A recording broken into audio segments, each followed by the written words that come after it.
honestly, guys notice it more when you're out winning games, right? If Cleveland starts off in a bad start, they're not doing well, and all of a sudden Shedeur or Dillon Gabriel are doing well in 7-on-7, they're throwing dimes, and practice drills, the number one defense can't stop them. People take notice of that, and the more that the players see it, they're gonna then the comments start happening over the lunch table. They start happening throughout the building, and that's when the pressure really will get severe. The Cleveland Browns were focused on resolving their quarterback situation until Jason Kelce made pointed comments that triggered a strong reaction from ownership. The response inside the organization was immediate and intense. What exactly did Kelce say that has the dog pound on edge and the front office under pressure? We've seen that miserable game by the Cleveland Browns. So they throw Joe Flacco in there, and I like Joe Flacco. He did good, but they gave him the resource of all the first-team guys. Then they throw Dillon Gabriel in there with first teams and second teams. So Dillon always is getting protected. The same thing again, they gave this scrub max protection on every play. Yeah, he completed some passes, but let's talk about his mistakes. He's still inconsistent with his throws, but he at least had max protection. The Cleveland Browns continue to be defined by inconsistency and avoidable setbacks. Even as fans hoped the organization had turned a corner, Jason Kelce, fresh off retirement, offered a direct critique that reignited doubts about the team's direction. His remarks implied the franchise's structure and decision-making remain unstable and recent progress may not hold. The takeaway for leadership is straightforward. Identify core issues, align on a coherent plan, and execute with discipline. For supporters, it's another sign that the problems run deeper than a single season. They throw Shedeur Sanders in there with the lowest cab drivers you couldn't even get on 5th Street. And I'm pissed off, bro, because the play calling was abysmal. Look, even if you don't like Shedeur, Shedeur didn't even get a chance to be trash. Even if you think Shedeur is garbage, he didn't even get a chance to be garbage. That's how awful the offensive line was. Kevin Stefanski still doesn't want to give Shedeur second strings and first strings reps. Why is that? Browns ownership's response shifted from measured to urgent. The pattern is familiar in Cleveland. The team once treated Johnny Manziel as a franchise solution, retained Hugh Jackson for a second year despite results, and invested heavily in Deshaun Watson through a costly trade and contract. These decisions reflect aggressive but poorly aligned planning. The outcome has been continued instability instead of sustained progress. That this was the guy that they wanted to start. He's seasoned, he's experienced, he still has a big-time arm, even at his age, and they open with the Cincinnati Bengals. They wanted that experienced guy. He was always going to be the guy. They were not going to start Dillon Gabriel or Shedeur Sanders in week 1. Kenny Pickett had a hamstring injury. It makes it easy to go with Joe Flacco. And the question isn't and wasn't going to be who's the starter in Cleveland. The question is, who's going to be the backup in Cleveland? Who's going to be the number 2 quarterback when they open the season against these Bengals? Fans still show up season after season, expecting improvement and bracing for setbacks. The usual pattern has been early optimism followed by a gradual collapse. But last season was different. For a sustained stretch, the Browns looked organized and competitive, resembling a functioning team. Couple days, 3 days until roster cutdowns, how do you feel about that? Do you feel like you belong here on this team? Obviously, I think overall as a player, I feel like I put in the work. I feel like everything I do, I try to do it to my best, and that's all I ask for. So I feel like everybody feels like, they should be on the team, and if you ask anybody on the team, would they feel like they belong, in their own eyes. So I feel like I do, but I'm my own player, I think about myself in a high regard. The front office entered the offseason confident. Kevin Stefanski was being praised, and the Dog Pound believed the team had made real progress. Then Jason Kelce delivered a pointed assessment that cut through the optimism. Fresh into retirement, the former Eagles All-Pro and Super Bowl champion said Cleveland still looks like a team patching over issues rather than building a durable contender. Kelce's view was direct. The Browns' structure is fragile, and the roster is too dependent on perfect health at quarterback. He argued the team is one injury away from losing continuity and sliding backward. Because Kelce has operated inside a stable, championship-level organization, his comments carried weight with players, media, and fans. The reaction was immediate. People took his critique seriously, not as outside noise, but as an informed evaluation of how a successful team should be built. Ownership also felt the impact. Jimmy Haslam's response shifted to urgency, a sign that leadership recognizes the stakes. The criticism arrives in the context of prior high-risk decisions, especially the fully guaranteed $230 million commitment tied to Deshaun Watson. Watson has missed time and shown inconsistency when available, and the contract has constrained flexibility. Kelce's remarks highlight why depth, alignment between the front office and coaching staff, and a clear contingency plan at quarterback are non-negotiable. The takeaway is straightforward. Cleveland must convert last season's progress into a stable framework, protect the quarterback, deepen critical positions, and establish a plan that survives injuries and short-term setbacks. Without that, the games that fueled optimism will remain temporary. If you're a betting man, who do you think starts for the Browns at quarterback? Okay, this is the situation. Kenny Pickett, they actually traded for him. Joe Flacco, no one's bringing Joe Flacco in the building thinking Joe Flacco's going to be the starter. If Joe Flacco is your starter, You got a problem. you have a huge problem. And if they were saying Shedeur was the starter as the 5th rounder, you got a real problem too, because he passed over all these guys in these reps in the offseason in shorts, in bikini shorts, Speedos and stuff. Like, no. That kind of stuff. So I'm not that surprised. When you put down a 3rd round pick on a quarterback, you do believe he has a certain skill set. Jason Kelce stated the obvious. Cleveland committed to a quarterback who hasn't played at an elite level in years, and Joe Flacco's playoff run didn't change the long-term outlook. Ownership appeared more upset that the criticism was public than by the substance of the critique. Many fans agreed. They've seen this pattern before. Rosters age, injuries are inevitable, and when a single contract dominates the cap, one setback at quarterback can undermine the entire season. Kelce's broader point was about structure. The Browns prioritized the high-cost, uncertain starter over depth and contingency. The late-season surge masked issues that remain: limited cap flexibility, thin depth at key positions, and an offense that lacks a credible plan B. Fans recognize how quickly a strong defense can decline with injuries, and how an offense without redundancy stalls. The AFC North raises the stakes. Baltimore with Lamar Jackson sustains a top standard. Cincinnati with Joe Burrow returns to contention when healthy. Pittsburgh rarely slips below .500 under Mike Tomlin and wins with defense and consistency. In that environment, Cleveland can't rely on perfect health or peak form from one player. The path forward is clear. Diversify cap allocation, reinforce the offensive line and receiver depth, carry a legitimate backup plan at quarterback, and install a scheme that functions regardless of who is under center. Given what we saw yesterday with Shedeur Sanders, somebody on the Cleveland Browns is 100% getting fired, probably by the end of this year. The person who's probably going to end up getting fired is Kevin Stefanski, because I know that he didn't want Shedeur Sanders on the team. It was Andrew Berry who made that pick. You can't really go against your GM. Bad things happen in this situation.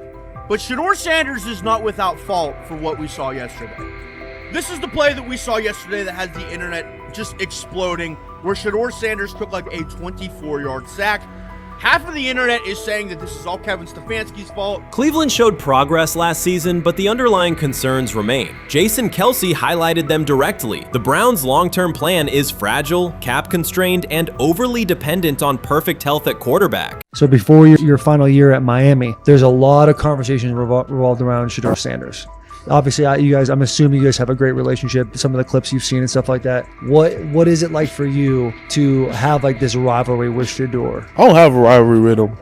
That's my boy. So at the end of the day, this whole process, we thought me and him were going to be 1 and 2 the whole time. Whether he's 1, I'm 2. Whether I'm 1, he's 2. And so that's just always been, our mindset. It didn't go that way. I thought he was one of the better quarterbacks in the draft as well, even throughout college. A lot of stuff out there on him ain't really, you know, the truth, just because they spin it different ways. Like they spin stuff about me different ways. But I mean, when he gets his chance, become a starter, I know he's gonna make the most of it. And you know, I'm ready to get back to work with him. You know, after the season, you know, talk some more stuff to him. Cam Ward directly challenged the uneven standards applied to Shedeur Sanders, calling them inconsistent and unfair. By insisting that performance, not politics, guide evaluation, he shifted the discussion from one player to a league-wide problem. Sanders' treatment now serves as a test of how the NFL supports and evaluates emerging quarterbacks.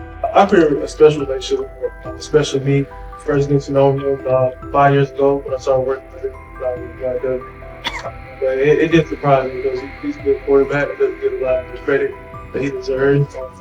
Especially the plays that he made in Colorado. A lot of quarterbacks in the country are making those plays. And so when he gets this opportunity, I'm pretty sure having soon today that he'll make sure, you know, he'll make plays on the field. Cam Ward's public challenge to the treatment of Shedeur Sanders brought the issue into clear view. For months, discussion around Sanders has centered on his profile, major compensation, a prominent Nike deal, and the expectation to stabilize a struggling franchise. Rather than a standard evaluation of a top prospect, he has faced sustained skepticism from analysts, fans, and league voices. Ward's comments underscored that the standards being applied to Sanders diverge from those used with other rookies. By stating it directly, he did more than support another quarterback. He identified a broader problem in how the league responds to young players with significant visibility. The takeaway is direct. Assessments should reflect on-field performance and development, not external narratives. A generational talent. I'm gonna prove him right. I'm gonna prove him right. Don't worry. Oh my God. An article came out today. I'm generational. So I guess it's article versus article. I like that you think that, man. But we all know the truth.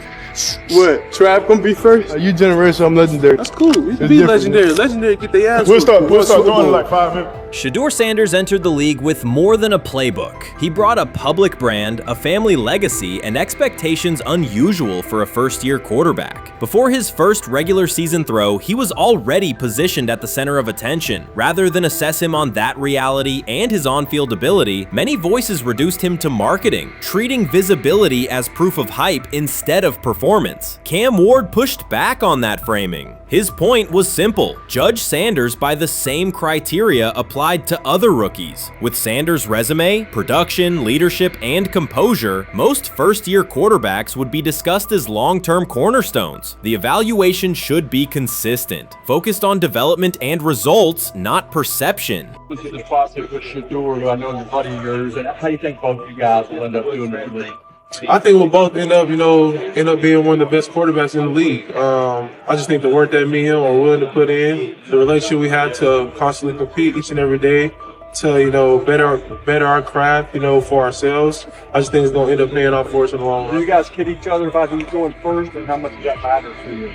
Yeah, we play around, we joke around with it. It really don't mean nothing. The draft pick will never mean anything. At the end of the day, you got to show whether you can prove each and every Sunday. You can't just do it 1 year. Disrespect shows up in two patterns. First, Shedeur Sanders is repeatedly framed through his father, Deion Sanders, as if lineage erases his own work. Discussion drifts to pedigree instead of what the film shows. Second, his visibility is treated with suspicion. His audience reach, partnerships, and ability to lift ratings are labeled hype rather than recognized as value. Instead of acknowledging that he drives demand and expands the stage for his team, critics call it an unfair edge. The result is a skewed evaluation. Star power is held against him while on-field production gets pushed aside. The standard should be consistent. Assess the tape and the development, not the last name or the attention it brings. Well, Ward were microfacts. Cam Ward's remarks went beyond defending Shedeur Sanders. They confronted how the league manages star power. The reality is simple. The NFL markets visibility, but resists it when a player doesn't follow the expected script. Rookies are supposed to be quiet, deferential, and grateful for limited leverage. Sanders arrived with leverage, brand reach, major endorsements, and confidence, and that presence was recast as entitlement. Instead of treating those factors as earned advantages, Sanders, much of the commentary used them to diminish him. Ward called out that contradiction. The same influence the league sells to audiences is criticized when a young player exercises it. His point is a standards problem, not a personality dispute. Evaluate Sanders on his preparation, leadership, and results. Don't penalize him for having a platform or for using the leverage that the modern NFL itself helps create. Now it sounds like the Cleveland Browns are going to all but imprison Shedeur Sanders in the football sense of a very talented rookie quarterback who obviously needs reps, needs an opportunity, and who now, barring some miraculous luck, will not get the opportunity to play in a single real game. I'm sure many around the NFL are celebrating as we speak. They are chuckling about this. Many in the NFL wanted to teach Shedeur and his daddy. Cleveland became the center of the conversation. With Shedeur Sanders attached to a major Nike partnership, the expectation was straightforward. He should be given real game reps. The Browns instead leaned on Joe Flacco as the default choice, treating stability as the safer path while sidelining a quarterback with clear cultural and commercial pull. Each week Sanders didn't see the field, scrutiny grew. Commentary questioned the value of his contract environment and relevance, and fan debate shifted from development to doubt. That wasn't measured evaluation. It was a delay framed as prudence that eroded confidence in the process. Cam Ward reset the terms of the debate. He pointed to an uneven standard. When veterans or other young players secure significant endorsements, it's considered smart business. When Sanders does it at scale, it's recast as ego or hype. Even the scope of his off-field agreements became ammunition against him rather than evidence of market demand. Ward's position is simple. Use one standard. Assess Sanders on preparation, decision-making, and progression, not on discomfort with his platform. Treat visibility as an asset, not a disqualifier. The issue isn't attitude or branding, it's the consistency of the evaluation. Ward called it directly.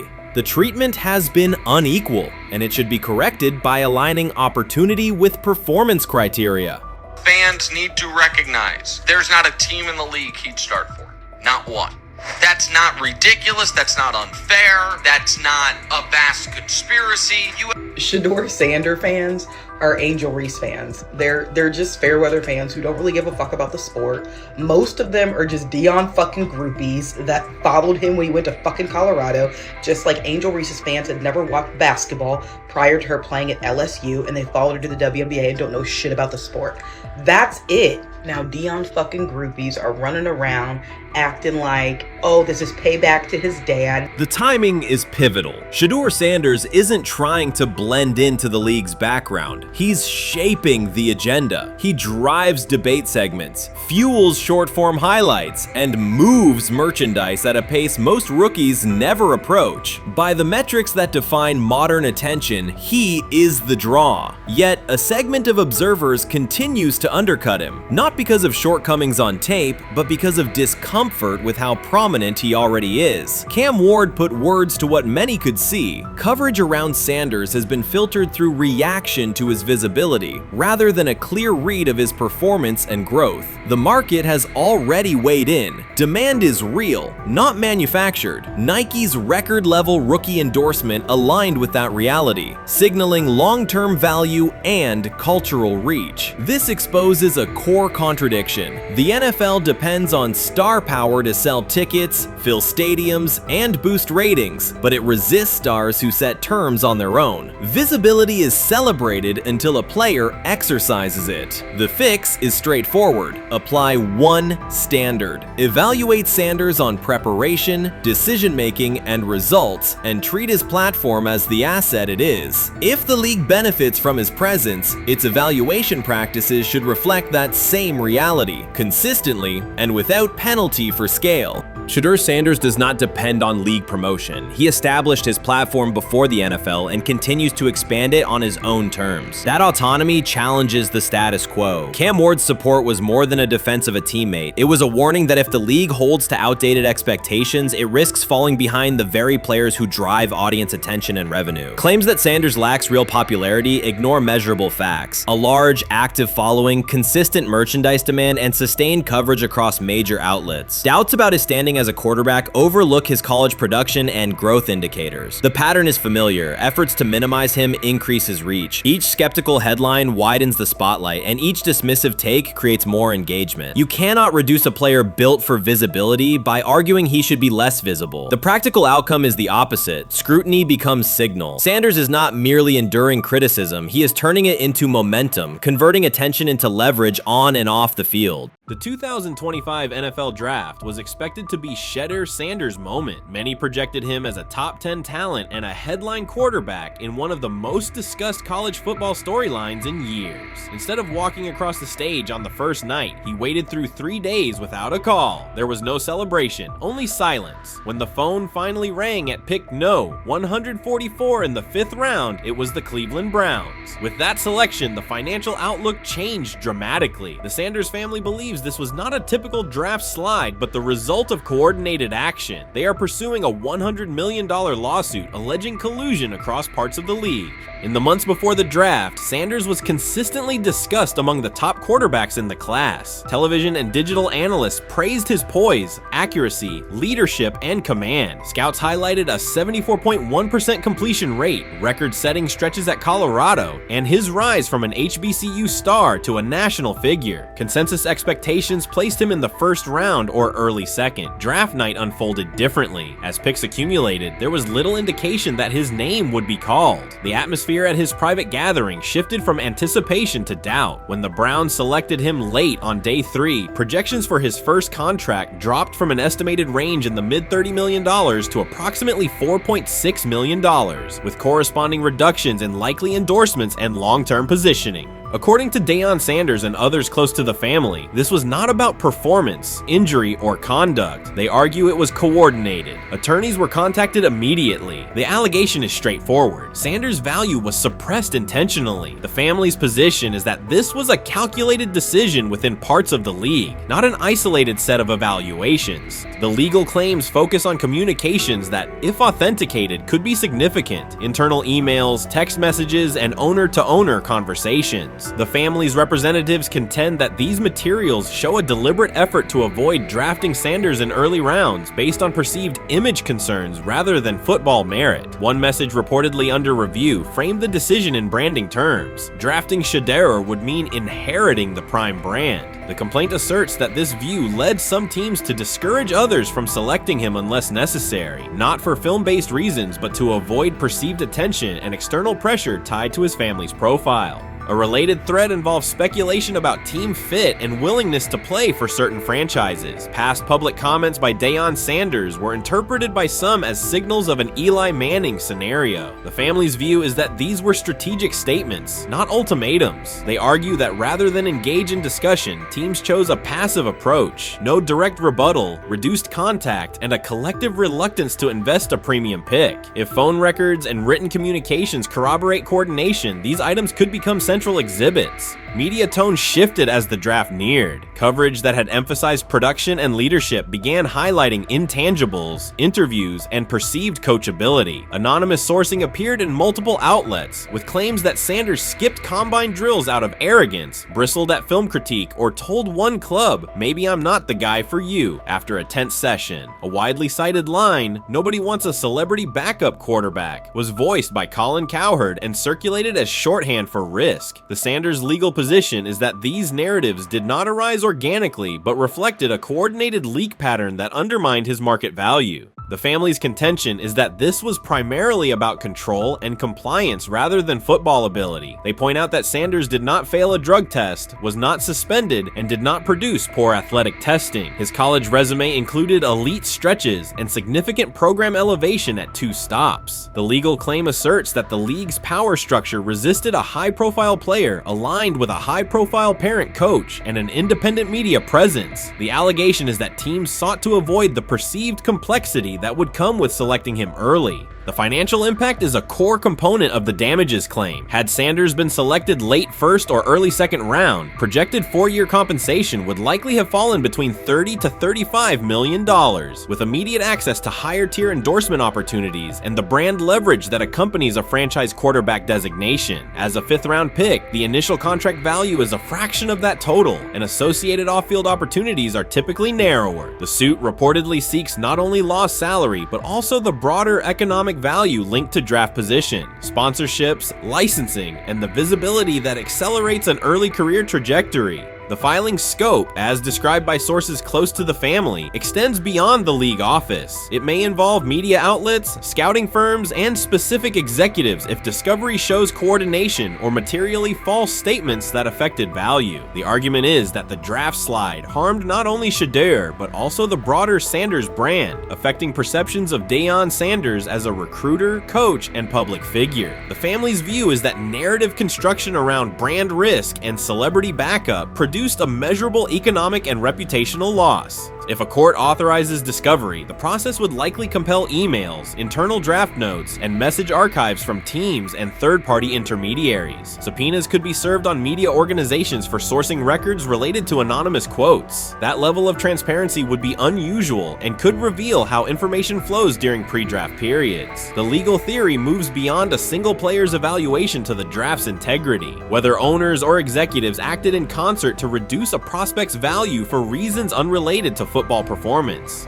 The league has not publicly addressed these specific allegations. Background comments from executives characterize the claims as overreach. The family's camp maintains they have documentation sufficient to proceed. The comparison points referenced by observers include Deflategate, Spygate, and the Colin Kaepernick grievance, not because the facts are the same, but because of the potential scope, policies, practices, and the balance of power between the league and individuals challenging its processes. Another dimension of the dispute involves how the NFL perceives Deion Sanders, Coach Prime, and the autonomy he promotes. He built a large media footprint around his programs at Jackson State and Colorado, elevated his players' profiles, and spoke openly about fit and leverage. The family contends that this visibility, combined with statements about preferred destinations, triggered resistance. The complaint frames the response as a preference for compliance and predictability over independent branding and public negotiation. The suit also addresses the pre-draft decisions that critics point to: skipping the Senior Bowl, declining full workouts at the NFL Scouting Combine, and candid interviews about team fits. The family characterizes these as strategic choices commonly made by top prospects, not evidence of entitlement. Their view is that similar decisions by other players did not produce the same narrative because those players fit more comfortably within league expectations. The risk calculus is clear. Bringing a suit of this magnitude invites professional consequences. The family acknowledges that some within the league may react negatively. Their position is that the principle at stake, transparent and fair valuation, warrants the risk. The message they intend to send is that manufactured narratives and coordinated devaluation should face scrutiny, particularly when they affect earnings, opportunity, and reputation. If the case advances, several outcomes are possible. The court could find insufficient evidence of coordination, limiting the scope to individual judgments protected as opinion. It could also find enough to proceed to broader discovery, which would have implications beyond one player, including potential changes to how teams document evaluations and how media handle anonymous sourcing close to the draft. Agents might push for reforms, including clearer guardrails around leaks and standardized prospect communication records. For now, Sanders is working within the Browns structure. He has avoided public escalation beyond confirming focus on preparation and development. The lawsuit is a separate track managed by counsel. This dual approach, professional routine on the field and legal action off it, reflects the family's strategy. They intend to contest the process they believe harmed him while meeting club expectations day to day. The core allegations remain consistent across their statements. A talented quarterback saw his draft value suppressed by coordinated behavior tied to branding concerns and public positioning rather than football merit. Media narratives amplified that shift, and the result was a substantial, quantifiable loss. The remedy sought includes compensation and a measure of accountability that could deter similar conduct. Whether the claims are ultimately proven will depend on documentation and testimony. If emails, texts, and call logs substantiate coordination, the impact could be significant, prompting policy review around pre-draft communications and media engagement. If not, the case may narrow to disputes over opinion, perception, and the gray areas of scouting. Either way, the filing signals a willingness to confront entrenched practices and to test in court how far the process extends beyond film and interviews. This situation has moved from speculation to litigation. It addresses control, image, and power in a system that influences careers and compensation. It also underscores how public narratives can shape market outcomes. Sanders' path now has two tracks: earning opportunities on the field in Cleveland and seeking redress off the field for what the family views as an avoidable and orchestrated loss. The questions at stake are larger than one draft slot. They touch on how the league values independence, how information is weaponized, and what recourse exists when a player believes the evaluation moved from football to optics. The answers will emerge through practice reps and, potentially, through discovery and a courtroom record. I view things as I got time. I got time to be able to grow and mature, and be able to understand the ins and outs of the defenses and be able to get the good insight from the vets in the room. So I look at it as, a plus, and whenever, it's time for me to play. Shedeur Sanders rolled into Browns camp and instantly made the whole practice feel like a recess pickup game. NFL vets suddenly looked like they'd forgotten the playbook and were just trying to keep up. With that being said, I see some balls coming out of Shedeur Sanders at that camp, and I'm like, kind of looks like a guy. Yeah, I'm reading. He can sling it. Read the team. I see him, some of the veterans, how they talk to him, mic'd up, see what he's doing in the community. Yep. Talking about Njoku there? Njoku, Mike Knapp. Yeah, once you see, different little interactions and things like that, I know he has the talent. We'll see. It'll be a competition that usually brings the best out of guys, especially young guys. So I'm interested to see how that quarterback situation. Right after Shedeur Sanders tightened his cleats and the Browns settled in for what they figured was a routine camp day, the whole vibe tilted sideways. No blazing comet, no UFO touching down at midfield, just a swagger-charged quarterback striding in like he'd crashed the wrong league and thought, yeah, I'll stick around and run this show. The Browns had no clue what storm was rolling in. You'd expect an NFL team to do a quick scout, maybe pull up a highlight reel or two, but nope. They greeted Shedeur with a shrug, only to watch him seize the field on snap one and run the whole operation like a seasoned pro. First and foremost, he's been the best quarterback in camp. Now look, Joe Flacco ain't had many opportunities. There was a whole day I saw he didn't throw the ball at all. Here's my theory on the situation. They already know who's starting in the number 2 is. They already know. Joe Flacco and Shedeur Sanders is already locked up. You're missing the boat, people. You're missing the boat. Your boy, Kenny Pickett and Dylan Gabriel, oh, they're fighting. Shedeur didn't merely clock in, he hijacked the session. One moment he's loosening his arm, the next he's roasting veteran QBs like faded names on busted draft boards. Defensive coordinators everywhere had the same gut punch reaction. Uh-oh. His pocket poise? Straight disrespectful. His timing? Psychic. And every pass left his hand like it was laser guided to its mark.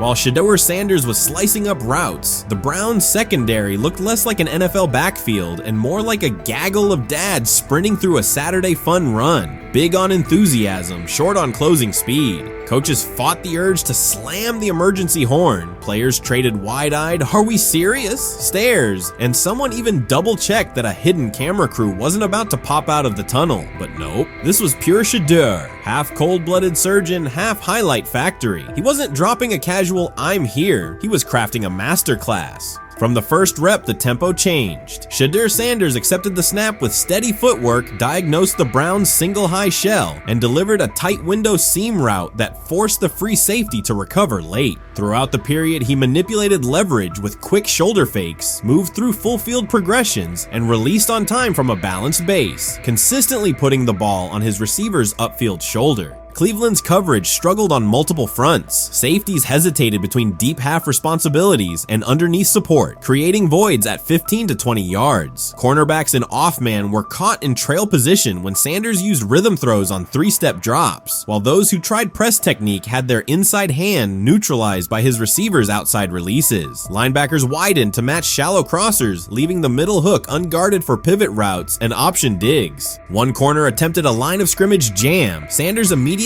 adjusted the route to a back shoulder fade, releasing the ball before the break and rendering the press ineffective. Over the session, he showcased pocket discipline, reclimbing to maintain throwing lanes rather than drifting, and finished with a series of anticipatory throws against cover 2 cloud, fitting vertical outs between the flat and deep half defenders. Sanders' combination of rapid post-snap processing, precise ball placement, and pocket efficiency exposed coverage mismatches at every level and highlighted communication gaps in the Browns secondary. By mid-session, the Browns defensive staff clearly recognized their calls were outmatched. Every adjustment, a roll to cover 6, a simulated pressure, a late rotate to 2 high, was neutralized once Shedeur Sanders confirmed the post-snap picture. Routes that had taken weeks to script were beaten by timing and location. Comeback set at 12 yards broke open before the corner's transition. Slot seam outs dotted the void between the flat and deep half defender, and boundary receivers beat press with quick hand techniques, receiving the ball before the trail man could recover. Sanders' command was methodical. He used cadence to freeze plug blitzes, re-ID'd the mic when linebackers sugared the A-gaps, and maintained a firm base so he could reset and fire without resetting his feet. His receivers benefited from that rhythm. Top of the stem, eyes back, ball delivered on their upfield shoulder, allowing immediate transition to YAC. The Browns front tried a late stunt to compress the pocket. Sanders climbed 2 steps, re-spotted the shallow crosser, and delivered in stride, turning a potential sack into a 20-yard gain. What stood out most was how little ramp-up Sanders needed. From his first series, he processed full field concepts at tempo, cycling through progression reads without hitching. The poise under interior pressure, consistency in ball placement, and ability to manipulate zone defenders left the Browns' coordinated disguise packages ineffective and forced them into static coverage by the end of the period. In short, Sanders' efficient mechanics, rapid processing, and anticipatory accuracy rendered Cleveland's defensive game plan ineffective at every level, from pre-snap disguise to post-snap spacing. Imagine there's many people that think Dylan Gabriel's a better quarterback than Shedeur Sanders. I don't care where they were drafted. And if the Browns are the one team that thinks that, then I'm going to suspect it's not true. They don't know what listen, they're I've doing. been on every quarterback evaluation for 30 years. Right. I never root against anybody. Yeah. But I'd be surprised if Dylan Gabriel's ever a legitimate starting quarterback for the Cleveland Browns. I'd be surprised. I just don't think. Well, then it is a wasted pick because you took him in the top 100. Yeah, but potentially. Yeah. May get away with it because of Shedeur. An edge rusher chirped at Shedeur Sanders between snaps, hoping to shake his rhythm. On the very next play, Sanders answered with a 30-yard laser, a deep dig from the boundary side that split the single high safety and the trailing corner. He hit the top of a 5-step drop, kept a firm base, and delivered on time to the receiver's outside shoulder, turning what should have been a routine rep into a sudden change explosive. From that moment on, every coverage wrinkle the Browns tried, rotating from cover 3 to quarter half, flashing a Tampa 2 shell, mugging both A-gaps, was met with a precise counter. When corners pressed, Sanders adjusted the route to a back shoulder fade. When safeties widened, he checked to a glance post. When linebackers bailed, he found the running back on a delayed option out of the backfield. Even late simulated pressures couldn't move him off his spot. He simply climbed, reset his feet, and fired. As Cleveland's defenders rotated through checks, Sanders manipulated them with cadence and eye discipline. He froze weak side safeties long enough to create intermediate windows, then feathered the ball into those lanes before help could arrive. When the Browns finally dropped 7 and matched every route, Sanders tucked the ball and converted 2 separate 3rd and 6 situations on the ground, reminding everyone that his mobility is as calculated as his arm. By the end of the session, the defensive coordinator's call sheet looked obsolete. Sanders had neutralized blitz looks, exposed spacing issues in zone, and forced the unit into static base coverage just to survive the period. It wasn't a camp drill anymore. It was a clinic on timing, processing speed, and controlled aggression, delivered snap after snap by a quarterback who never needed a warm-up lap to own the field. They never planned on taking him. The problem is, like Ocho Cinco said, you got somebody that has endeared himself to the locker room. And guess what? The difference between him and Tim Tebow, the biggest one, is he can play. He can throw the ball. Tim Tebow running around being an H-back. He can throw the ball. And he's done everything he needs to do. He ain't saying nothing. He ain't rocking the boat. He ain't mad about the reps. He ain't mad about none of that. All the people out there want to see is this, like Tyler said earlier. We want to see what he can do with Jerry Jeudy. That's it. I want to see what he can do with David Njoku. I want to see him with Junkins. I want to see him with the first running backs. If you are cooking, if you are beating down the doors with the 3s and 4s, guess what? You deserve more. From the first team period on, Cleveland's secondary looked a step slow. A deep third safety hesitated on a post-snap rotation, leaving Shedeur Sanders free to climb the pocket and fire a 22-yard out that arrived before the defender could plant and drive. The supporting cast around him, players fighting for roster spots, not Pro Bowl invites, benefited from his command. Sanders used tempo to control the defensive front, altered protections at the line, and located throwing lanes so quickly that one receiver didn't register the catch until he crossed the goal line. As the Browns tried new personnel groups, coverage busts multiplied. Starters slipped out for hamstring stretches while rookies rotated in, only to find the ball arriving on their blind side before they'd completed a midpoint squeeze. On a later 3rd and long, Cleveland finally closed the interior rush lanes, compressing the pocket with 3 defenders. Sanders pivoted through the traffic, stepped into a narrow escape window, and, without resetting his shoulders, whipped a no-look pass to the boundary curl for a fresh set of downs. The throw turned a potential sack into an explosive play and left the coaching staff scrambling for answers. The people who are fascinated by Shedeur for whatever reason, whether it's his play, I guess, last year was kind of fun. If you're just like a guy who grew up like loving Deion Sanders and passed that love on down to your kids, I can see why you're like that. The one thing I will give them is you're looking at this quarterback room. If you're a fan of Shedeur and say, why can't he go beat Dylan Gabriel or Joe Flacco or Kenny Pickett?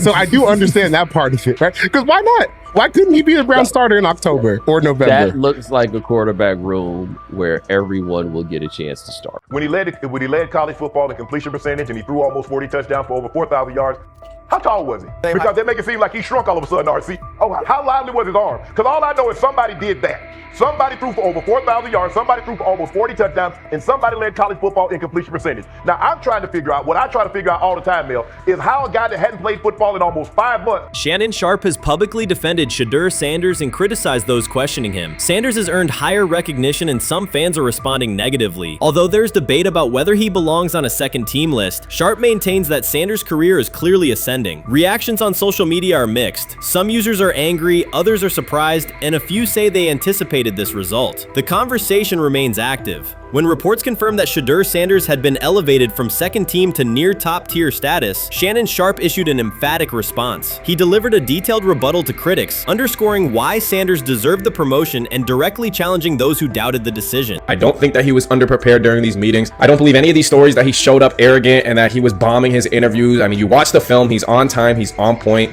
You watch his interviews, he answers like a 10-year NFL veteran. Like, he's clearly dominating OTAs. It's every single day there's a new report of how well he's doing for the Browns in OTAs. And I mean, you can say what you want, it's just OTAs. Okay, if that's your new narrative, then he's doing exactly what he needs to be doing. He's on point, he's on time, he's getting the respect of his teammates, and he's making plays. So we're gonna see years down the line, something's gonna come out that I don't know what exactly it was, but something will come out. Critics have been waiting for an opportunity to dismiss Sanders. They labeled him overrated, accused him of benefiting from nepotism, and claimed his profile came only from his last name and polished image. Within their own echo chamber, they cited every game in which he fell short of huge passing numbers as validation of their doubts. Since Sanders has begun receiving formal recognition, criticism has escalated. A wave of self-appointed analysts is dissecting his throwing mechanics and team role, and many online commentators now argue that his promotion reflects deeper problems within the sport. Shannon Sharpe rejected each criticism directed at Shedeur Sanders. During the broadcast, he turned a routine segment into a detailed examination, acting as presenter, interrogator, and fact-checker. Sharpe walked viewers through game film, season statistics, and scouting reports to show why Sanders merited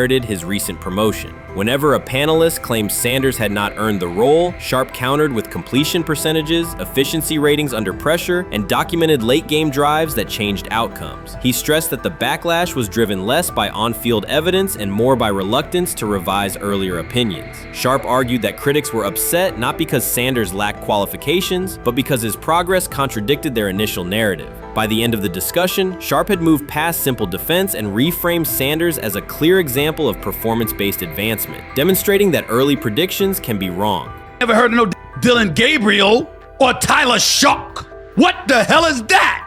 So how is Shedeur Sanders going behind them? I'll tell you how. Collusion. 4 different times they passed on him. How the hell does that happen? 4 rounds. It doesn't happen to a quarterback. We've never seen anything like this before. Shedeur Sanders with the watch. Shedeur Sanders with his bravado. Shedeur Sanders with this supposed arrogance or whatever. Shedeur Sanders' advancement did not happen by chance. While detractors questioned his resume online, he continued to prepare, attend every practice, and deliver accurate throws under pressure. The contrast between his output and the complaints directed at him has been stark. Some critics even argued the selection committee was, quote, biased toward performance, as if rewarding strong play were improper. Rumors quickly followed. Certain commentators speculated that a public relations push from the Sanders family must have influenced voters, suggesting everything from coordinated media strategies to alleged favors for coaches. None of these theories addresses the basic point. Sanders earned his promotion through consistent production, poise in the pocket, precise ball placement, and efficient decision-making. Shannon Sharpe highlighted these facts during his response. He noted that Sanders' performance metrics justify the recognition and emphasize that resistance to the move stems more from prior prejudice than from substantive evaluation. For Sharpe, the goal was clear: present the data, challenge unfounded claims, and correct the narrative. The discussion therefore became a broader statement about acknowledging merit and abandoning outdated assumption. Colin Cowherd defend college basketball coaches who have gotten a DUI, come to their defense and say they didn't need to be fired, that they deserve a second chance. But Shedeur Sanders drives 40 miles over the speed limit, gets a one-on-one ticket, and Colin Cowherd comes on his show today and says he's out on Shedeur Sanders. He's seen enough. He can't support him anymore. He can't be in the Shedeur Sanders camp because of the speeding ticket. Shannon Sharpe addressed commentators who portray constant doubt as expertise. Those who discount strong performances with "we'll see" but declare bust after a single mistake. He noted their belief that progress only counts if an athlete visibly struggles. Sharpe's response was methodical rather than emotional. He presented evidence, cited statistics, and calmly refuted each claim. Following his remarks, several critics began revising or deleting earlier posts, recasting themselves as longtime supporters of Shedeur Sanders despite having questioned him for months. Sharpe insists on accountability, naming specific individuals and dates while requesting public acknowledgement of prior errors. He argues that analysts cannot spend months undermining a player's potential and then quietly adopt a supportive stance once the athlete succeeds. These are serious, big-time, top-of-the-line playmakers that they have. If you can go 45-42 in the fourth quarter because your quarterback set the school record with 510 yards passing. He was flawless. Shedeur is big time. I didn't know for sure, will it translate to the next level of competition? Yes, it might translate to the next level of competition as he can play. Critics who once claimed Shedeur Sanders was unprepared now hesitate to acknowledge their mistake. They resist retracting earlier comments and struggle to accept that an athlete can succeed without their approval. Sanders continues to share practice clips and game highlights without engaging the debate, while Shannon Sharpe documents every dismissive remark, ready to revisit them on national television. The disapproval did not slow Sanders. It underscored his progress and exposed the gap between perception and performance. As a result, the conversation has shifted. Analysts who doubted him now describe him as undervalued and publish detailed evaluations of his mechanics and game management, suggesting long-standing familiarity with his career. In a matter of weeks, critics have recast themselves as advocates, demonstrating how quickly opinion can change when consistent results leave little room for doubt. Shannon Sharpe signaled that his commentary is not over. He considers Sanders' advancement a positive outcome for every athlete who has been overlooked or criticized for having confidence. Sharpe stressed that analysts do not have the authority to determine who deserves recognition based on personal preference. The reaction to Sanders' promotion, he argued, revealed how quickly opinions can shift once results are undeniable. Sharpe pointed out that many vocal critics became quiet when confronted with objective performance data. This exchange, Sharpe insisted, reached beyond defending a single quarterback. It challenged the practice of dismissing achievements that do not fit familiar narratives. He reminded viewers that success does not require external approval and that consistent talent will surface despite online commentary intended to minimize it. While critics reconsider their positions, Sharpe remains steady, assigning credit to the athlete and allowing the scoreboard to confirm the argument. In his view, the statistics speak clearly enough. Sharp also emphasized that the intensity of the backlash must be placed in context. College football is a volatile environment where unexpected outcomes are common. Therefore, declaring failure based on incomplete evidence only weakens the credibility of sports analysis. The discussion underscored the need for measured evaluation rather than reactive judgment. Dak Jackson and him and everybody else that we talked to have said that Shedeur looks good. He looks really good. Yes. He looks better. And we got Zach that say Dylan Gabriel ain't even an NFL quarterback. It's true. So how is it that this man can't get a rep with the ones, but that non-NFL quarterback can? We all what agree with sense does that, that make? Some observers now claim that recognizing Shedeur Sanders' strong performance undermines football's traditional standards, even though they previously argued he received coverage only because of his father. Faced with Sanders' current statistics, those critics are searching for explanations that fit their earlier narrative. The data have always been clear. Their earlier objections ignored that fact. Shannon Sharp is openly highlighting this reversal, comparing past negative remarks with Sanders' recent 400-yard games to demonstrate the gap between criticism and evidence. Sharp did not force these commentators to backtrack. He simply displayed their earlier claims alongside Sanders' results, allowing the contrast to speak for itself. The rumors have ended. The decision is public. Cleveland Browns owner Jimmy Haslam has informed every level of the organization that unless an unforeseen injury intervenes, Shedeur Sanders will start at quarterback in Week 1. The announcement is not an informal suggestion or a quiet push in the background. It is a direct order. Multiple independent reports, amplified most visibly by Colin Cowherd, confirm that Haslam delivered the directive himself. From the owner's viewpoint, the logic is simple. No one else on the roster offers the same combination of talent, leadership, and long-term upside. Joe Flacco is approaching the twilight of his career. Kenny Pickett has shown flashes but remains inconsistent. Dylan Gabriel, taken in the 3rd round, is a developmental project. By contrast, Haslam believes Sanders can alter the franchise's trajectory immediately, and he refuses to allow internal hesitation to stall that possibility. The standoff traces back to April. General manager Andrew Berry and head coach Kevin Stefanski entered the draft wanting a low-profile prospect who would fit quietly into the existing depth chart. They prioritized scheme familiarity, modest public attention, and a clear developmental timeline. When the board lined up, they reached for Gabriel in round 3, reasoning that an early investment would justify keeping a rookie on ice behind the veterans. But Sanders continued to slide, first through day 2, then deep into round 5. Haslam watched the names come off the board, convinced the league's bias against Deion Sanders' outspoken son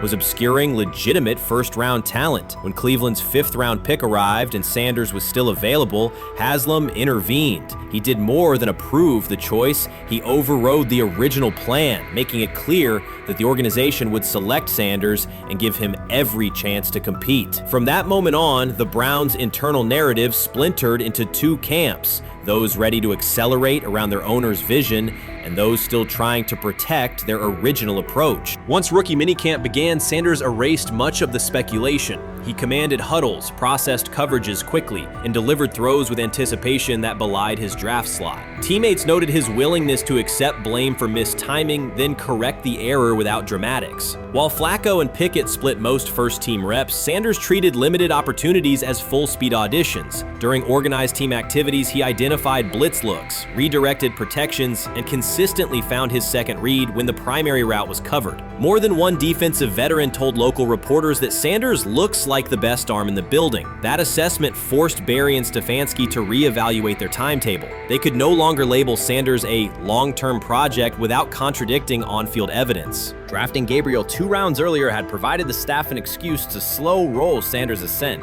Coaches could point to investment cost, meeting room familiarity, and installation comfort to justify Gabriel's snap share. Yet each practice rep in which Sanders outperformed the 3rd rounder weakened that shield. Behind closed doors, position coaches began requesting more Sanders film for cut-ups, and offensive assistants quietly shifted meeting questions toward concepts the rookie already executed well. By mid-June, Berry himself started describing Sanders not as a developmental asset, but as a competitive option.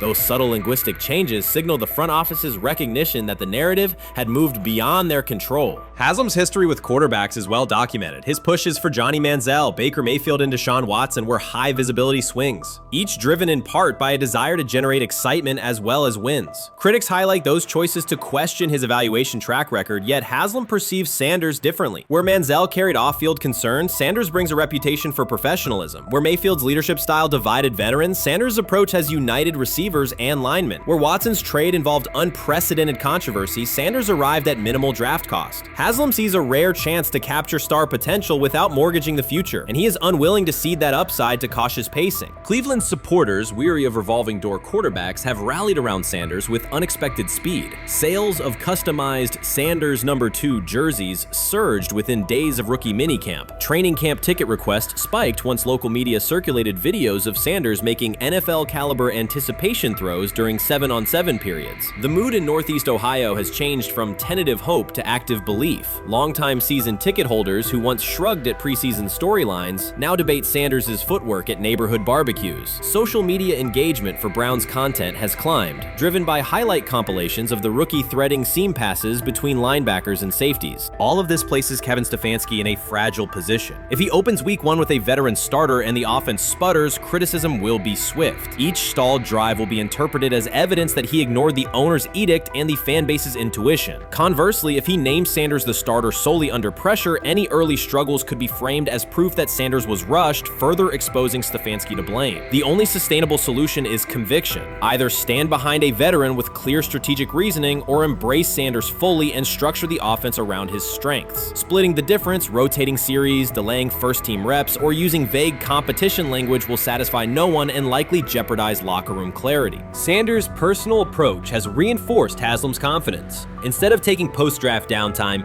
he traveled to Texas to train in full Browns gear at facilities near his father's home. The leaked clip of Sanders executing footwork drills in helmet and pads wasn't a marketing ploy. It was a glimpse into a quarterback visualizing Week 1 live. Team personnel who viewed the footage recognized purposeful rehearsal, cadence calls, pocket movement against simulated pressure, and follow-through adjustments based on imagined rush lanes. Observers asked why a rookie would conduct such intense solo sessions in May. The answer is straightforward. Sanders does not view himself as a developmental pick. He considers himself the starting quarterback of the Cleveland Browns and prepares accordingly. On pure ability, Sanders' arm strength ranks with the league average for starters. His accuracy to the intermediate middle, an area where the Browns' current scheme generates high-leverage completions, has drawn consistent praise from receivers. The primary areas still under review are blitz recognition and live bullets and timing on deep outbreaking routes versus press coverage. Those developmental checkpoints are significant, yet daily practice reps show acceleration. In contrast, Flacco's mobility limits the boot action game that Stefanski installed to help Mayfield early in his tenure. Pickett can extend plays, but struggles to attack tight windows between linebackers and safeties, an essential requirement in Cleveland schematics. Gabriel remains an unknown at NFL speed. Thus, the competitive landscape favors Sanders sooner than the coaching staff originally planned. The franchise now stands at an inflection point. Haslam's mandate, the locker room's growing support, and the fan base's enthusiasm all tilt towards Sanders. The front office's earlier strategy, anchored in patience and quiet development, is increasingly untenable. Barry's shift in messaging indicates grudging alignment, but final authority over the depth chart rests with the coaching staff, unless ownership directly intervenes on game day decisions. A move rare but not unprecedented in the NFL. Should Stefanski align with the owner and name Sanders the starter before preseason concludes, he can claim proactive vision and tailor the offense through training camp. Should he resist and open with a veteran who falters, he risks rapid loss of credibility and possibly his position. Either path carries pressure, but only one aligns with the momentum sweeping through the building. For 2 decades, the Browns have cycled quarterbacks without securing a stable star. Each new hope, whether draft pick or trade acquisition, has collapsed under injuries, inconsistency, or organizational disarray. The possibility that Sanders could finally anchor the position is not merely a football storyline. It is a potential cultural reset for a fan base defined by resilience. Haslam's insistence reflects that awareness. Cleveland needs a leader who can win on Sundays and project confidence every other day of the week. Sanders has shown he can shoulder expectations without retreating from scrutiny. That trait, more than arm talent alone, is why the owner views him as indispensable. Voluntary workouts transition to mandatory minicamp next week. If Sanders receives a substantial share of first-team snaps, observers will interpret it as the staff's acknowledgement that the competition is tilting decisively.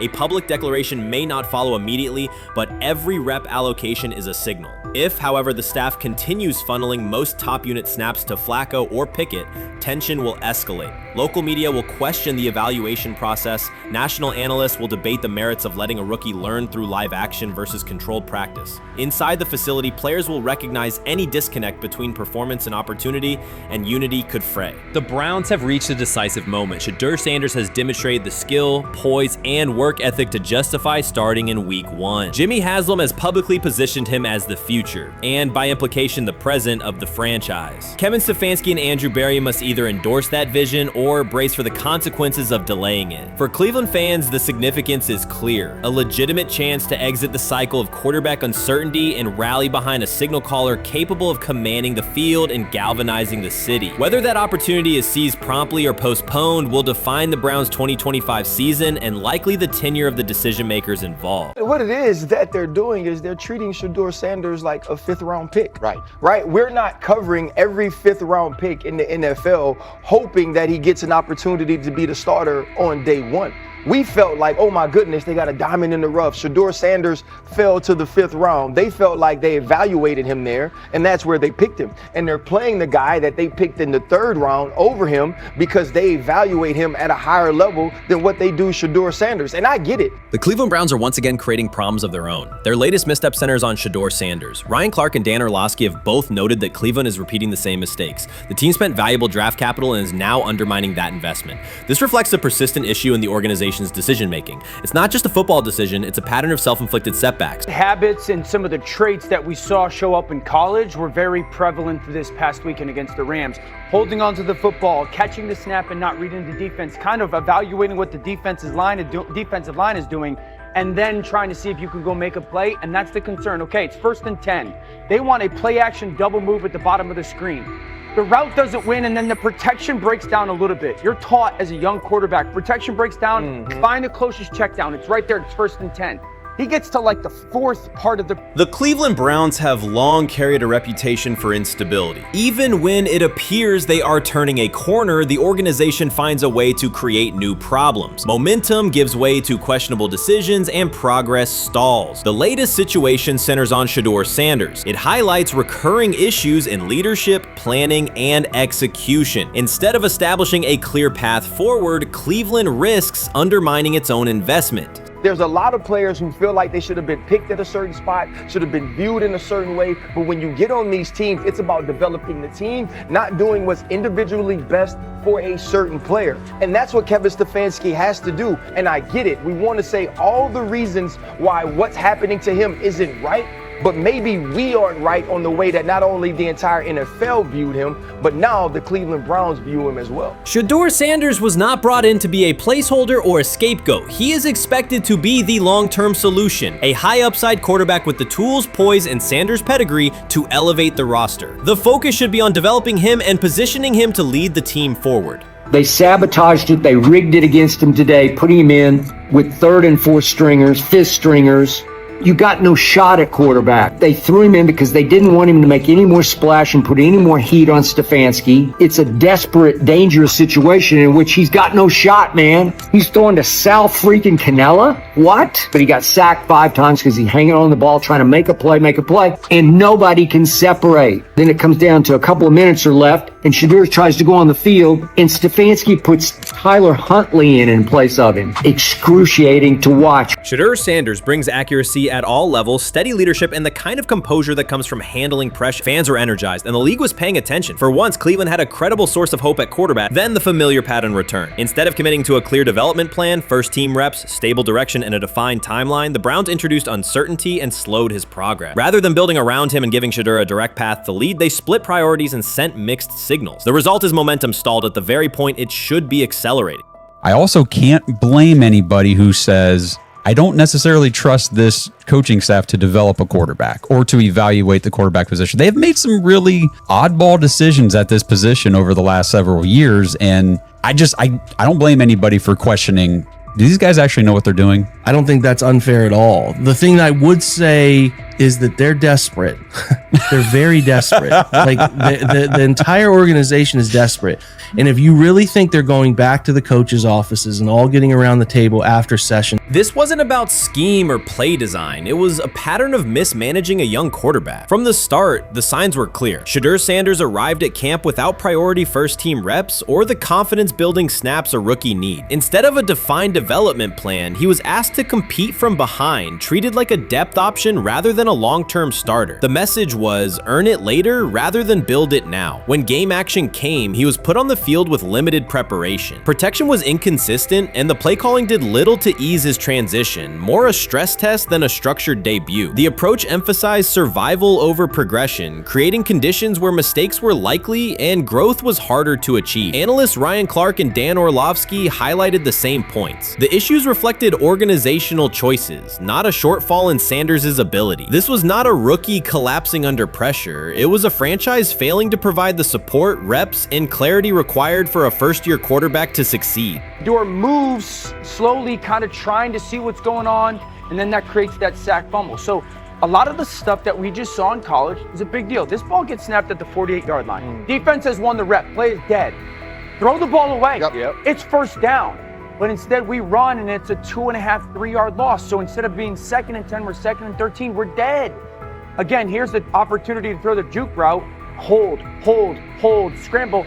So some of those things that I was and others were concerned about on the college tape showed itself again. This is not the end of the world, though. This is part of his development. Cleveland managed to take a highly promising rookie and within weeks put him in a position where he looked unprepared. Ryan Clark called out the core issue. A first-year quarterback cannot succeed without protection, clear situations, and a controlled environment. Dan Orlovsky added that when a young quarterback isn't given structure, support, or coherent schemes, you're not evaluating ability, you're manufacturing failure. That's what happened to Shedeur Sanders. Browns fans weren't just disappointed with the results, they were alarmed by the process. This is a fan base familiar with quarterback missteps, yet even they recognize the pattern. A talented prospect subjected to poor planning and inconsistent guidance. After one preseason setback, the conversation shifted toward maybe Shedeur isn't ready instead of examining coaching, play design, and preparation. The reality is clear. The question isn't whether Sanders is ready, it's whether the Browns were prepared to develop and support him. Well, that would be a nice exit strategy because he would come up as doing Shedeur a favor. I mean, one's got to go, right? One's got to go, to clear this thing up. At some point, but I'm sorry, I know they don't care. If they were to trade Shedeur Sanders now after that preseason performance and he would go on to be good. The organization has cycled through quarterbacks for years, and the pattern is unchanged. Blame the player, protect the system, and repeat the same mistakes. Fans are split. Some argue Shedeur Sanders needs time and support, while others treat one rough outing as proof he isn't the answer. That division hides the real problem, the Browns' process. This isn't Shedeur failing, it's the team failing Shedeur. Across the league, successful teams create clear development paths. Kansas City brought Patrick Mahomes along behind a veteran and tailored the offense before handing him the job. Houston committed to CJ Stroud, built around his strengths, and let him grow with consistent direction. Smart teams invest, protect, and show belief. Cleveland did the opposite with Shedeur. Uneven reps, inconsistent protection, and unclear plans. Then question the outcome. That's not development, it's organizational mismanagement. These players have played a tremendous amount of football. Right. And I remember last year when Bo Nix came out of Oregon, we talked about all the easy throws Oregon creates. Right. The skill, the level of the skilled players that are around him. And then we watched Bo Nix acclimate to the NFL game extremely quickly. I see a lot of those same traits in Dillon Gabriel. He gets the football out of his hands. He takes the throw that's available to him. He plays on time. And part of whether or not you get an opportunity to get on the field is the people that you're competing against. And I don't mean this in any disrespectful way to Shedeur, because I'm not only a fan, it's somebody I want to see succeed. The Browns will likely present this as part of a deliberate development plan, tough standards, resilience building, and testing a rookie under pressure. In practice, it isn't development. It's a damaging approach that undercuts growth. The organization has not shown a consistent model for nurturing young talent, and Ryan Clark and Dan Orlovsky highlighted that publicly. After Shedeur Sanders stumbled in a preseason game, the reaction was immediate. Headlines, polarized fan takes, and sweeping conclusions about his readiness. The front office offered little acknowledgement of the conditions he was placed in. Clark's point was direct. You do not evaluate a rookie by how he looks in a setup designed for failure. You evaluate him when he's properly supported. Orlovsky explained how poor coaching choices, protection, sequencing, and role clarity can quickly erode confidence and stall development. The issue was not Sanders' ability, it was Cleveland's process, which appeared disorganized and unprofessional for an NFL operation. I'm about to unleash about Shedeur Sanders. I just watched what happened to Shedeur Sanders in the Cleveland Browns' third and final preseason game. And I'm outraged, I'm sickened, and I'm saddened.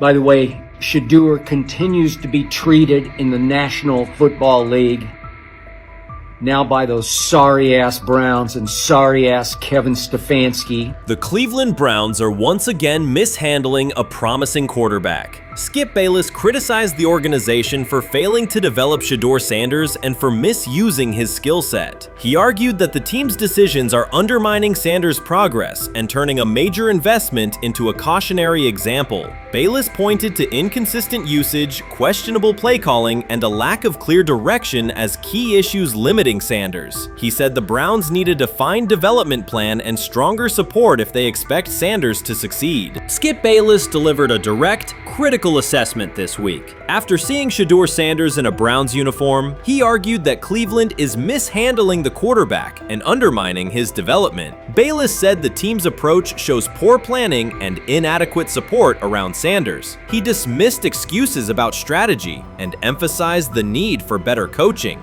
deployment, and protection. In his view, the Browns are setting themselves up for problems before the season begins unless they establish a clear plan for Sanders. Given the team's recent decisions, his reaction is understandable. Cleveland has a history of inconsistent quarterback development. Shedeur Sanders is a premium prospect, the son of a Hall of Famer, a proven college performer, and a widely recognized figure. The organization should prioritize his reps, protection, and a clear development plan, not place him behind Dillon Gabriel as if he were a secondary option. But I'm going to answer this question by saying Shedeur Sanders, and I'm going to tell you why.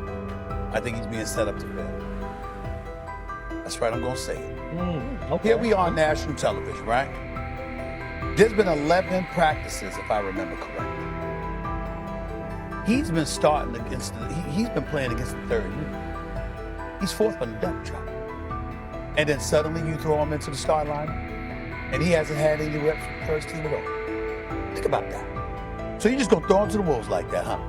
I mean, you know, if he had first team snaps in practice. Yet here we are. Cleveland has one of the most publicized prospects and is handling him like a depth piece. The broader issue is the franchise's long record of quarterback instability and inconsistent development. That history colors every move they make. When the Browns draft a quarterback, fans don't anticipate a long-term answer. They brace for another reset. Shedeur Sanders should be treated as a priority, not as an afterthought behind Dillon Gabriel. Let's give him a chance.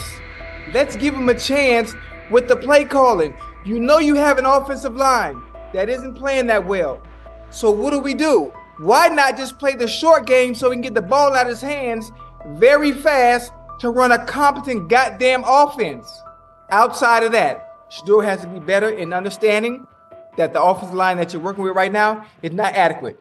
Why not allow the players that are competing for a job, in this instance, Shedeur Sanders, to finish off the 2-minute drill? When Browns fans see another quarterback selected, they brace for another setback. The franchise's recent history, from Johnny Manziel's failed stint to the rocky handling of Baker Mayfield, reflects inconsistent development and short-term decision-making. Against that backdrop, Skip Bayless's reaction to Shedeur Sanders on Cleveland's roster was blunt. He argued the team is already mishandling a premium prospect by treating him as a secondary option instead of a centerpiece for the future. Bayless's position is straightforward. Sanders is not just a name, he brings proven college production, leadership traits, and significant visibility that can strengthen both the offense and the organization's broader profile. Burying him on the depth chart behind Dillon Gabriel signals a lack of a clear development plan and wastes early momentum. Instead, Bayless contends, Cleveland should establish a defined pathway,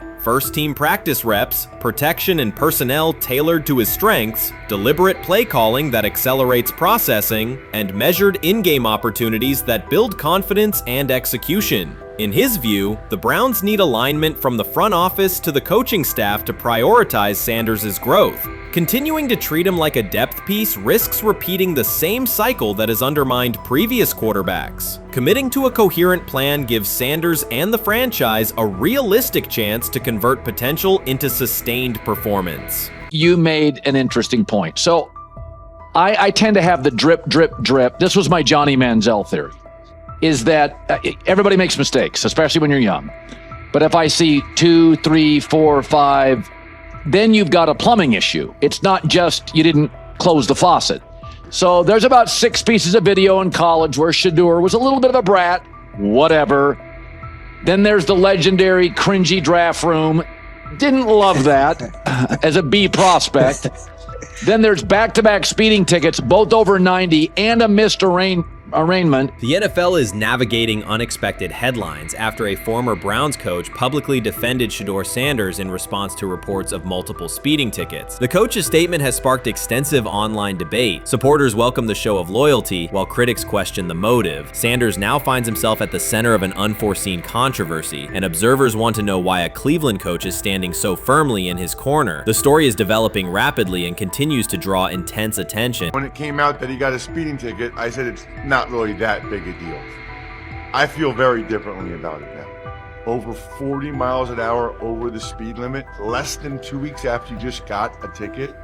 I don't know if that's entitlement or immaturity. There's got to be some teams that are feeling very good right now that they didn't draft him. Observers are focusing on Shedeur Sanders' recent speeding ticket, treating the violation as a measure of his character and sidelining his athletic, academic, and philanthropic accomplishments. The incident, driving 15 miles per hour over the limit in a borrowed Lamborghini, has drawn sharp criticism. In response, a former Cleveland Browns coach has taken the opportunity to comment, even though the franchise is widely viewed as unstable due to its frequent coaching changes and limited on-field success. By defending Sanders, he presents himself as an authority on discipline and leadership. The statement, coming from an organization seldom praised for stability, has nonetheless attracted considerable attention across the league. You want to defend him a little bit. I thought this was an interesting take.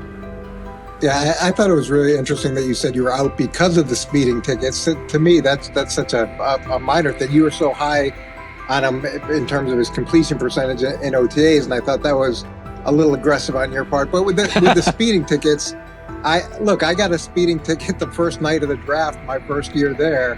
I thought maybe I'd get the benefit of the doubt, but they gave it to me anyways. As soon as the former Browns coach defended Shedeur Sanders, social media erupted with commentary, resembling the volume of draft night coverage. Posts and opinions appeared within minutes, and criticism escalated rapidly. Detractors amplified Sanders' minor speeding violation, while supporters argued that such reactions were disproportionate to a single traffic citation. Shedeur Sanders received 2 speeding citations, and the minor traffic issue quickly drew national attention. Before considering the former Browns coach's response, it is useful to clarify the facts. Sanders, son of Pro Football Hall of Famer Deion Sanders and a current college quarterback, was twice ticketed for exceeding the limit while driving a high-performance vehicle. Commentary on social media escalated rapidly, with critics framing the incident as a significant character concern, even as the league has historically tolerated far more serious legal transgressions. Stepping into the debate, a former Cleveland Browns coach, best known for a tenure filled with losses and contested decisions, issued a strong public defense. He argued that 2 speeding tickets should not define Sanders' reputation or overshadow his on-field talent and community work, urging a balanced assessment of the player's actions. I don't love it from a 5th-round draft pick. I don't love that it happened multiple times, but I do think that this is the first time he's been away from his dad, and there's gonna be some growing pains now. Would I sell my stock on it like you are? Not because of a couple speeding tickets, especially in light of the problems that Brown's quarterback room has had to deal with legally in the last few years. I mean, this This is nothing. The debate quickly shifted from 2 speeding citations to broader claims about integrity, growth, and leadership. The former Browns coach framed the infractions as moments for personal development and urged observers to view them in context. Critics responded forcefully. Some called for disciplinary action, others questioned Deion Sanders' parenting, and a few sought to discredit the coach himself, despite his professional record already being widely analyzed across the league. The reaction underscores an apparent inconsistency in public standards. Fans often overlook on-field confrontations, heated sideline arguments, and other significant controversies, yet they treated Sanders' routine traffic offenses, speeding without evidence of reckless endangerment, as indicators of serious character flaws. If such minor violations were adopted as the primary measure of morality in professional football, many players would face similar criticism. Sports media amplified the story almost immediately. Television panels dissected Shedeur Sanders' decision-making, treating 2 speeding tickets as indicators of deeper character concerns. Networks aired detailed segments under banners such as red flags and road rage, repeatedly questioning whether the citations might affect his draft evaluation. Although Sanders is already regarded as a first-round prospect, analysts emphasize that NFL teams value discipline and legal awareness when forming final assessments. Many commentators overlook the fact that other high-profile players have faced more serious offenses without similar scrutiny. Throughout the coverage, the former Browns coach defended Sanders, portraying him as a talented quarterback subjected to disproportionate criticism in a culture that expects near-perfect conduct. His argument was thorough and methodical, asserting that the traffic violation should not overshadow Sanders' skills, work ethic, or future potential. Commentators point out that the coach's intervention was not entirely selfless. He recognized the publicity potential. One day he was an overlooked figure from a struggling Browns era, the next he was a trending name across sports media. The discussion quickly expanded beyond Sanders' speeding citations to questions of image management and narrative control. Critics demanded disciplinary measures, public apologies, team sanctions, and formal statements, yet their objections seemed directed less at the traffic infractions themselves and more at Sanders' high profile, confidence, and resistance to traditional expectations. In practical terms, Sanders' brand remains intact. The coach secures renewed relevance, and the episode supplies another headline in the ongoing story of modern football. The next time Sanders is seen in a high-performance car, the debate will likely reignite, focused not on speed limits, but on the broader culture of the league. Meanwhile, new voices continue to join the conversation. Broadcaster Colin Cowherd has already weighed in, offering his own reassessment of the incident and its broader implications. Breaking news, Shedeur Sanders last night was pulled over going 100 miles per hour. All right, he clocked 101, 41 miles an hour over the speed limit in Cleveland. He will have the opportunity to fight the ticket in court. Now, I'm not exactly sure where he was pulled over, whether or not that it was in Ohio or whether or not that it was in his home state. But typically when you're going 40 over, that's flirting with the line of reckless driving. Folks, I gotta tell you, I don't understand what it is with these young men driving at absurd speed. Colin Cowherd's view of Shedeur Sanders shifted abruptly. Days after praising the quarterback's poise and skill, he appeared on air to declare that Sanders is overhyped, unfocused, and distracted by celebrity. The reversal was immediate, without any gradual reconsideration. Cowherd now frames Sanders' 2 speeding tickets as evidence of poor judgment, even though he has defended other quarterbacks facing far more serious off-field issues. The sudden, wholesale withdrawal of support leaves viewers questioning the consistency of Cowherd's criteria and illustrates how quickly media narratives can change when minor incidents receive outsized attention. This is okay. nothing. Okay. How much of this is? I mean, Jimmy Haslam has his hands all over Manziel, has his hands all over Deshaun Watson. Admitted it, man enough to admit it. I saw the reaction in the draft room when they took Shedeur Sanders. Pretty obvious it wasn't the coach and the GM's pick. How much is this? This team has 8 last place finishes in 13 years owning it. How much of this is we don't have a very good owner here like Washington, D.C. and the Commanders? Yeah, I didn't love the owner stepping in and saying, you got to take this guy in the 5th round. And I doubt they'll ever admit to it. While Colin Cowherd urged teams to move on from Shedeur Sanders, former Browns coach Eric Mangini offered a more measured response. Mangini, whose tenure in Cleveland was marked by mixed results, used his platform to provide context rather than condemnation. Instead of sensationalizing the speeding violations, he encouraged viewers to consider Sanders' circumstances. A 21-year-old quarterback whose life is scrutinized both on and off the field. Mangini acknowledged that the tickets were mistakes, but emphasized that they do not by themselves define Sanders' character character or future. He noted the extraordinary attention athletes receive today, combining the responsibilities of quarterback, public figure, and social media presence. Under such pressure, missteps are magnified, and criticism multiplies quickly. Mangini concluded that any evaluation of Sanders should weigh the totality of his behavior, performance, and growth, rather than isolate 2 traffic citations as decisive evidence of poor judgment. So the Shedeur Sanders, I want to talk about this. So here's a prime example. Shedeur Sanders, they had 3-day mini camp for the Cleveland Browns. And now Jimmy Haslam actually has some money. The Bengals owners and the Rooneys are near the bottom of the league in net worth. But what the Browns have is what I would call the Buffalo Bills used to have this years ago, pre-Josh Allen. What are Browns veterans saying about Shedeur Sanders behind closed doors? According to internal discussions, the feedback goes beyond casual praise. Several veterans describe his performance as franchise level. Private locker room conversations compare his command of the offense to established starters. And one senior assistant reportedly called him Sunday ready after a single walkthrough. The consensus is that front office staff and coaches have taken serious notice. Inside the Browns facility, informal conversations circulate among players and coaches. These remarks carry significant weight in personnel evaluations and often influence practice rotations. When veterans speak this strongly, the message typically reaches decision makers quickly, especially during roster planning. In short, the internal perception of Sanders is already affecting how the staff views the current quarterback depth chart. Browns vets kind of weigh in on Shedeur Sanders and how he's been since he arrived in Cleveland, in Pound Town. And I think it's very, very important that we discuss it, because it'd be really easy for these vets to, this wasn't like a on-the-record interviews. This is just kind of back channels into what the vets are saying, the rumors, but the sources telling us.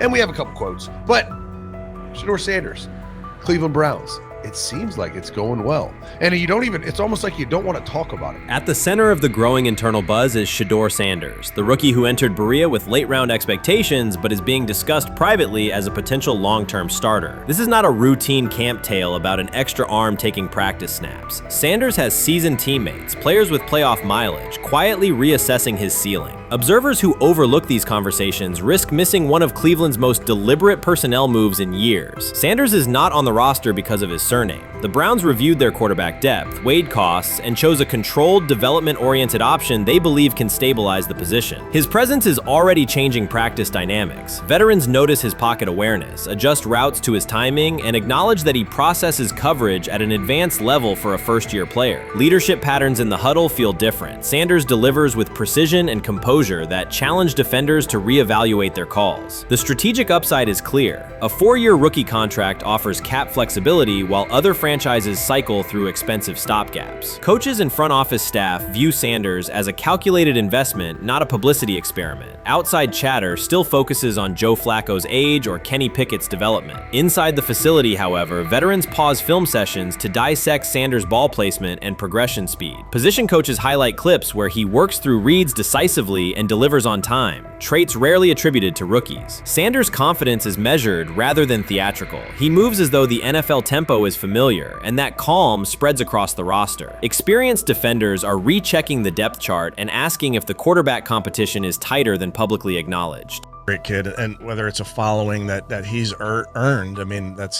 something that he's done a great job of interacting with fans, and but he is a great kid. You guys will get to know him more. He's working like crazy, just like all the guys. He's another young man. These rookies, my office is downstairs. As they got to walk by my office as they come in. They come in early. And Shedeur, just like all those guys, he's in there early. He's getting his work done. He has not yet secured the starting job. Evaluations so far come only from brief practice periods, no comeback drives, no national headlines, just steady execution in shorts and helmets. In a league that celebrates splashy debuts, Shedeur Sanders is earning trust rep by rep. Veterans typically withhold judgment until late in camp, yet several are already studying his footwork and timing, which suggests suggests genuine respect. Inside the building, coaches sense that the Browns may have finally found a stabilizing presence at quarterback. Cleveland's recent history underscores why this matters. The team has started 9 quarterbacks over the past 2 seasons, an indicator of instability rather than depth. Sanders arrives with composure, arm strength, and a well-known surname, so any sign of readiness is magnified. Financial context also plays a role. The Browns are allocating a significant portion of the salary cap to Deshaun Watson, whose performance has not matched that investment. To manage costs, the front office signed 4 additional quarterbacks on low-impact contracts. Together, they account for far less than Watson's annual cap figure. If Sanders continues on his current trajectory, that structure could give Cleveland both competitive clarity and much-needed financial flexibility. He's the only person who's come out and say, hey man, this dude look kind of good, man. Let me tell you what I heard. A lot of people reaching out to players in the locker room and stuff. To me, I think this is it's a red herring.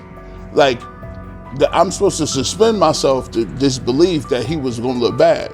I've never expected him to look bad to start with. The 5th round quarterback stuff, that's involving perceptions, pre-draft analysis, and other teams. Cleveland's veterans have endured every kind of quarterback turmoil: poor reads, major injuries, shaken confidence, and sideline disputes. When a young quarterback like Shedeur Sanders steps in and appears composed rather than overwhelmed, people notice. The attention comes not just from coaches and reporters, but from the linemen and defensive leaders who have watched previous backups struggle. They are not exchanging doubts, they are sharing nods of approval. Sanders demonstrates instinctive pocket awareness, reliable accuracy, and steady poise, qualities that quickly circulate through team conversations. After years of instability under center, the Browns need someone who can remain calm and effective deep into the season. Although expectations have fallen over time, genuine interest is growing. Praise is coming from teammates who rarely commend anyone unless his performance demands it. What do you think is happening in Browns camp? What do you think is going to happen there before I let you go, Lewis? You know, I think it really does.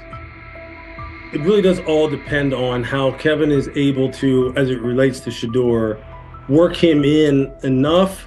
Well, one, Shedeur has to earn the right for Kevin and the staff to have discussions about, hey, we got to get him more reps with the 1s and 2s. We got to get him more reps with the 1s and 2s when we're going team period, not just walk through or not just 7-on-7 team. Louis Riddick reacted sharply on air after viewing practice footage from the Cleveland Browns. The clip showed quarterback Shedeur Sanders executing a string of precise throws while the Browns head coach watched with a broad smile. Riddick questioned whether the session was focused on evaluation or celebration, arguing that visible enthusiasm from the staff could cloud objective assessment of a rookie's progress. Earlier in the segment, Riddick's tone had been measured once the Sanders highlights appeared. He criticized the perception that a routine practice was being treated like a marquee event. He stressed that coaching reactions should remain subdued until performance translates into game situations.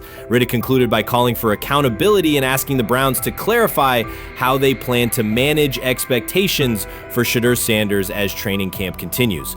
Couldn't imagine me myself saying, hey, you know what, as someone who has been at the very bottom to try and ascend to like some level of success, I could never imagine going, you know what would be really cool? I'm gonna play a joke on someone like this and make pretend that I'm a GM and I'm drafting you when actually I'm not, and then I'm gonna hang up and just giggle about it. I mean, what the hell are we doing? Seriously, what are we doing when we think that that kind of crap is funny? I don't know. Trying to get likes on TikTok. I don't have the right words for it. Right, Lewis, I'm gonna say this. I don't have the right words for it. Few situations unsettle a former front office executive faster than watching coaches celebrate a rookie quarterback before pads come on in August. In Louis Riddick's view, the Browns staff did more than acknowledge promise. They acted as though they had already secured their franchise leader. Throughout the session, Shedeur Sanders delivered 40-yard throws off his back foot, ran crisp 2-minute drills, and displayed steadiness rare for a first-year player. According to reports, each successful rep drew audible admiration from the sideline, highlighting how quickly enthusiasm has escalated. When Riddick reviewed the same practice tape and heard the glowing comments, he challenged the reaction on live television. He argued that a few controlled drills should not override the methodical scouting and development work that normally guides roster decisions. Riddick's criticism focused less on Sanders' talent than on the evaluation process. He warned that comparing a prospect to established stars or joking about renaming the stadium creates pressure before the player has taken an NFL hit, faced a disguised coverage, or logged a preseason snap. Praising potential is acceptable, he said, but anointing a savior in July risks repeating the organization's history of premature quarterback expectations. Sanders brings confidence shaped by his father's legacy and his own disciplined preparation, yet Riddick insists that progress must be confirmed over time. He urged the Browns to temper public excitement, follow a structured development plan, and reserve celebratory reactions for on-field results that matter. Regular season production under live pressure, not highlight clips from a midsummer workout. He has to earn that. Kevin has to figure out a way to do that, so then you can reasonably assess what you have in him compared to Dillon Gabriel, compared to Kenny, compared to Joe Flacco. If you don't, then the conversation surrounding him is going to continue to be what it's been, which is, but for some people, he was overhyped all along. He's not that great of an athlete, doesn't have a big enough arm. There's a reason why he was a 5th-round pick, blah, blah, blah, which I don't believe. I believe if he is given enough reps, earns enough reps, and then is given enough reps in meaningful situations, he can throw the ball just as good as Joe, if not better, just as good as Kenny, if not better, just as good as Dillon Gabriel. After more than 2 decades in personnel and broadcast analysis, Louis Riddick was dismayed to see a franchise bypass basic evaluation standards after only a series of eye-catching minicamp throws. Reviewing practice footage from Cleveland, he observed Shedeur Sanders drilling 40-yard passes against uncovered receivers and running 2-minute sequences with poise. In Riddick's view, those reps, conducted without pads, contact, or a disguised rush, show arm talent but reveal little about how a rookie handles game pressure. Riddick said the Browns' reaction drifted from objective assessment to outright admiration. Multiple reports indicated coaches were sketching new concepts for Sanders during dinner and referring to dedicated Shedeur packages well before a padded practice. Even the veterans in the quarterback room showed no visible alarm, a sign that staff excitement had already reset the internal depth chart conversation. The analyst emphasized that his concern is not Sanders' skill set. He acknowledged the quarterback's arm strength, footwork, and composure, but rather how quickly the club appears willing to declare him its long-term answer. Riddick cited several past prospects who received similar midsummer acclaim only to stall once real competition began. Given Cleveland's long history of quarterback turnover, he argued the organization should focus on incremental milestones, processing post-snap reads, surviving live pass rushes, and rebounding from mistakes on Sunday afternoons. Riddick urged the Browns to temper expectations and follow a structured development plan so Shedeur Sanders can progress without undue pressure. One coach reportedly admitted he replayed Tuesday's scrimmage film so often that he lost sleep, an anecdote Riddick offered as proof that enthusiasm is already outpacing reality. All asking now is what is going on with Shedeur Sanders, and so the floor is yours. Maybe you can make sense of this free fall with what was at one point the top-rated quarterback in this draft class. Yeah, see, I think at this point in time, this really isn't a football discussion any longer. This is a personal discussion. This is about it's a fit discussion. It's whether or not teams are just comfortable with everything that comes along with Shedeur in terms of who he is as a person, all the people that are surrounding him in terms of his inner circle, and whether or not teams deem that to be something that they're comfortable with. Right or wrong, that's the only conclusion you can really come to at this point. Louis Riddick voiced an escalating concern during the segment. Having witnessed numerous quarterback setbacks in his career, he worries another may be forming, not because Shedeur Sanders lacks talent, but because the praise around him is growing without restraint. Sanders has simply attended practice, delivered accurate passes, led the huddle, and shown the composure expected of an NFL player. Riddick fears the Browns' reaction, treating routine drills as proof of long-term success, risks setting premature expectations. He cautioned that the organization seems ready to celebrate a franchise savior before Sanders has taken a competitive snap, noting that such early adulation has derailed promising prospects in the past and could impede Sanders' measured development. We've got news. Got news about my Cleveland Browns. We've got an oblique problem. Obliques are big deals, especially when it's your quarterback. Now, he might be 4th on the depth chart, but he was number 1 in the preseason game last week, and he did a great job. 138 yards, 2 touchdowns. Shedeur Sanders has an oblique injury. That is not good. I do not like this.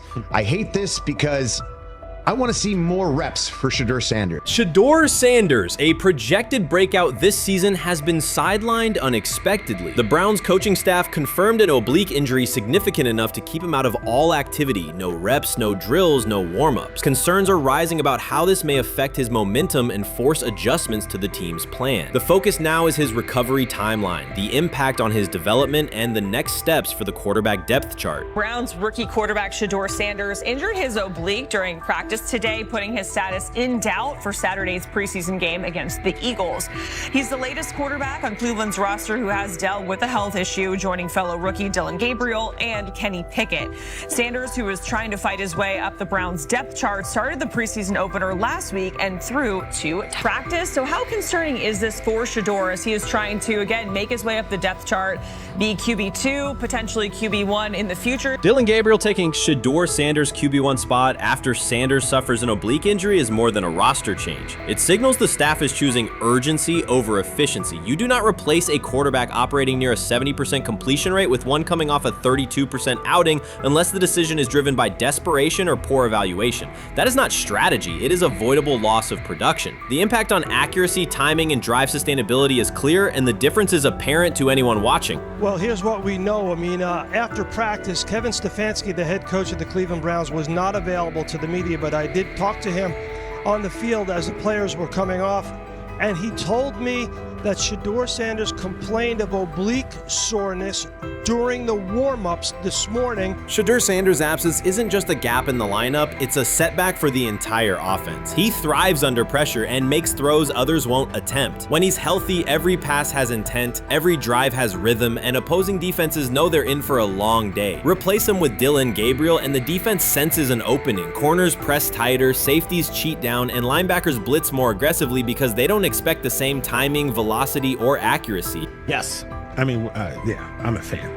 I'm not even going to try to hide it. Rich gets You guys are fans. Like, you guys talk about the Cleveland Browns quite a bit. Yeah, it's almost annoying to me. It aggravates people. Like, people don't like the fact that Rich talks a lot They about must love Shedeur. I'm here. But it's like, you know, you have a friend, and Right. that friend's child is following in the family's footsteps. You want them to do well. I don't know why people have such an issue. I know Rich is supposed to be impartial, but it's kind of hard when you have that type of tie to it. But yeah, I'm rooting for Shedeur, man. And Dillon Gabriel's 32% completion rate isn't just poor, it's untenable at this level. A number that low needs no context. It means 2 misses for every completion. Weather, opponent, and play calls are secondary when efficiency is that limited. That output does not sustain drives or keep the full playbook viable. Yet he is starting while Shedeur Sanders is sidelined. The contrast is clear. Sanders brings accuracy, timing, and command. Gabriel's recent performance reflects inconsistency and missed opportunities. Choosing Gabriel under these circumstances reduces offensive reliability and invites defensive pressure. It is a decision that sacrifices efficiency and field position. So it'll be interesting to see what happens with Dillon Gabriel, but to the Shedeur Sanders point, it is unfortunate because I thought he was gaining some momentum. I know the practice that they had before they left for Philly, Daniel Oyefusi reported that he actually took the most reps of all of the quarterbacks. And that was the first time that had happened. It was the first time that he had went ahead of Dillon Gabriel, practicing with the twos, etc. So, like, coming off that stout performance against the Carolina Panthers, he was gaining momentum. If this were a clean evaluation, there would be no debate. Shedeur Sanders is the clear choice. He's accurate, composed, and consistent with a track record of high-level production. Dillon Gabriel remains a question mark, and not the kind that stresses defense. He's the kind that makes coaches consider leaning on the run to limit risk and protect field position. The reality is that injuries create openings for players who haven't earned them. Gabriel has stepped into QB1 while Sanders is out, but that reflects circumstance, not superiority. We don't know the severity of this oblique injury and whether it will even keep him out of Saturday's game against the Eagles.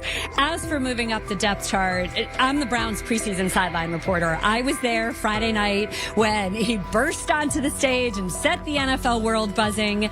And yes, his demeanor was tremendous. His poise was tremendous. He did the things that were asked of him. But at the end of the day, he wasn't actually asked to do all that much. The real concern is how this could attach to Shedeur Sanders' reputation. The NFL is unforgiving forgiving about availability. An oblique injury for a quarterback isn't minor. It affects mechanics, torque, and timing. Even with a strong return, the injury-prone label can linger. For the Cleveland Browns, or any team seeking stability under center, that perception is toxic. Teams don't want a player they fear won't make it through October. That's the risk. Talent doesn't always overcome league politics. Once questions about durability start, they rarely fade. They surface in contract terms, roster decisions, and sideline evaluations. So Shedeur Sanders is injured again?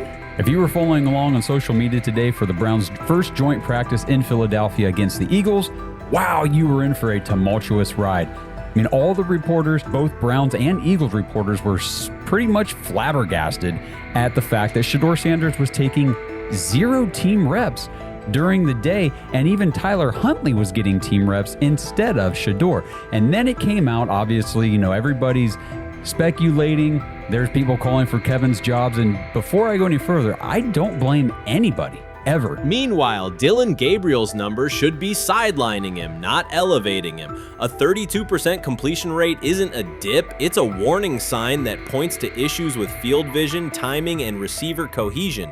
That's the quarterback taking snaps while Shedeur Sanders is out. Put their work side by side and the gap is obvious. Sanders shows consistent placement, timing, and footwork that reflect high-level execution. Gabriel's recent output introduces variability that shrinks the call sheet and stalls drives. You can't claim the priority is winning while starting a quarterback who isn't reliably delivering routine completions. Fans recognize it, receivers lose confidence and tempo when targets are off, the offensive line's urgency fades when protection doesn't translate into productive throws, team belief in the quarterback is fragile, and once it erodes, a season can come apart quickly.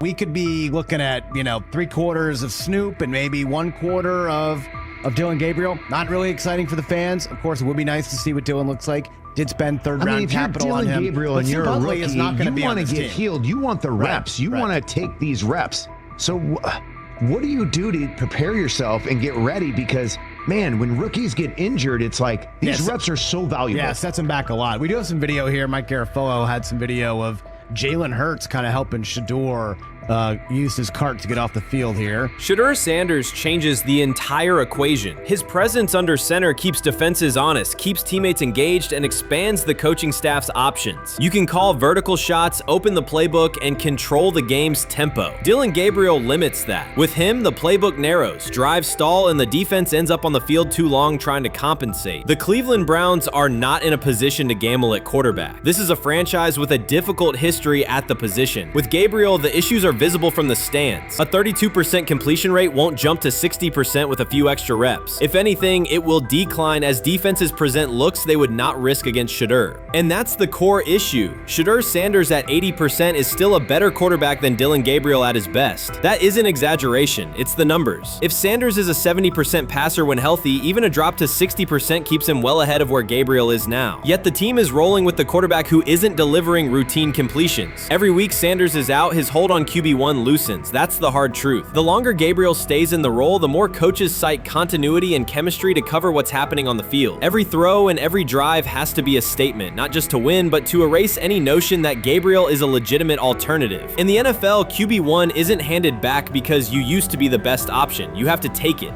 Started off with some positive news for Shedeur, and then it kind of just went left real quick. Shedeur got the news early on that if Dillon Gabriel couldn't go, he would get his second straight start in the Saturday preseason game against the Philadelphia Eagles. And then he went on to injure his oblique. For the fans who don't know exactly what part of the body the oblique is at, what that injury is, and how it can impact the quarterback, can you explain to them what is an oblique injury? It's like up in this area, right? Well, you can't see me, but like right up in here, when you go to throw, like obviously that's all that. So the truth is straightforward. The Cleveland Browns, or any team in this situation, aren't going anywhere meaningful with Dillon Gabriel under center. You can frame it as progress and point to selective highlights, but reality will level it out, and by then the season is already slipping. Shedeur Sanders is the difference between a team with a path forward and a team playing out the schedule. He reads coverages, delivers on-time throws, and forces defenses to respect affect every level of the field. Gabriel turns the offense into guesswork. The NFL is built on results, and the results are clear. Gabriel's 32% completion rate functions as a warning sign. It doesn't need context, a clinic, or a film session to explain. It signals inefficiency that stalls drives and compresses the playbook. Yet he has been handed the role Shedeur established through precision, composure, and production. That decision undercuts the stated goal of winning. With Sanders, the offense retains structure, rhythm, and threat. With Gabriel, it narrows and exposes the defense to longer stretches on the field. Shedeur got on the field.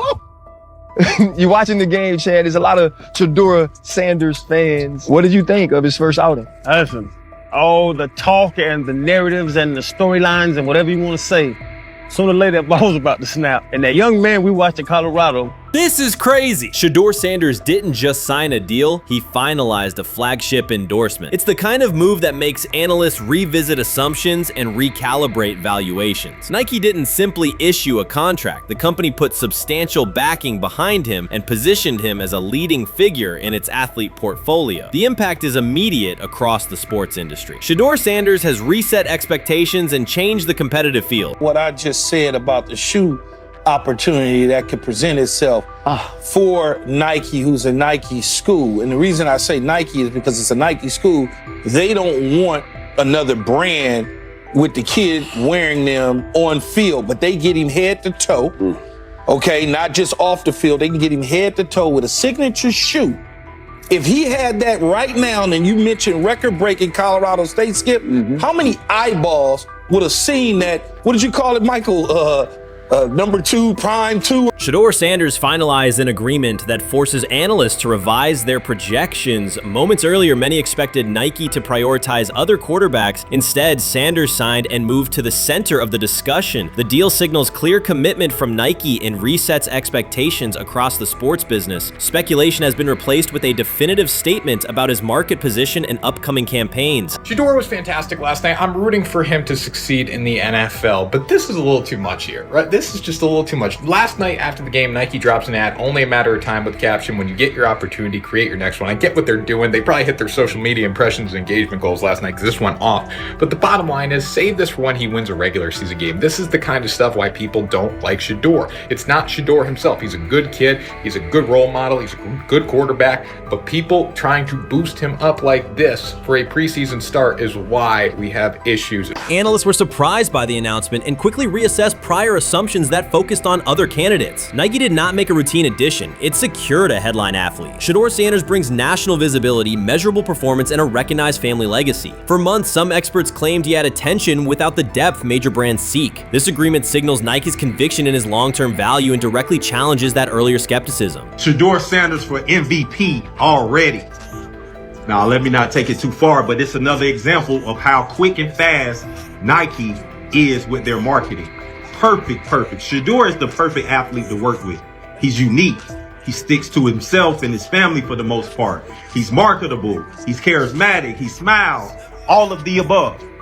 And Nike is so quick with the timing. They say only a matter of time. Nike reached a different conclusion. The company made a clear commitment, and the commentary that dismissed the possibility is now being revised. The announcement is not the beginning of the story. It is the outcome of a trajectory that has been building for some time. Shedeur Sanders' rise has been unconventional and decisive. He drew sustained attention even when many claimed not to be watching. More than a position on the depth chart, he delivered presence, audience growth, and momentum. In this case, market impact and leadership qualities carried as much weight as traditional metrics, and Nike acted on that assessment. Did y'all see about like the business side of it, like his contract? Like he gets a percentage of every one of his jersey sales. Oh yeah. So they wanted to like basically shadow ban him and his stock pick, because the more famous he is and the more they sell, they owe him more money. I probably believe it. Probably something he like has that. Apparently a super unique NFL contract. Damn, that's interesting. I would love to see that. I gotta do some more research, but and that Browns fan base, bro, they have been through some shit. They are happy for everything to come that way. So they everybody buying them jerseys. And did y'all see the price of tickets for that preseason game after he announced that he was gonna be the starter? Crazy. Bro, that shit went from $12 to $150. At Colorado, Shedeur Sanders generated consistent national attention through performance, media presence, and high visibility moments that elevated the program's profile. That positioning aligns with what Nike seeks, not only athletes, but figures who influence culture and drive conversation. The brand signs leaders who can shape markets, athletes whose impact shows up in audience growth, engagement, and partner interest, not just in weekly box scores. Many evaluations missed this broader picture by focusing narrowly on passer ratings and comparisons that failed to capture Sanders' reach and commercial pool. Nike's history reinforces the approach. Michael Jordan became a global identity, LeBron James matured into a generational centerpiece from day one, and Serena Williams reshaped both competitive standards and style narratives. The decision to back Shedeur Sanders fits within that framework, a calculated investment in a quarterback with crossover appeal, measurable momentum, and a recognizable lineage. It signals that Nike views his value as extending beyond on-field results to sustain brand relevance and long-term market impact. Hey, bro. Can we keep it a bean, dog? He shouldn't have been no 5th round pick, dog. He should not have been a 5th round pick. Now, he plays on the Browns. I'm a Steelers fan, so, like, him doing well, it's like, do I really want to see him? Not really. I'm rooting for the brother, though. I'm rooting for him. Probably the one Cleveland Brown player I root for. But 14 of 23, 138 passing yards, 2 TDs. He missed a couple throws here and there. I was like, damn, Shedeur, really? You missed that? You missed that throw? Was it early? Many analysts argue yes. That view reflects an older assumption that endorsement value tracks narrowly with box score output. In 2025, brand decisions weigh audience reach, reliability of attention, and cultural relevance alongside performance. Shedeur Sanders doesn't only produce plays, he generates sustained visibility across platforms and demographics. Nike prioritizes athletes who can maintain conversation even between games. Sanders delivers consistent engagement, repeatable storylines, and measurable spikes in impressions when he appears, factors that translate directly into marketing efficiency. This is less about highlight reels alone and more about dependable distribution, an athlete who moves awareness, traffic, and product sell-through. Recent commentary suggested the NIL market was cooling and that brands would tighten spend. This announcement points the other way. A flagship commitment from Nike undercuts the caution-first narrative and affirms that attention with durability still commands premium terms. Whether audiences tune in to support him or to critique him, the net effect is the same. Predictable viewership that reduces campaign risk. The implications extend beyond one signing. This elevates expectations for top college athletes and shifts negotiations toward quantifiable reach, conversion, and content output. Where the question once centered on whether emerging stars could secure 6- or 7-figure packages, the discussion now moves to structure, multi-year horizons, equity or revenue components, creative control, and integrated media plans. Brands will benchmark against Sanders' deal, and athletes will price to the standard it sets. The clause is called prime equity. This clause gives Sanders a percentage of revenue generated from merchandise, sponsorships, and promotions linked to his name and likeness. Then they got NIL in the NFL. Oh yeah, that's why people ain't fucking with him. That's what they said. It wasn't that his character was stupid. They was trying He's too smart. Yeah, that's why he got picked so far back, because apparently his agents wanted this clause in the contract.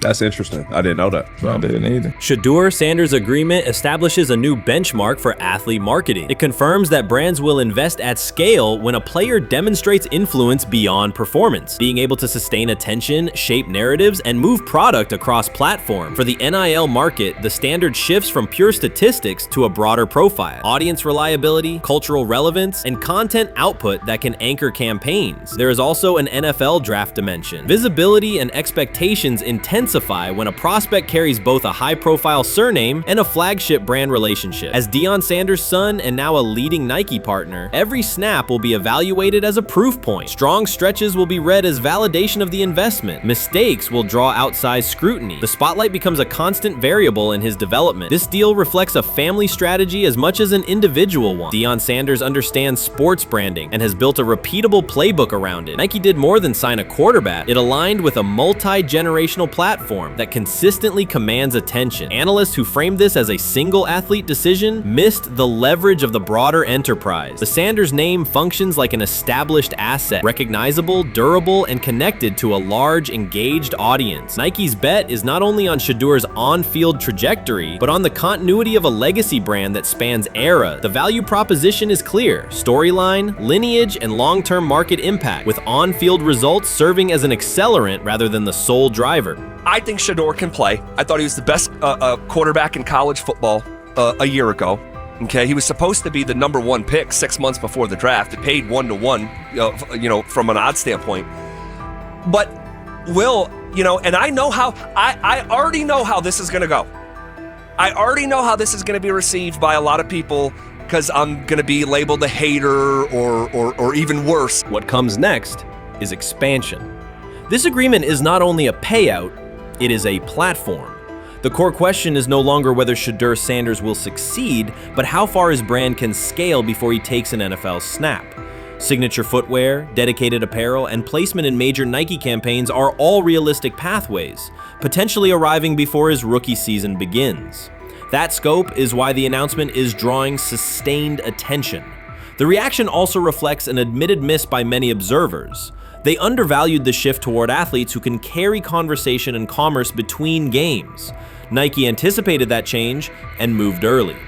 The immediate task is to assess the broader impact on college athletics, the NIL market, and competing brands that now have to reprice and reposition. In practical terms, this deal sets new expectations for structure and visibility. It ties Sanders to a global distribution engine and makes each appearance a measurable marketing event. The narrative is straightforward. Nike identified durable attention, aligned with it, and formalized the bet. The market will adjust to the standard this creates. You can't fire the owner because he can't fire himself. Someone's head's going to roll, unfortunately, in this situation. And it's probably Stefanski and Barry. I saw on The Athletic. I don't think that's fair, by the way. Stefanski, that part. I agree. I was saying the other day on my podcast that Barry should be fired. And I said I wouldn't fire Stefanski, but a couple of people made the point of saying, well, if you fire the GM, you got to give him a chance to hire his own coach, which is fair. That's true. Mm-hmm. So I would fire Barry. I would hire a new GM. If that GM thinks Kevin Stefanski's a good coach, wants to stick with him. Right. The situation in Cleveland has escalated with the NFL. Sources indicate GM Andrew Barry is prepared to move on from head coach Kevin Stefanski if he refuses to elevate Shedeur Sanders. The Browns are weighing a major quarterback change. Leadership appears to be aligning behind Sanders and pushing for immediate action. This is a high-stakes decision about control and the team's direction. I think it's unfair for me to comment in I guess, maybe on behalf of the industry. All I can say is this, the time that we spent with Shedeur, and what he's done throughout his college career is impressive. He's an impressive young man. He's a really good quarterback. Sometimes, fit comes into play. And I'd also say this, there are 4 more rounds of the draft. And then maybe lastly, it's less about where you get picked and what you do after you get picked. That's really the most important thing.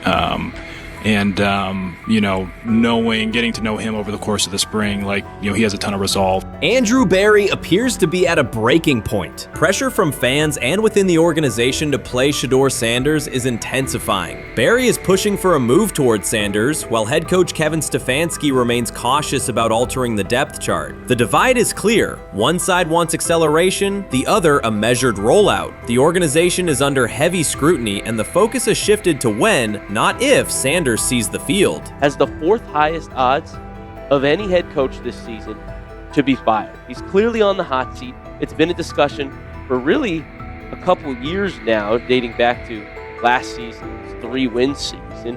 And he's always had kind of hot and cold seasons. And now the sports books are saying he's 4th on the list. Number 1 is Mike McDaniel of the Miami Dolphins, Brian Dable of the Giants at 2, Shane Steichen at 3, and there is Kevin Stefanski plus 650 to be fired. This has moved beyond tension to outright stubbornness. Rather than elevating Shedeur Sanders, the staff has chosen Dylan Gabriel. The current depth chart looks less like a forward plan and more like resistance to change. Fans have been clear about who they expect to see, yet the organization keeps delaying. Every week without a real evaluation of Sanders slows development and blurs accountability. Cleveland is choosing a conservative approach when a decisive decision is needed, sending a message of uncertainty to both the locker room and the city. Now being the third string quarterback for the Cleveland Browns, was that so much was made out of unbelievable. He actually made the team as the third string quarterback. Like that was a big deal. Like that was somewhat of a surprise to a lot of people.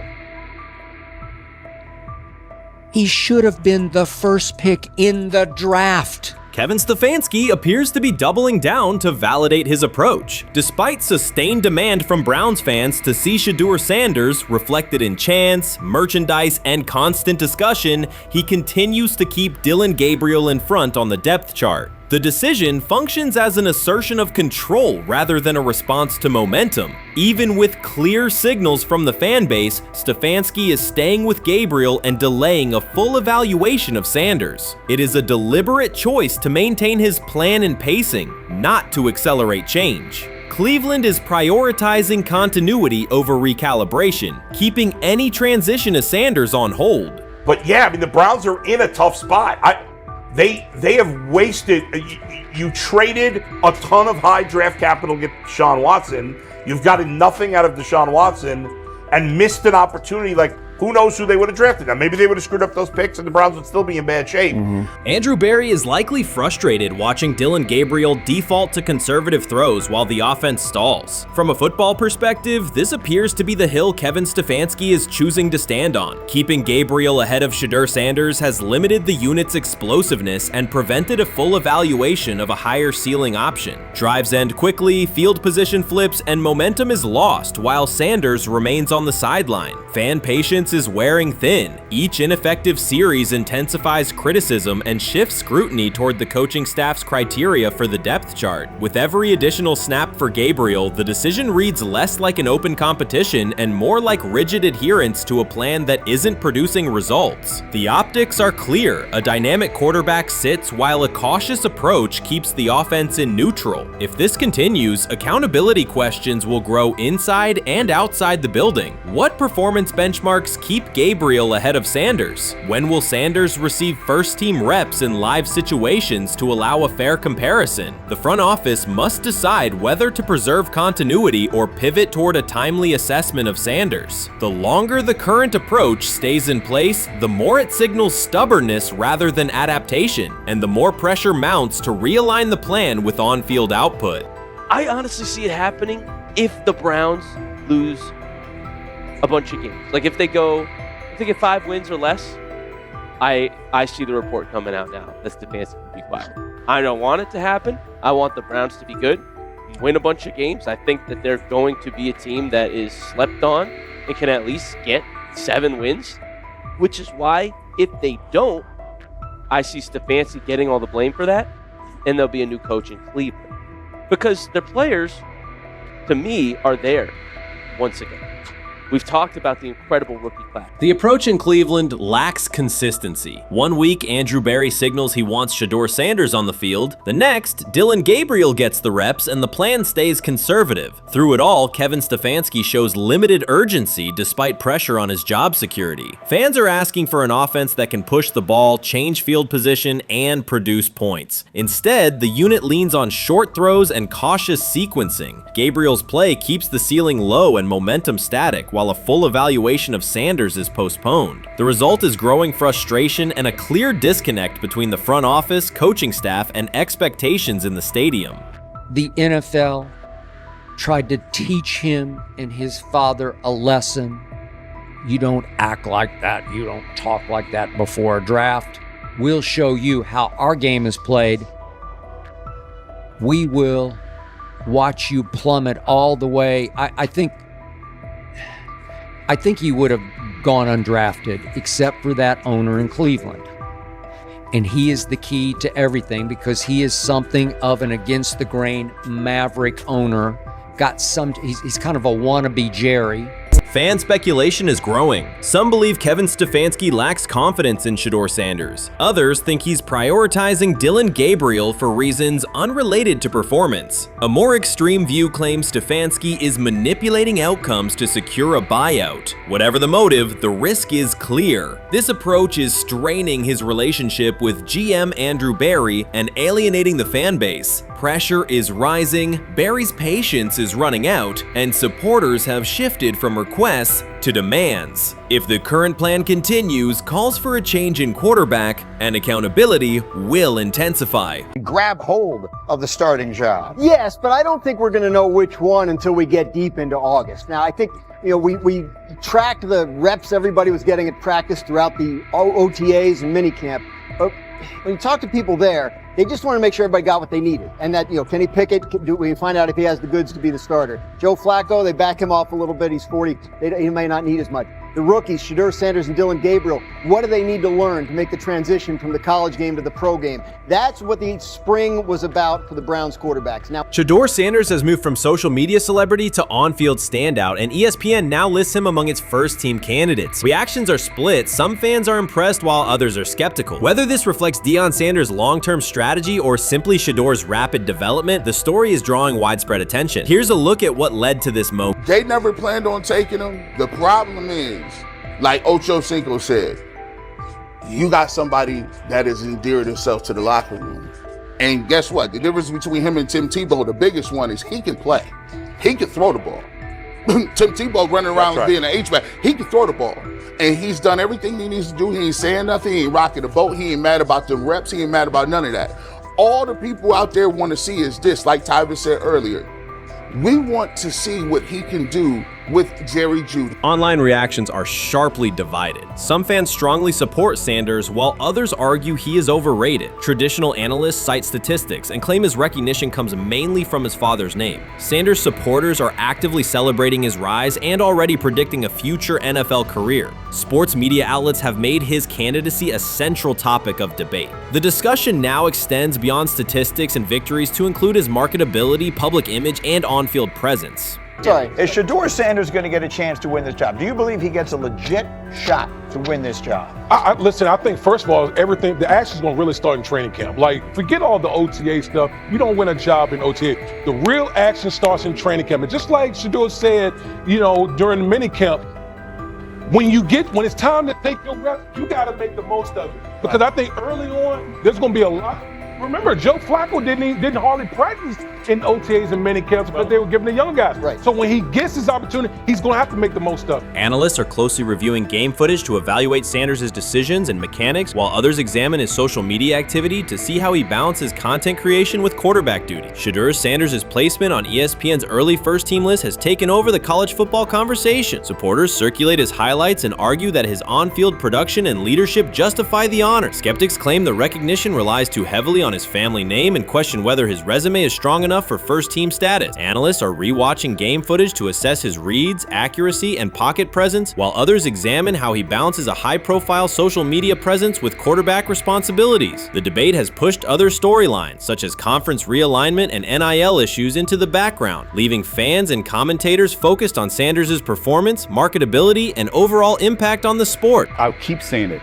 I believe Shedeur Sanders should play more games than any other quarterback on this roster this year, because he's the only guy that I look at and say they might have something here. Because I'm telling you right now, they left night one of the draft saying we are taking our quarterback next year. So it's on Shedeur or Dillon or Kenny, probably not Joe, to change their mind. To change their mind. But you got to find out. You gotta find out. Opinions differ on whether Sanders is benefiting from his family name or simply showing real progress, but the attention is undeniable. Social media is flooded with edited images elevating him to legendary status. Critics argue the first-team nod is driven by hype and marketability, while supporters point to his flashes of strong arm talent, field vision, and decision-making. Regardless of motive, the announcement has dominated the football news cycle and intensified debate over how much of his rise is performance-based versus media-driven. highlight reels rarely show Sanders' turnovers, late-game mistakes, or inconsistent stretches. Being named to a first-team watch list suggests sustained dominance, something Sanders has displayed only in flashes. His selection appears driven as much by brand recognition and media appeal as by performance. ESPN's decision has intensified debate. Data-driven critics post statistics that question his resume, while passionate supporters predict awards and future NFL success. Commentators recall a time when first-team consideration required years of proven excellence. Yet many fans already see the announcement as confirmation that Sanders is on track for major college football honors. Shedeur Sanders has earned first-team reps when training camp commences later in July. I'm not saying like he's the first guy up when you do 11 on 11s, day 1, 2, 3, 4, 5 at training camp. I'm not necessarily saying that. But he's the one quarterback that we didn't get a chance to see take reps with the ones. But I think Shedeur has a chance to like make this conversation interesting if he gets those reps with the ones and he has the same success that he did with the 2s, the 3s, and the 4s.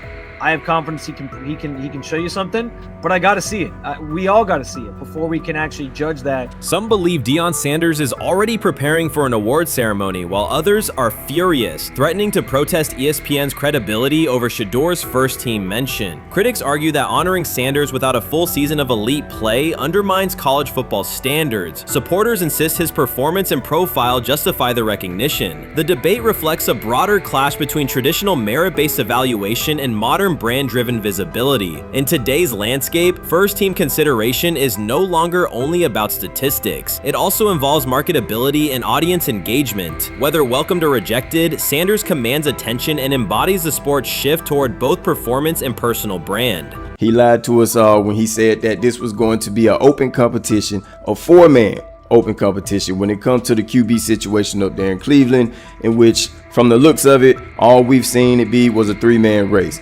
The only people that has been getting reps in with the first team or with the veterans are Joe Flacco, Kenny Pickett, and Dylan Gabriel. We've never seen my boy Shedeur Sanders get a chance to get in. Even with him doing the things that he has been doing up there, he has yet to get in with the... Shedeur Sanders was caught off guard by Coach Kevin Stefanski's recent remarks, which have sparked talk of bringing in another starting quarterback. Commentators are debating whether Stefanski's comments reflect eroding confidence in Sanders or a brief lapse in judgment, but the rookie now faces intensified scrutiny over his role. The Browns, we got an analyst that says that Shedeur Sanders should have some kind of a ban? Banishment of some kind? Come again? Say what? For what? And we've got, this would be more troubling. If I'm a Browns fan, and this is where we're going to start, potential dissension in the ranks of the front office and the coach. And over what? Quarterback. When a program's headline quarterback suddenly becomes the subject of sideline murmurs and quiet searches for replacements, the situation is unmistakable.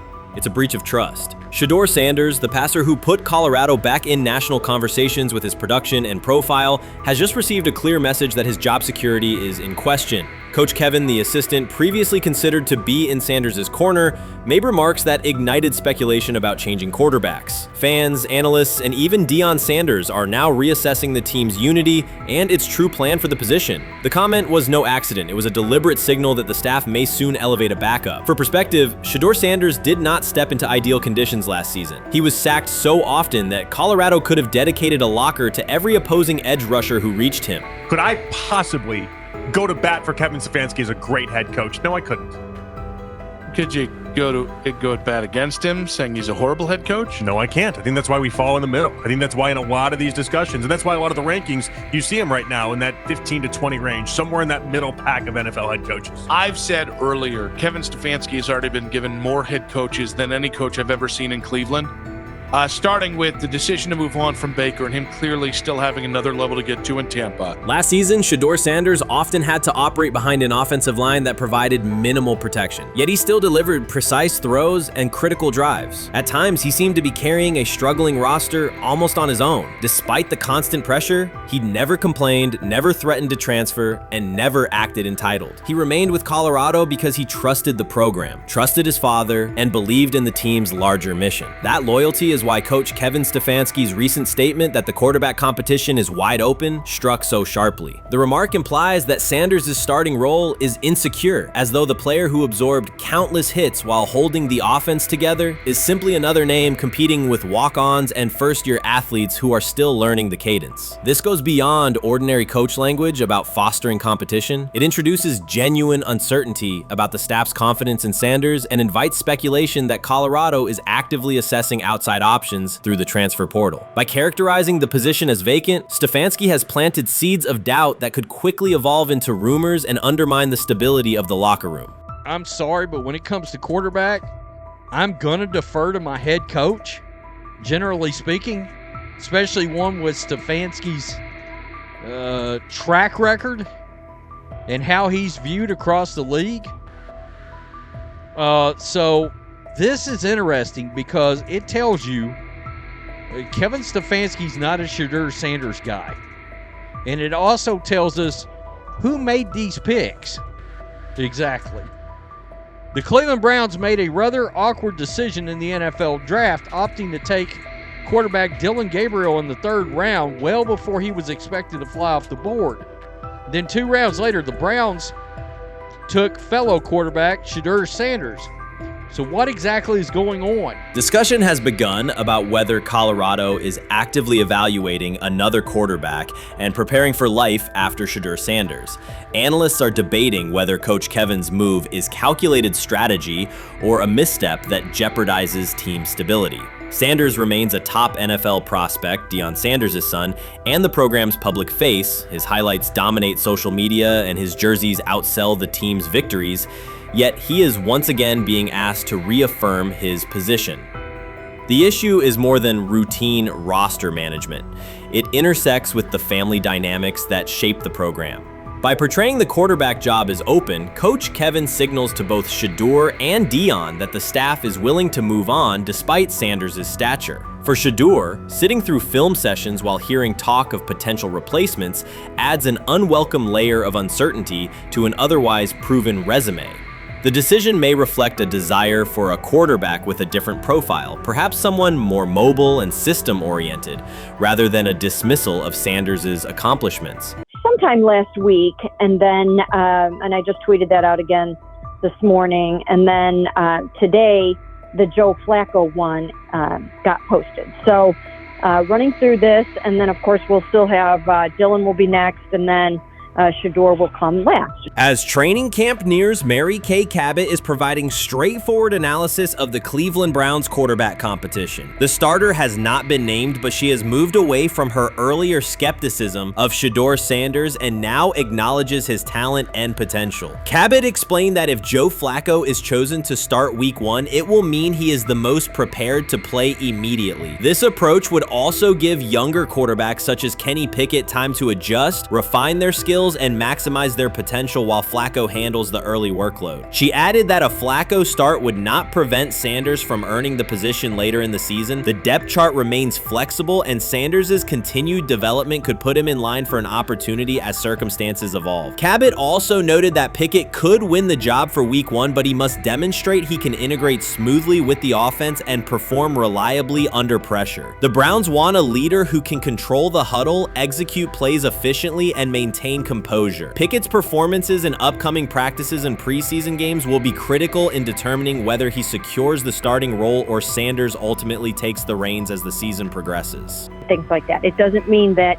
that Kenny can't swoop in there and steal that job by them, but he's really going to have to show that he has a complete mastery of this scheme and this system, and that they don't have to dial it back a lot to put him in there. So these will be some considerations, and I do think that that as the preseason goes along, it will become evident.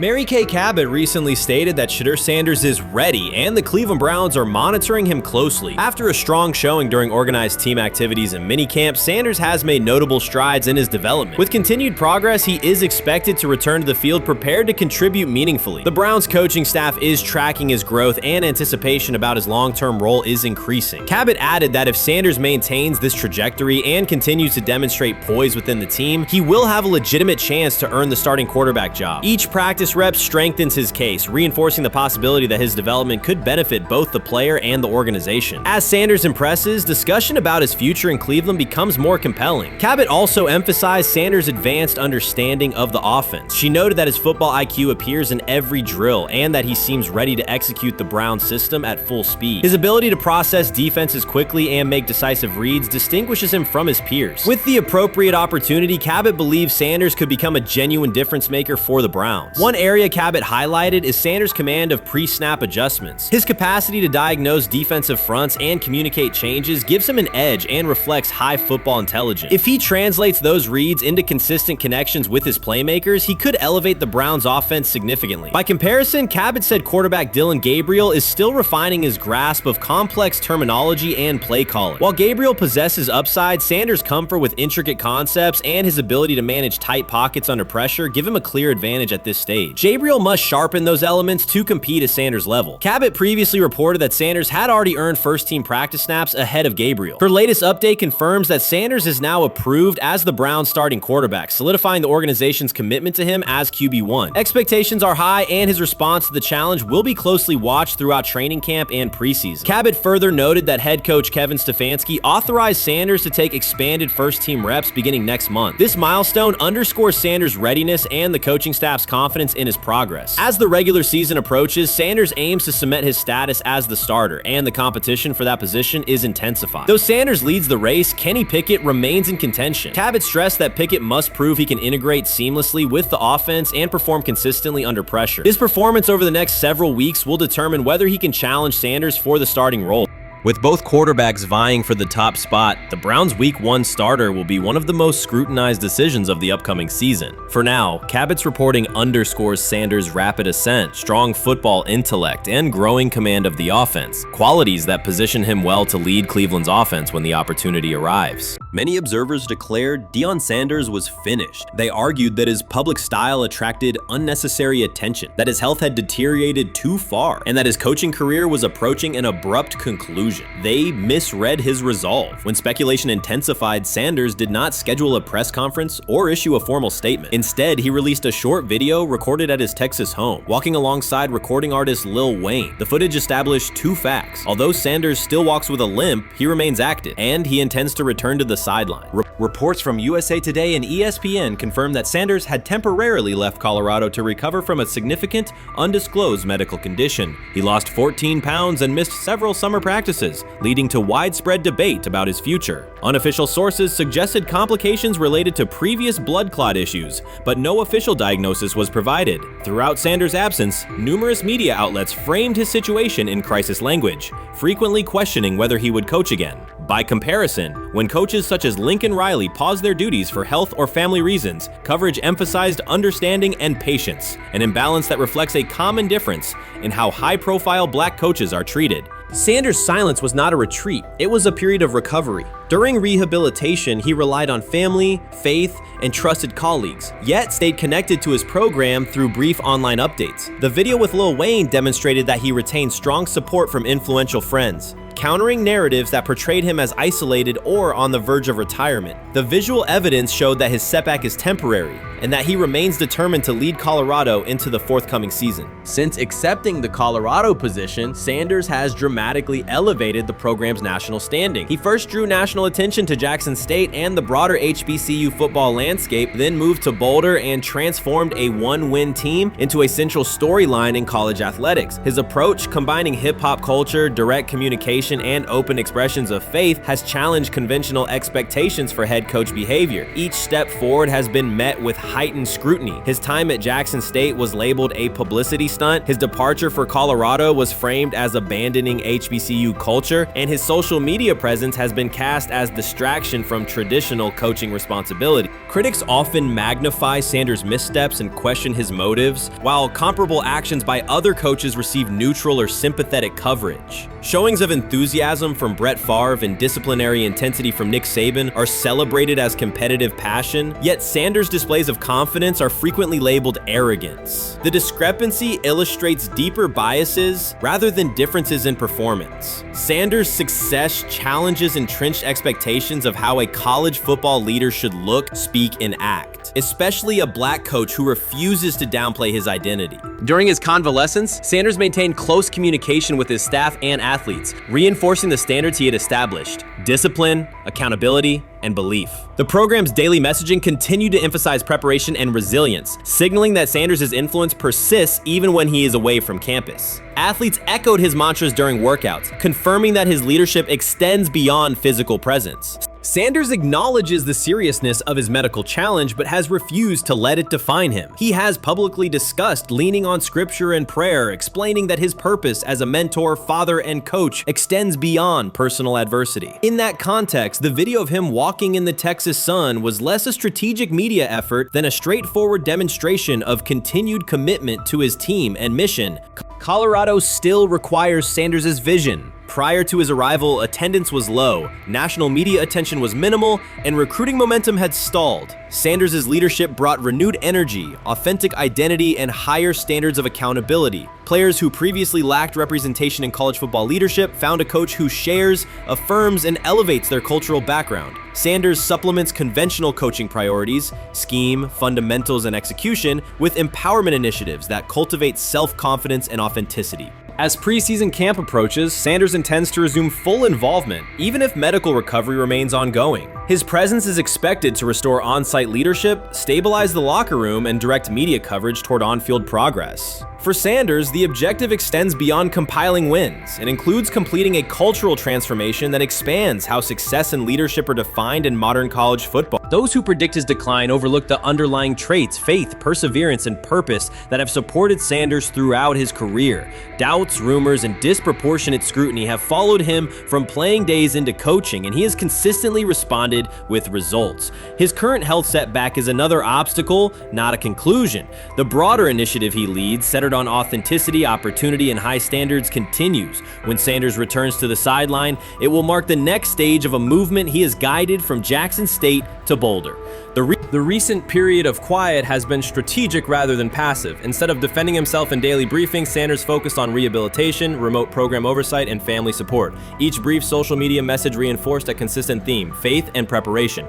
He has articulated gratitude for medical professionals and has reiterated that his mission at Colorado is unfinished. His public references to scripture have been direct but measured, aligning with his long-standing practice of integrating faith into leadership.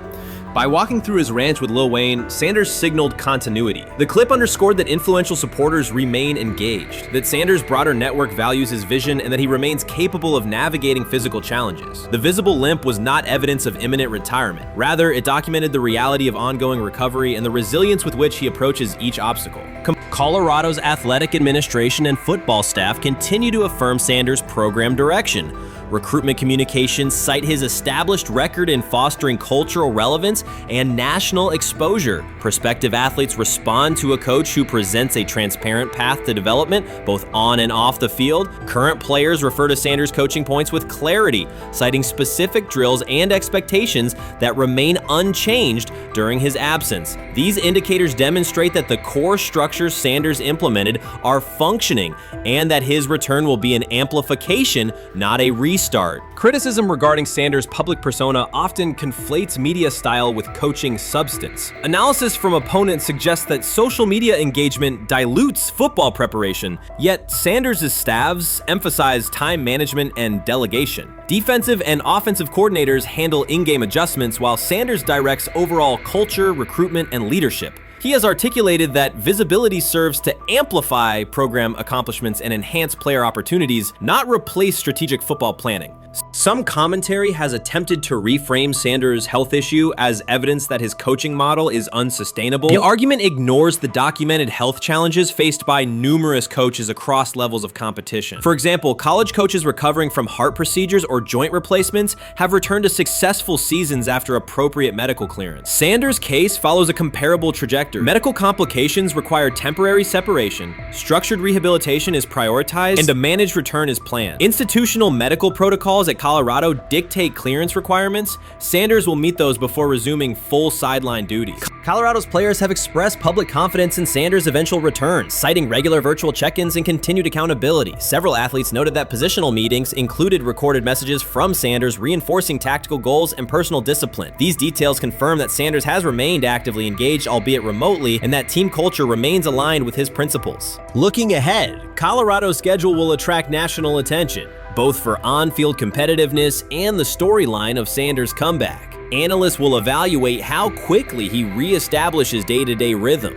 and whether his physical limitations influence practice oversight. Internal planning accommodates gradual escalation of responsibilities, with medical staff and strength and conditioning personnel contributing to phase reintegration. The broader significance of Sanders' return extends beyond Colorado. His visibility continues to challenge prevailing narratives about leadership styles and pathways in college athletics. By prioritizing authenticity, open articulation of faith, and cultural expression, Sanders offers a contrasting template to more conventional models. His eventual recovery and sideline presence will reinforce the argument that diverse leadership profiles can succeed in elite collegiate competition. In summary, rumors of Deion Sanders' coaching demise were premature. Verified reports confirm a substantial but temporary medical setback. He used the time away to focus on health, sustain program engagement, and rely on a support system anchored in family, friends, and faith. His recent public appearance demonstrated active recovery and reaffirmed his intention to resume leadership in Boulder. The forthcoming season will test Colorado on the field, but it will also underscore the durability of Sanders' vision, one that combines competitive ambition with cultural resonance. Observers who continue to question his longevity overlook the resilience and purpose that have defined his career. Sanders' return is imminent, and the movement he leads remains intact. They have never loathed college football itself. They have resisted the people determined to reshape it. When Deion Sanders, black, direct, unapologetic, walks into a room of power brokers and speaks with authority instead of deference, critics recoil. During his playing days, they complained about celebrations and gold chains. Now that he is a head coach, mentor, and father, they label him something more polite, but just as dismissive, a problem. At Big 12 Media Days, Sanders addressed the accelerating chaos of the name, image, likeness market. He said college football needs a salary cap, not to hobble players, but to impose order on a system that showers unproven freshmen with seven-figure promises while the rest of a roster hunts for scraps. He called the situation unsustainable. Within hours, ESPN commentator Paul Feinbaum branded him a hypocrite, arguing that Sanders profited from NIL at Jackson State and now wants rules only because his most marketable athletes have moved on. The accusation spread quickly because it fit a comfortable storyline. Outspoken black coach gains from change, then protests when the advantage disappears. That framing ignores context. Sanders never criticized players earning money. At Jackson State, he urged corporate sponsors to partner with athletes who had been invisible to major brands for decades. What he wants now is stability, standardized guidelines, basic financial literacy, and roster balance that prevents locker rooms from fracturing over uneven payouts. When other coaches, Nick Saban, Dabo Swinney, Lane Kiffin, voiced similar concerns, they were praised for foresight. When Sanders spoke, the tone shifted to suspicion. The difference is not the message, it is the messenger. Feinbaum's response followed a familiar script. When black leaders question the structure of the sport, their motives are interrogated, their credibility attacked, and their competence doubted. He did not level the same charge at Jimbo Fisher when Fisher complained that NIL disturbed recruiting. He stayed silent when Kiffin lamented the transfer portal. But Sanders, who raised enrollment and television ratings at Jackson State, brought unprecedented attention to Colorado in one season and consistently mentors players beyond football, was called opportunistic. Feinbaum dismissed the cultural impact Sanders created, the exposure for historically black colleges, the draft picks developed, the infrastructure improved, reducing his work to a marketing stunt dependent on star sons Shedeur and Shiloh or two-way standout Travis Hunter. Sanders did not retaliate. He returned to practice, media obligations, and recruiting. His confidence is rooted in faith and in the responsibility he feels toward young athletes whose lives will extend decades beyond their highlight clips. When he asks for NIL boundaries, he is thinking about freshmen handed large sums without guidance, families unprepared for sudden wealth, and programs that abandon talented kids once production stalls. He has watched that cycle from the inside. He wants protections, not restrictions. Critics predicted Colorado would fade once Shedeur and Hunter leave. Instead, Sanders signed blue-chip quarterback G.J. Lewis and a wave of transfers eager to join a program that values personal growth as much as on-field wins. Recruits see a coach who challenges the status quo, who places black culture at the program's center without apology, and who will remain visible when social media buzz cools. They recognize that Sanders does not chase attention. Attention follows his results. Media outlets reduced the upcoming Buffaloes season to a win total prop. 6 victories, give or take. Sanders is playing a longer game. He wants to show young athletes, especially black athletes, that they can lead authentically, speak with conviction, and refuse to shrink for access. Success measured only by the scoreboard misses the point. If Sanders builds men who graduate with financial literacy, self-confidence, and community awareness, he will consider the mission successful, even if Colorado finishes with 5 wins instead of 10. None of that registers with commentators invested in an older hierarchy. For them, leadership should remain predictable, reserved posture, muted tone, minimal cultural expression. Sanders contradicts that image. The possibility that his methods could spread to other coaches, to other programs, threatens a model that has kept decision-making and revenue streams concentrated for generations. So the debate is not about hypocrisy or payroll ceilings. It is about control of the narrative and who is deemed qualified to write it. Sanders refuses to surrender that authority. He knows order is necessary. He also knows whose voices have been ignored whenever real reform is discussed. By speaking plainly, he forces television panels, athletic directors, and conference commissioners to confront issues they would rather defer: financial education, equitable resource distribution, and consistent national standards. Whether Colorado exceeds betting lines this fall will not change the trajectory Sanders has already set. He made Boulder relevant, energized recruiting beyond traditional power corridors, and broadened college football's cultural reach. That influence will persist long after social media debates cool. If his call for NIL structure eventually becomes policy, as the NCAA and Congress now contemplate, Feinbaum's soundbite will fade while Sanders' imprint endures. In the end, accusations of hypocrisy say more about the accuser than the coach. Sanders has remained consistent: empower athletes, hold adults accountable,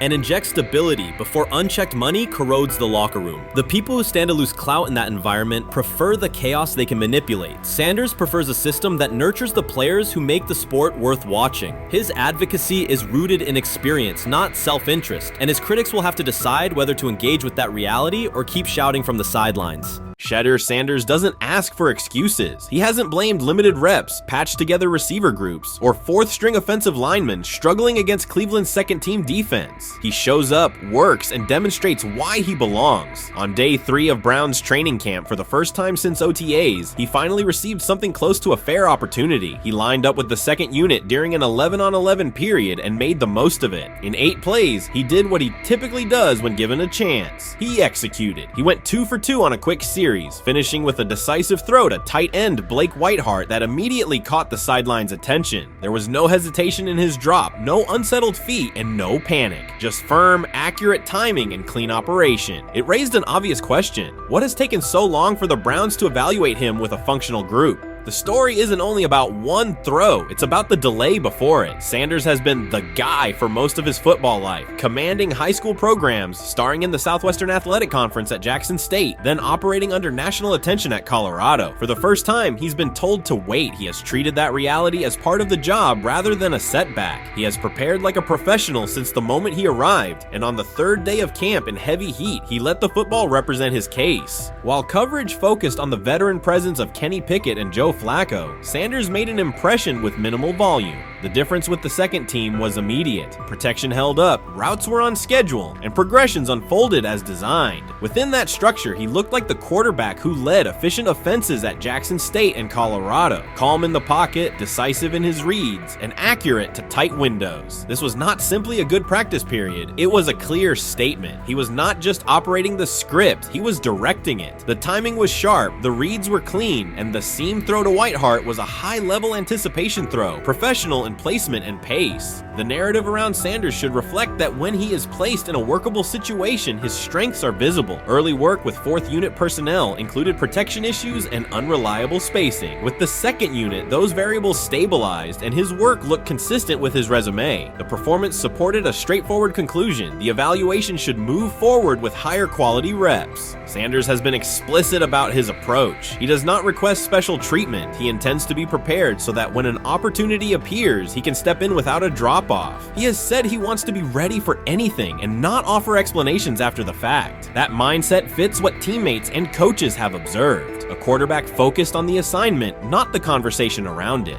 The conditions were demanding: relentless sun, heavy humidity, and a practice tempo that stressed decision-making. Many players fatigued as the session wore on. Sanders did not show signs of rushing reads or forcing the ball. He managed the pocket, reset his base when necessary, and continued to deliver on time. The path he has taken, HBCU starter in the SWAC, then Power 5 starter under constant attention, has prepared him for compressed evaluation windows. He has been under scrutiny for years. The heat did not change his process. He moved defenders with his eyes, anticipated breaks, and stepped into throws with balance. The crowd was not chanting his name, and there were no ovations. That was irrelevant to the task. He is focused on the locker room and the staff, and he is building credibility the same way he did at previous stops, by being reliable when the ball is snapped. Quarterbacks coach Bill Musgrave has emphasized ignoring external noise and keeping attention on install, footwork, and timing. Sanders is familiar with the dynamic. He has been followed by cameras and commentary since his early teens. He has experience living with attention and still adhering to routine. Under heat, with a narrow set of snaps and multiple decision points, he stayed composed and effective. 2 speeding citations, 91 miles per hour in Brunswick and 101 miles per hour in Strongsville, became national items. General Manager Andrew Berry characterized the decisions as not smart and stressed that it's not only about driving fast, but about the safety of others. Sanders accepted responsibility, stated that he learned from the incidents, and said he would follow the rules. The attention to those citations did not alter his daily schedule or his practice preparation. He arrived early, stayed engaged, and kept the discussion centered on work. Away from the field, he spent time at Rainbow Terrace in Cleveland after a significant apartment fire, distributing supplies and checking on families affected by the incident. There was no formal media rollout around the visit. It was an instance of direct engagement with the community without publicity attached to it. That reflects the same approach he shows inside the building. Do the work first. Sanders treats each rep as if it might be his last for the day and his only chance to show a specific element on tape. He prepares for protections, cadence variations, route adjustments, and timing with a level of detail that compresses the learning curve. When he is not under center, he studies coverages from the sideline, charts plays, and reviews video before and after practice. He writes down the next day's calls so he can anticipate checks. He has referenced using virtual simulation tools to replicate snaps he does not receive physically. That is not a passive stance. It is an active attempt to reduce the distance between classroom and field. He is building relationships across the roster, not just with projected starters. He communicates with defensive backs to understand what they see and how they react to certain stems. He spends time with offensive linemen to align on cadence and protection calls. He connects with newer players away from the facility so that communication improves in practice. That is practical leadership, consistent, low visibility work that becomes obvious when the ball is snapped and the operation is smooth. 3 days into camp, a central question remains. Why hasn't he taken a first-team rep? Flacco has seen work. Pickett has seen work. Dylan Gabriel has been cycled in. Sanders has remained behind all 3 on the depth chart while producing efficient periods when provided stable support. Head coach Kevin Stefanski has not publicly detailed the plan for distributing first-team snaps among the quarterbacks. When asked, Sanders answered that it is not his place to comment on rotation decisions. That response aligns with his day-to-day conduct, respectful, professional, and centered on the next assignment. The staff is managing a room with a Super Bowl MVP, a former first-round pick, multiple rookies, and a new set of combinations on the offensive line. That creates a set of decisions about exposure, pacing, and evaluation windows. Within that context, Sanders has presented a clear case for additional evaluation. He has shown he can execute the offense as designed when the variables are standard. Musgrave has a long-standing connection with the Sanders family through his time as a teammate of Deion Sanders in San Francisco. That familiarity supports promotes direct communication. It does not guarantee anything about the depth chart, but it does help streamline teaching, feedback, and expectation setting. Inside the defensive back room, veterans such as Denzel Ward have provided perspective on timing, leverage, and eye discipline that Sanders has incorporated into his preparation. He is operating without the immediate family structure that defined his college environment. Away from his brother Shiloh and his father Dayon, he is managing his own housing, nutrition, recovery schedule, and all the smaller tasks that accompany an NFL routine. Those adjustments matter because they influence consistency across a long camp. He has treated those responsibilities as part of the job rather than distractions, which is reflected in a steady daily approach. What he showed on day 3 with the second unit was not a surprise to those who have tracked his prior work. It was a continuation of a profile: efficient sequencing, clear timing, and consistent ball placement when protections and routes hold up. The 8-play period was short, but it was enough to reinforce the point. He doesn't need a large sample to demonstrate baseline operation. He needs a fair sample to test ceiling and adaptability. There is also the matter of perception. Public attention concentrated on the speeding tickets and the general manager's response. Less attention fell on the preparation, the efficient period with the second team, or the community engagement at Rainbow Terrace. That imbalance is common in training camp narratives. Sanders has handled it by keeping his answers simple and his focus on football. He has not tried to redirect the conversation. He has done his work and waited for additional reps. The objective next step is straightforward: expand the evaluation with higher unit personnel and standard opponents. That does not require a complete reshuffling of the depth chart. It requires allocating a defined sequence of first-team snaps so that timing with starting receivers and protections with starting linemen can be measured on tape. The staff can then compare operation speed, accuracy under pressure, red zone decision-making, and 2-minute mechanics against the other quarterbacks. That is the most direct way to clarify the competition. None of this dismisses the experience or track records of the veterans in the room. It emphasizes that the purpose of camp is to test assumptions with current performance. Sanders has provided enough evidence with the second unit to justify a broader look. He has shown that the pace of his feet matches the pace of his eyes, that he can hold safeties with his shoulders, and that he can drive intermediate throws without float. He has also shown discipline to take the clean completion rather than force the vertical shot when leverage dictates otherwise. Every day, he has addressed the controllable items: meetings, note-taking, install recall, cadence management, and post-practice review. He has not asked for public guarantees. He has asked for an opportunity to compete on comparable terms. The 8-play sequence with the second unit was a small but clear example of what he can do when those terms exist. The staff's communications have been measured. Stefanski has not laid out a schedule for first-team rotations publicly. Barry addressed the speeding incidents directly and emphasized standards for decision-making off the field. Sanders accepted the criticism, adjusted his behavior, and moved forward. Those are the relevant facts. What remains is a football evaluation that can only be completed by giving him snaps with the top group and measuring the results. If that evaluation occurs and he performs at the level he showed with the second unit, the conversation will shift from potential to placement. If it does not occur, the question will persist through camp. Why not test the full picture? Sanders has built a case based on preparation, poise, and execution. He has demonstrated leadership by building relationships across the roster. He has shown maturity in handling external issues directly and moving on. He has given the staff reasons on the field and in the building to continue the process. 3 days into camp, he has answered everything within his control. He has shown growth, discipline, and consistent operation. He turned early fourth-team disarray into learning, then executed cleanly when moved to the second unit. He kept the discussion on football when outside topics threatened to dominate. He has not tried to win a press conference. He has tried to win every rep. If he continues to stack days like this, the next step is logical. Evaluate him with the starters, document the results, and let the tape determine the depth chart. Until then, he will continue to prepare, continue to compete, and continue to present the same message through his play. You first, when you take a look at both of these QBs, who had the most impressive start so far in the preseason? Well, to me, it was Shedeur. I didn't see any interceptions when he was out there. Did you see anything like that? I mean, don't get me wrong. I don't think Dillon Gabriel did a bad job. I was impressed with the brother, but I'm going to go with Shedeur. You know, the pressure was on him. The spotlight was on him. Stephen A. Smith didn't just call out Dillon Gabriel. He held him accountable and made him rethink his comments. The moment Dillon Gabriel spoke and went after Shedeur Sanders, it wasn't a minor slip. He crossed the line and stepped directly into Stephen A. Smith's wheelhouse. And Smith answered with a clear, direct response that left no room for misinterpretation. The comparisons were emanating from the media more so than anybody else. And that's what I think, that's exactly exactly who I think he was directing his comments towards. Having said that, Dillon Gabriel, respectfully, it was stupid. A very dumb comment to make. First of all, let me tell you something right now.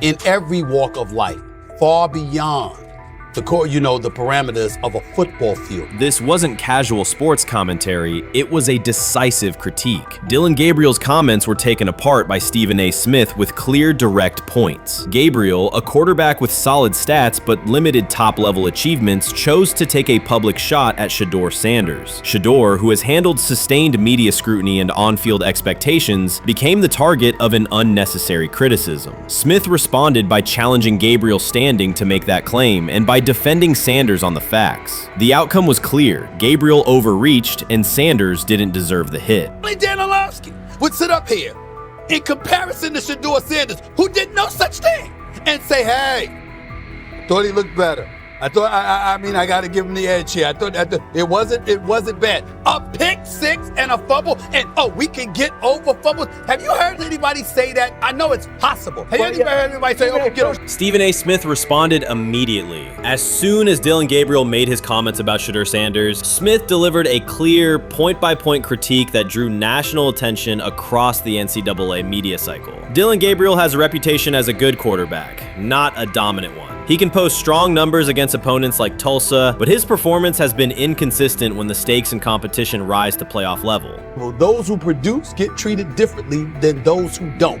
What he said echoes the mentality of all of America practically, and most certainly the world, as we see things being globalized more and more every day. It was a stupid, idiotic, immature comment, because clearly you were feeling the heat because a lot of people was talking about how Shedeur should be QB. Dillon Gabriel is a capable quarterback, but not a standout. Even so, he chose to talk down to Shedeur Sanders, a quarterback who has navigated constant scrutiny and pressure and still represents the future of a program that was struggling before he arrived. The comparison was weak. The criticism was unnecessary. Stephen A. Smith recognized that and dismantled Gabriel's argument with a clear, direct response.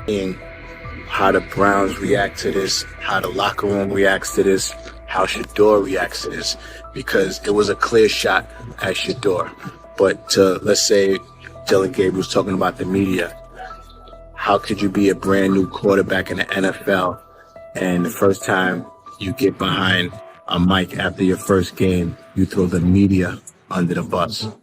That's arrogance. Stephen A. Smith excels in moments like this. When Dillon Gabriel made his remarks about Shedeur Sanders, Smith responded with a focused, direct critique. He questioned Gabriel's standing to make that claim, noting that Gabriel has transferred between programs and has not been a Heisman finalist. Without theatrics, Smith laid out why Gabriel's resume doesn't justify taking public shots at Sanders. Smith's point was clear. Targeting Shedeur Sanders, a quarterback central to his program's future and consistently under intense scrutiny, was misplaced. Gabriel's criticism lacked the substance to support it, and Smith methodically showed why. Today on his 42nd I want you to be meaner birthday. That's number one. Number two, after the game, the Browns head coach Kevin Stefanski said there was a mix-up in the routes and that players were in the area that they shouldn't have been. Look at Stephen A's face. Look at Stephen A's face. Look at his face.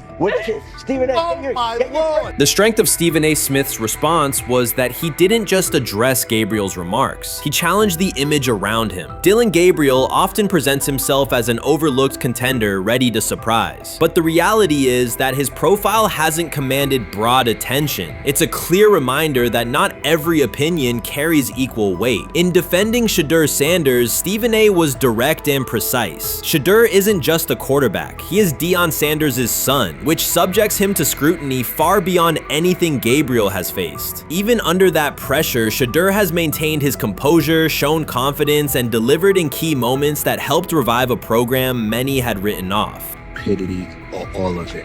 I thought it was a clear shot at Shedeur due to the fact that his Oregon coach threw a shot at Coach Prime and Shedeur during their meeting at Colorado last year. But you know what? The cream rises to the top. Let's see what happens this week. I see a lot of the media talking about they think it was about the media and not about Shedeur. And I think that's a chess move. For Dillon Gabriel to take shots at Shedeur Sanders was a miscalculation. Stephen A. Smith made the mismatch clear. Gabriel's attempt to shame Sanders was unnecessary and counterproductive. You don't target Deion Sanders' son when Deion has turned Colorado into primetime television. It underscored that Dillon Gabriel has often played with a chip on his shoulder because the spotlight hasn't followed him. He has been around long enough to compile numbers but not to earn broad respect. That's why going after Shedeur was misguided. Sanders, despite ups and downs, drives headlines. Gabriel's most notable headlines have been his transfers. Stephen A. Smith pressed that point without hesitation, challenging Gabriel's standing and leaving his argument looking like a forced throw that turns into a pick six. You know what? Still needs to thank me a little bit more for that restaurant I treated him and his family to, because it was big time, and stop embarrassing me by going places and trying to use coupons. That's how pathetic he is.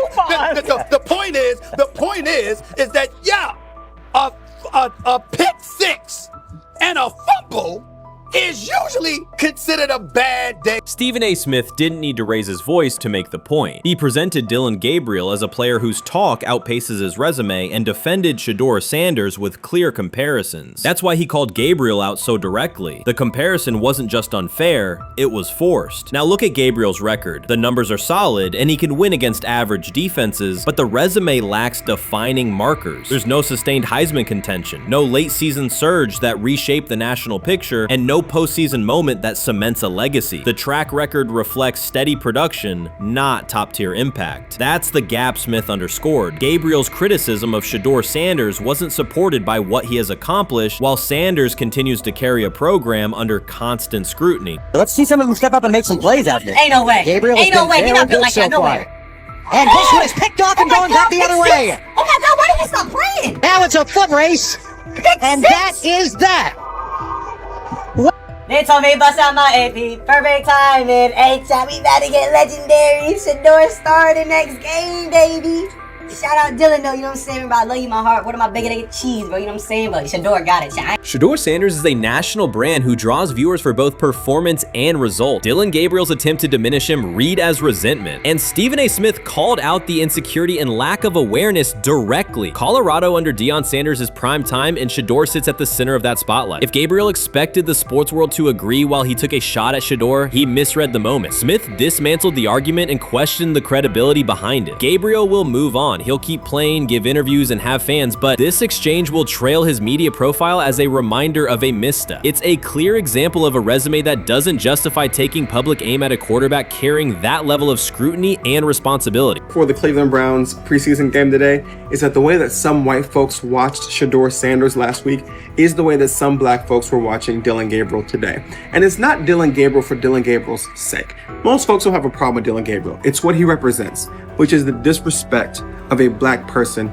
for no other apparent reason than they are a confident black person. Dillon Gabriel thought he was aiming up. Instead, he was placed back among quarterbacks who are good but not great. Stephen A. Smith made the central point. Dillon Gabriel doesn't shape the conversation. Sports are about narrative as much as numbers, and Gabriel's story doesn't move the culture, while Shedeur Sanders does. Smith highlighted that contrast clearly. By the end, Gabriel's credibility had taken a measurable hit. The critique was decisive and sent a broader message to any player considering public shots at Shedeur Sanders. If you step into that debate, you will be held to a higher standard and your resume will be tested. Dillon Gabriel learned that the hard way. This is exactly what he says. I'm told the footage of Shedeur Sanders meeting with the Giants is so bad that both the Browns and the Sanders family have threatened legal action if it is published. The New York Giants have released audio from their draft interview with Shedeur Sanders, and the disclosure has drawn intense public reaction. Fans want to know whether Sanders made critical remarks and why the Giants shared material that should have remained confidential. The situation revolves around an open microphone, contentious comments, and the broader implications of the leak. The New York Giants published a brief, edited segment from their interview with Shedeur Sanders and withheld the remaining footage. Observers are debating whether this was a strategic public relations decision or an attempt to discredit him. The team has offered no additional explanation, and many fans view the limited release as inadequate and potentially misleading. They are demanding full transparency and accusing the organization of orchestrating a negative narrative. While criticism of Sanders is vocal, his supporters are responding with equal intensity. There was another team that he sat down with. What do you mean it didn't go well after that? So, he was pissed that they did that to him. They did that to him. He counter-confronted the them. same thing they do to every other quarterback prospect. They did that to him. They slide in a mistake to see if you catch it. Right. And so because you're the quarterback. But he didn't take it as a correction. He took it as like he got pissed off. Yeah, and it's like so here's another one. So another one was, he throws a bad interception, and it was a deep throw early in the game, and he comes back and they go in the meeting, they show the interception. The Giants have released only a brief excerpt of the interview and are refusing to share the rest. Their decision has drawn criticism across TikTok, X, and Facebook, where many see it as a poorly handled public relations move. Fans are calling for the full recording to be published so the situation can be judged in its entirety. The GM is on film that the son, they asked the son last draft, yo, who you think I should pick? His son like, yo, you need to get the Jaden Daniels, big. This is what his son, it's on tape. You should go Jaden Daniels. He laughing at his son. And all right, cool, get Jaden Daniels. I don't even know how that tape got out. I wouldn't have let the get out. Shedeur Sanders appears unfazed by the situation. Although the Giants suggested he was more hype than substance, their handling of the interview has instead elevated his visibility. Analysts across major sports outlets are now discussing him more than before, keeping his name prominent in the news cycle. New York Giants, where these tapes at? You hear me? Because if Shedeur Sanders was so unprofessional, y'all would have leaked the tapes for the whole world could see, right? Cause understand, it's a lot of he say, she say. But one thing I do know, as a young black man growing up in this world, being straightforward and not sugarcoat anything. The Giants' PR team appears to reject Sanders' family connection outright, a decision many view as unprofessional and lacking nuance. Internal discussions seem to have dismissed quarterbacks with prominent relatives as poor fits for the organization, revealing limited awareness of public perception. The response was swift. A single edited clip ignited widespread debate on social media, with fans asking why essential segments were held back and what the team might be hiding. Critics argue that if the full interview contains nothing damaging, the club should release it in its entirety. Online discussion intensified immediately and continues to gain momentum. What they do during the film and the combine and the meetings is teams will install mistakes intentionally planted in the install, and they want you to catch them. Shedeur didn't, and when a coach called him out, once again, it didn't sit well. It's like, bro, there's not many teams needing quarterbacks, especially since Pittsburgh appears to have a deal with Aaron Rodgers and Tennessee's getting Kale Moore. The Giants' decision to withhold the full interview has produced an unintended result. Instead of diminishing interest in Shedeur Sanders, it has intensified it. Media outlets and analysts are now examining every on-field rep, press comment, and public appearance as evidence of how he conducts himself under scrutiny. Each throw, adjustment, and answer is tracked and evaluated against league standards, reinforcing the view that he remains composed and professional. Many fans contend that the organization has misrepresented Sanders and suggest the issue may stem from the Giants' view of his father, Deion Sanders. They see the partial release as an attempt to raise doubts about his character by association. That perception has only made his profile more compelling. The discussion has shifted from whether he deserves a high draft position to how effectively he withstands sustained pressure. Sanders is now regarded not just as a talented prospect, but as a symbol of resilience, central to debates about transparency and organizational strategy. Even if the Giants eventually provide more context, the visibility they have created for him is unlikely to fade. The most fun yet the most difficult thing I cover and we cover all year long is not games. It's the NFL draft. Because I've said this many times,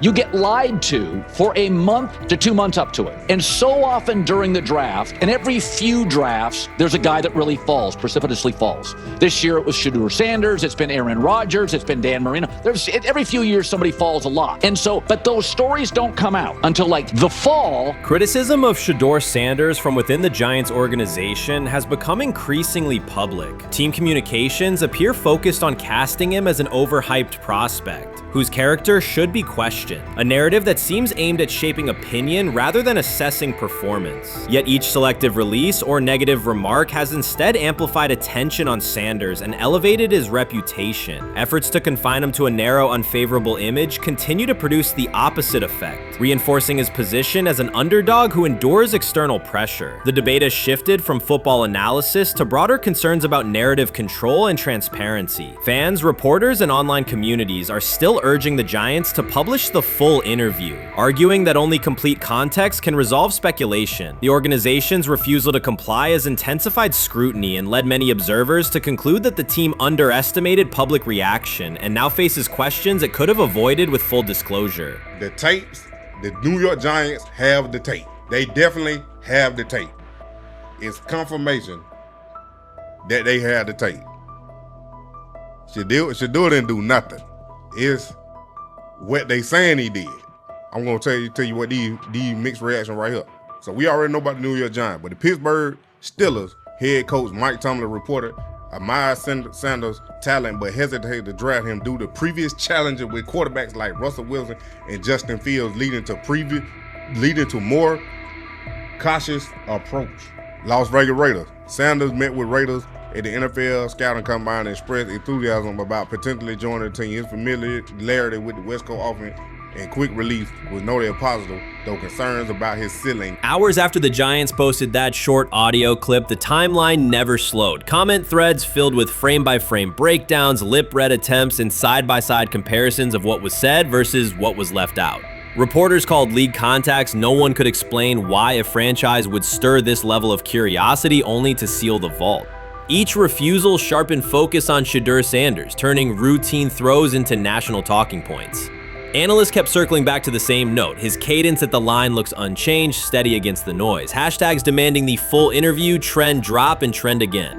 Podcast hosts bump scheduled segments to lead with the leak. Rival teams get asked how they would handle a similar situation, then quietly check their own archives.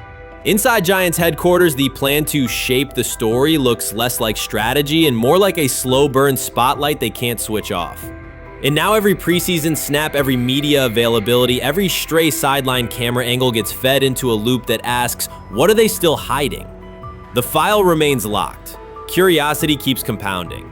Until someone presses upload or steps to a podium and explains the redactions, the subject drifts away from depth charts and play design, fixing instead on secrecy, control, and the risk of underestimating how fast attention turns pressure into permanence. Momentum isn't fading, it keeps recalibrating. Louder, impossible to mute. How you feeling? I'm getting there. You see what I got on, right? That's why I was asking how you help for it. Yeah, I'm getting there. See? Brian, what they had to? I had blood clots. Okay. And they amputated, But I work with it. Man. Yeah, I'm amputated. So I get that work on a couple times a day. Keep the blood circulating, blood flowing, but it's a new normal. And the best thing about here, we have a whole medical team on the second floor. Right. We have a whole medical floor, which is great. Deion Sanders is shaken, this time not by a hit on the field. In a sudden turn, Ryan Clark has uncovered a serious plot affecting Shedeur Sanders' NFL draft status, and the disclosure is reverberating across the sports community. What once looked like a simple scheduling delay may actually be a calculated effort to undermine Deion's son. The facts suggest intentional sabotage, a breach of trust, and repercussions that could be far-reaching. This is no routine football headline. It is personal, and Coach Prime did not see it coming. The sports world loves to celebrate underdogs, yet it often takes even greater pleasure in tearing down rising stars. Deion Sanders is witnessing that cycle now, not from the sidelines as Coach Prime, but as a father. The lights in Boulder remain bright, the cameras keep rolling, and Sanders still wears his gold watches, sunglasses, and natural swagger. Still, behind that familiar smile is a man carrying deep pain as criticism aimed at his son mounts daily. How much of that is opening press conference saying, okay, we are family, saying that he was sent to do certain things? Do you feel like people got attached to that, or it just was the fact that prime time is at Jackson State? It's prime time. If my son plays cornerback, I want him to be around, in my opinion, the best cornerback ever to touch the field. That's right. If my son played DN, I'd have to talk to you and tell me who's coaching the DNs. That's but right. I was sending my son to play for Prime. His pain does not come from critics or losses, but from watching his son, Shedeur Sanders, get pulled into a system where politics outweigh performance. By every metric, arm strength, accuracy, field vision, Shedeur belonged in the top 3 of any NFL mock draft. Defensive coordinators who tried to unsettle him know he never flinches. He owns the unteachable leadership trait that turns strong prospects into franchise cornerstones. Then the narrative shifted. Draft boards that once placed him 2nd or 3rd slid him to 5th, then 12th, and eventually out of the 1st round on some lists. Analysts grew cautious, executives became vague. The statistics stayed strong, and the game film still proved his ability, yet the buzz evaporated. The abrupt silence felt deliberate and wrong. Former NFL safety and respected analyst Ryan Clark then delivered an unfiltered disclosure, not on a scheduled TV segment, but in an unscripted comment. He stated plainly that influential figures inside the league were not overlooking Shedeur Sanders. They were actively holding him back. The motive, Clark said, was political, and the real target was Deion Sanders, Hall of Famer, architect of Jackson State's resurgence, and the coach who turned a 1-11 Colorado program into a national headline. Deion's refusal to conform, wearing sunglasses indoors, dancing with players, speaking candidly, challenged an establishment that favors predictable images and rehearsed statements. According to Clark, that resistance to tradition was not forgotten. When Shedeur displayed the same mix of talent and confidence, concern spread through front offices and media circles. Questions about leadership style and attitude surfaced. Coded language for discomfort with a quarterback who mirrors his outspoken father. Clark's point was clear. The issue is not Shedeur's performance. If he had posted identical numbers at Ohio State or Alabama, endorsements and media specials would follow. Instead, interest cooled, because the Sanders family embodies a self-made identity the league cannot easily manage. Their visible pride and independent brand challenge a system that prizes control. And that threat, not football ability, is what Clark believes is suppressing Shedeur's draft stock.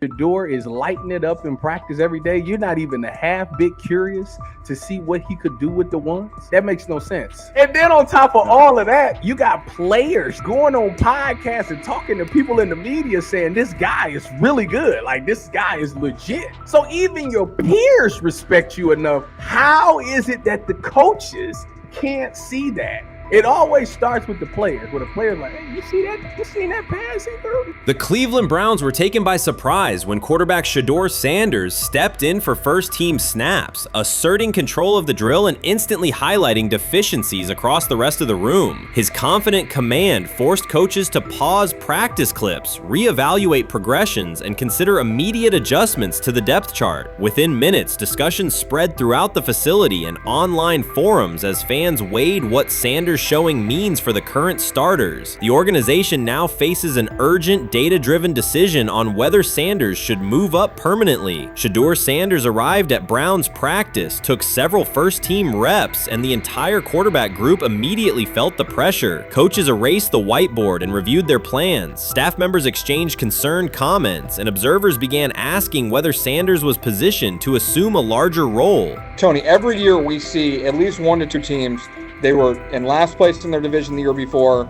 No one thought they'd be good, and then they were good. It almost seems like no one's even assuming the Browns can be that, but we see it happen every year. And I get the quarterback stuff, but like, correct me if I'm wrong, Tony. The Browns are trying to run the football, play good defense, not turn the ball over in the passing game, and try and take advantage when they can, correct? That's what they're trying to do.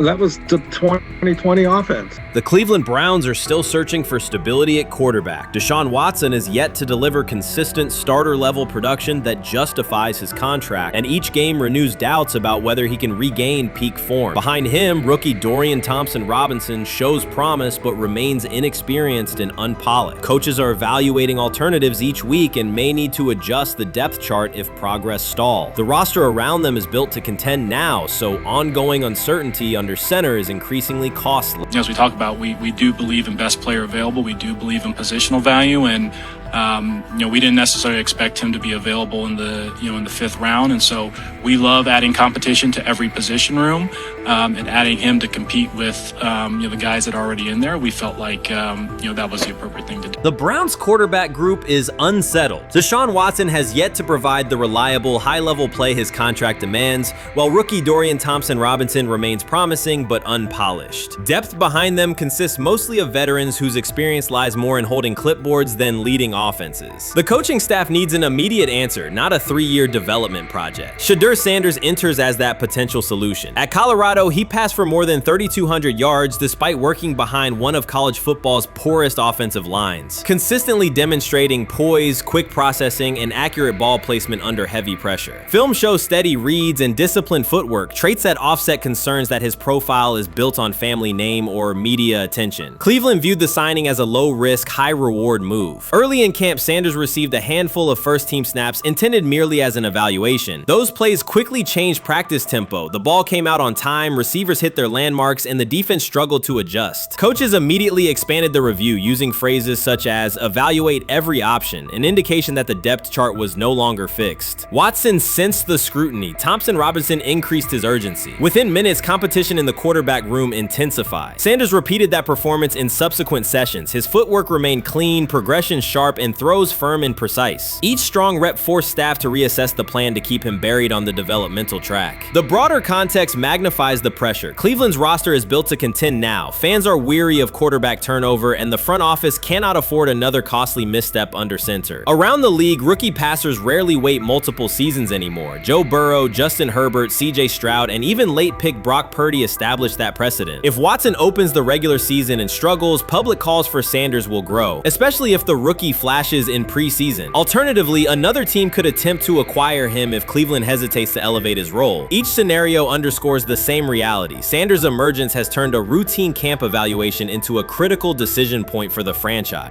And we saw Dillon Gabriel go 11-on-11 with the first team, Shedeur Sanders go 11-on-11 with the second unit. So that was really the big wrinkle today.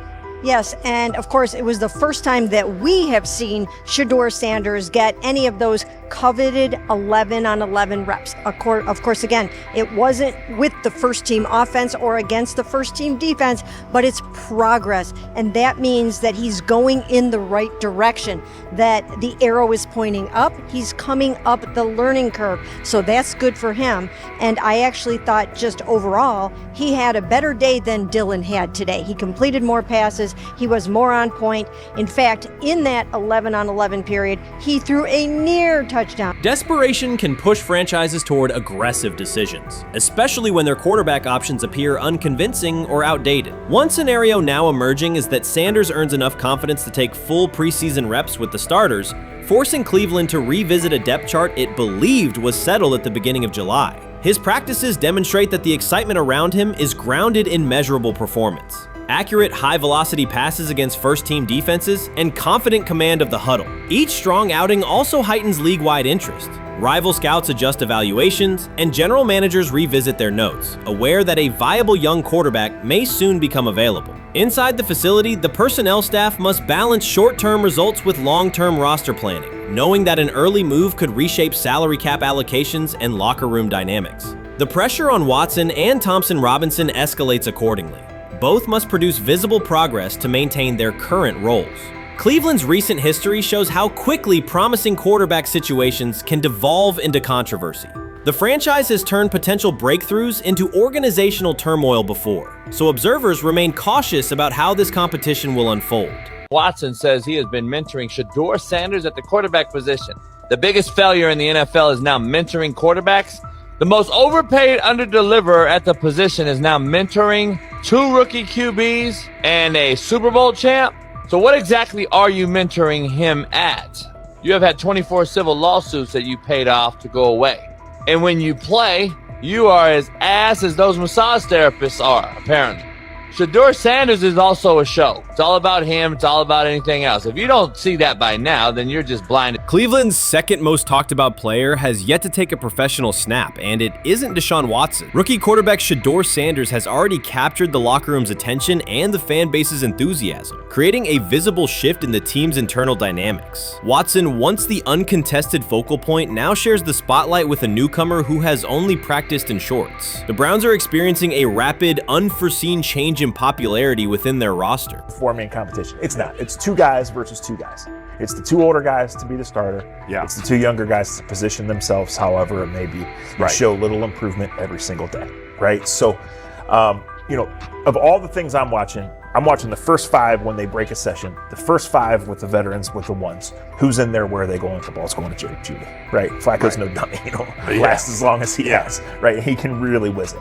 But as we go on, I want to watch these guys because they probably just got plays installed Tuesday, and they're out there running on Wednesday. Shedeur Sanders arrived in Cleveland and immediately commanded attention. The rookie has yet to take a preseason snap, yet the energy around him inside the building and across social media eclipses what many veterans receive in an entire season. Fan enthusiasm is so strong that Deshaun Watson's jerseys are already drifting toward the clearance rack at the team store. In a matter of days, Sanders has become the roster's second most popular figure, while Watson watches his once secure QB1 status and public approval shrink by the hour. Shedeur or Deshaun? Who do you want as your quarterback next year? Honestly, Shedeur. I love Deshaun though. Like, I don't understand all the hate for Deshaun. You get hurt and you get booed, bro. That's foul. That might be the foulest I ever seen. The Browns' social media staff posted a single candid photo of rookie quarterback Shedeur Sanders releasing a warm-up throw, and the response was immediate and overwhelming. Fans saturated timelines with edits of themselves alongside him, while Deshaun Watson's routine practice reps drew comparatively little notice. Although an official Sanders jersey has not been released, unauthorized versions are already moving at a pace that exceeds merchandise sales for several other AFC North teams. The surge in interest marks one of the most intense fan reactions Cleveland has experienced in recent memory. The excitement surrounding Shedeur also triggers a wave of criticism. Veteran analysts, anchored in a 1980s mindset, question whether his style will translate into lasting success. They focus on his NIL earnings, social media presence, and visible confidence, arguing that the image overshadows substance. To them, outward self-assurance appears to be a distraction rather than a competitive asset. Even a simple smile or brief display of personality is cited as evidence that he lacks the measured discipline they expect from a starting quarterback. Critics claim Shedeur Sanders is notable only because of his father overlooking the performance he delivered at Colorado. Many of those same observers ignored the Buffaloes until Deion Sanders made national headlines, yet they now question whether his son has earned the attention. They want rookies to keep quiet, carry clipboards, and wait 2 seasons before challenging for a starting role. Sanders is disregarding that script from the moment he arrived. His presence has already turned Cleveland's quarterback discussion into a genuine two-man competition before a single preseason snap. Deshaun Watson maintains publicly that the situation does not concern him, but it is hard to believe the pressure is not real. A fully guaranteed contract protects his paycheck, not his standing in the locker room. Sanders, meanwhile, is translating charisma and early momentum into tangible influence with teammates, coaches, and fans, reshaping expectations for who will lead the Browns on opening day. I'm a firm believer. If I wanted Shedeur Sanders at 2, at worst at 33, of course I already think that he's better than other quarterbacks. Because that's the type of talent, that's where I would have picked him at. And if he was at 2 or 33, and he still had this same exact skill set, we will be talking about him starting and playing. Right. Well, that'd only be 3 quarterbacks. It'll be 3 quarterbacks, not 4. Yeah. But since he moved to the 5th round, that's cool. They might have to go along with it. But to me, I think if you ask who got the best tools, I'm going with Shedeur. Shedeur Sanders has not taken a single professional snap, yet discussion about him has split NFL social media into 2 camps. One side already argues he should start immediately. The other worries about what that means for veteran quarterbacks like Deshaun Watson. Reporters now line the perimeter of Browns camp, scrutinizing every inconsistency in Watson's spiral and every precise throw from Sanders during drills. Each well-placed pass is clipped, posted to TikTok, and captioned as evidence of a future QB1. Cleveland is no stranger to quarterback drama, but this situation is different. different. Rather than cycling through another unproven starter, the franchise is dealing with the rookie who entered with more polish, public attention, and perceived readiness than most first-year players. Fans chant Sanders' name before he has appeared in a preseason game, while the established starter works to maintain his relevance. The atmosphere is not yet a full controversy, it is a countdown. Traditional analysts insist on the importance of experience and respecting the process, yet Sanders is progressing on the timeline set by the supporters who already view him as the next leader of the offense.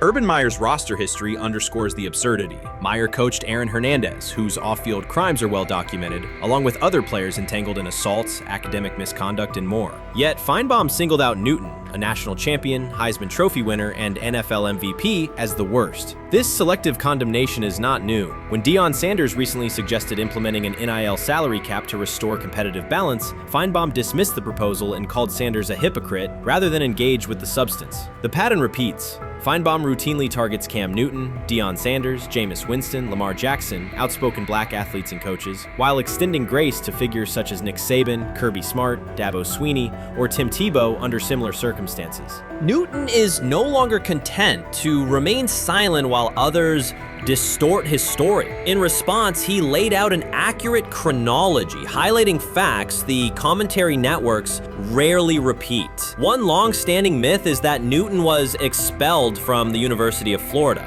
He was not. Tim Tebow held the starting job unchallenged, and Meyer had no intention of displacing his star. Like thousands of athletes each year, Newton transferred to find a place where he could play. The move was strategic, not disciplinary. He is with 3-2-2-5-3-17 to transfer to and Moorbeck. Meyer was. Critics habitually resurrect the 2008 laptop incident to tarnish Newton's entire career. Newton has acknowledged the mistake, but its relevance is overstated. The incident did not prompt his transfer, nor did it derail his trajectory. After leaving Florida, Newton enrolled at Blinn College, a Texas JUCO powerhouse, and led the Buccaneers to a national championship while posting dominant statistics. That performance earned him the opportunity to transfer to Auburn. At Auburn, Newton produced one of the most extraordinary single seasons in collegiate history. More than 4,000 yards of total offense, 50 combined touchdowns, an SEC title, a national championship, and the Heisman Trophy. Achievement compressed into a single year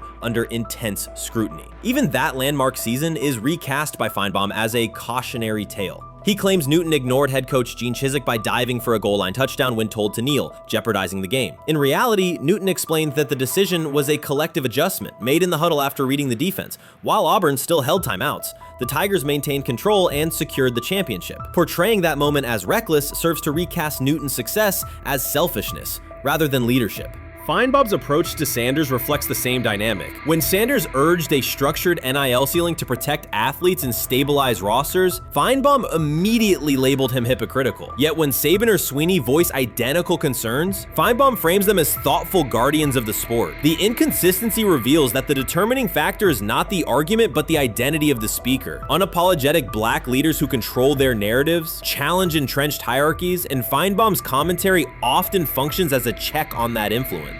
Newton countered Feinbaum's latest attack with a concise statement. "You're lying, Paul. Please stop." Behind those words lay a broader indictment of the media machinery that weaponizes half-truths. By calling Newton the worst player Meyer coached, Feinbaum was seeding doubt among fans, front office evaluators, and future historians. Newton, now an established media presence and entrepreneur, no longer depends on traditional outlets to correct the record. He reminded audiences of 3 essential truths. He departed Florida on his own terms, he led Auburn with support from coaches and teammates, and he captured every major accolade available in college and professional football without conforming to prescribed expectations. An unspoken rule lingers in American sports discourse. Black athletes may excel, but must do so quietly, gratefully, and without highlighting systemic inequities. Newton broke that expectation early by celebrating with unreserved joy, answering questions candidly, and refusing to minimize his personality. For some commentators, that confidence is reinterpreted as arrogance. Feinbaum's repeated attempts to undermine Newton follow a familiar script of policing behavior rather than analyzing performance. Yet legacy rests not in a pundit soundbite, but in tangible achievements and public memory.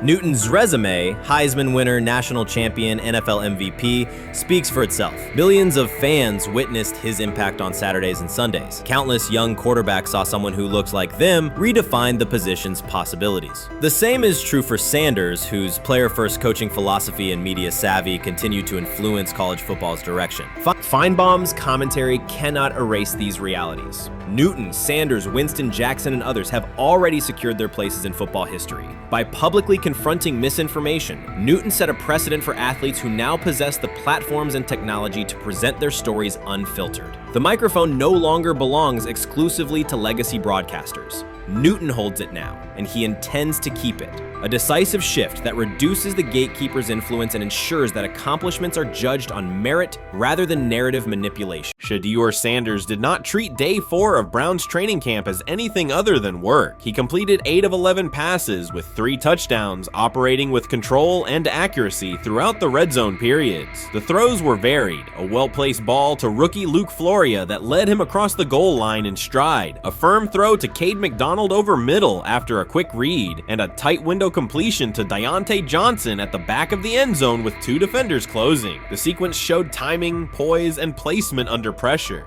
While national attention centered on Joe Flacco's underneath completions and Kenny Pickett's option and rollout periods, Sanders produced scoring plays on schedule. The performance was not the product of broken coverages or end-of-period reps. It came within structured work with defenders in position and the offense executing standard progressions. The accuracy rate, 8 completions on 11 attempts, reflected consistent mechanics and decisions. The operation was steady from huddle to snap to finish. Despite that session, the distribution of first-team snaps did not change. Camp logs indicated that Pickett and Dillon Gabriel continued rotating with the starters, while Sanders remained primarily with the second unit. With the first preseason game approaching, that choice drew more attention from observers who expected productive days to be followed by expanded opportunities. The question surfaced again: what additional evidence is required to evaluate Sanders with the top group? The 3 touchdowns illustrated different aspects of his profile. On the throw to Floria, Sanders used a measured trajectory to lead the receiver away from contact and into the end zone. On the ball to Johnson, he identified leverage, held the safety with his shoulders, and delivered to a precise spot at the back line. On the throw to McDonald, he eliminated the first read, reset, and drove the ball into the window before the hook defender could squeeze it. Each score reflected a particular tool: anticipation, manipulation, and velocity within standard timing.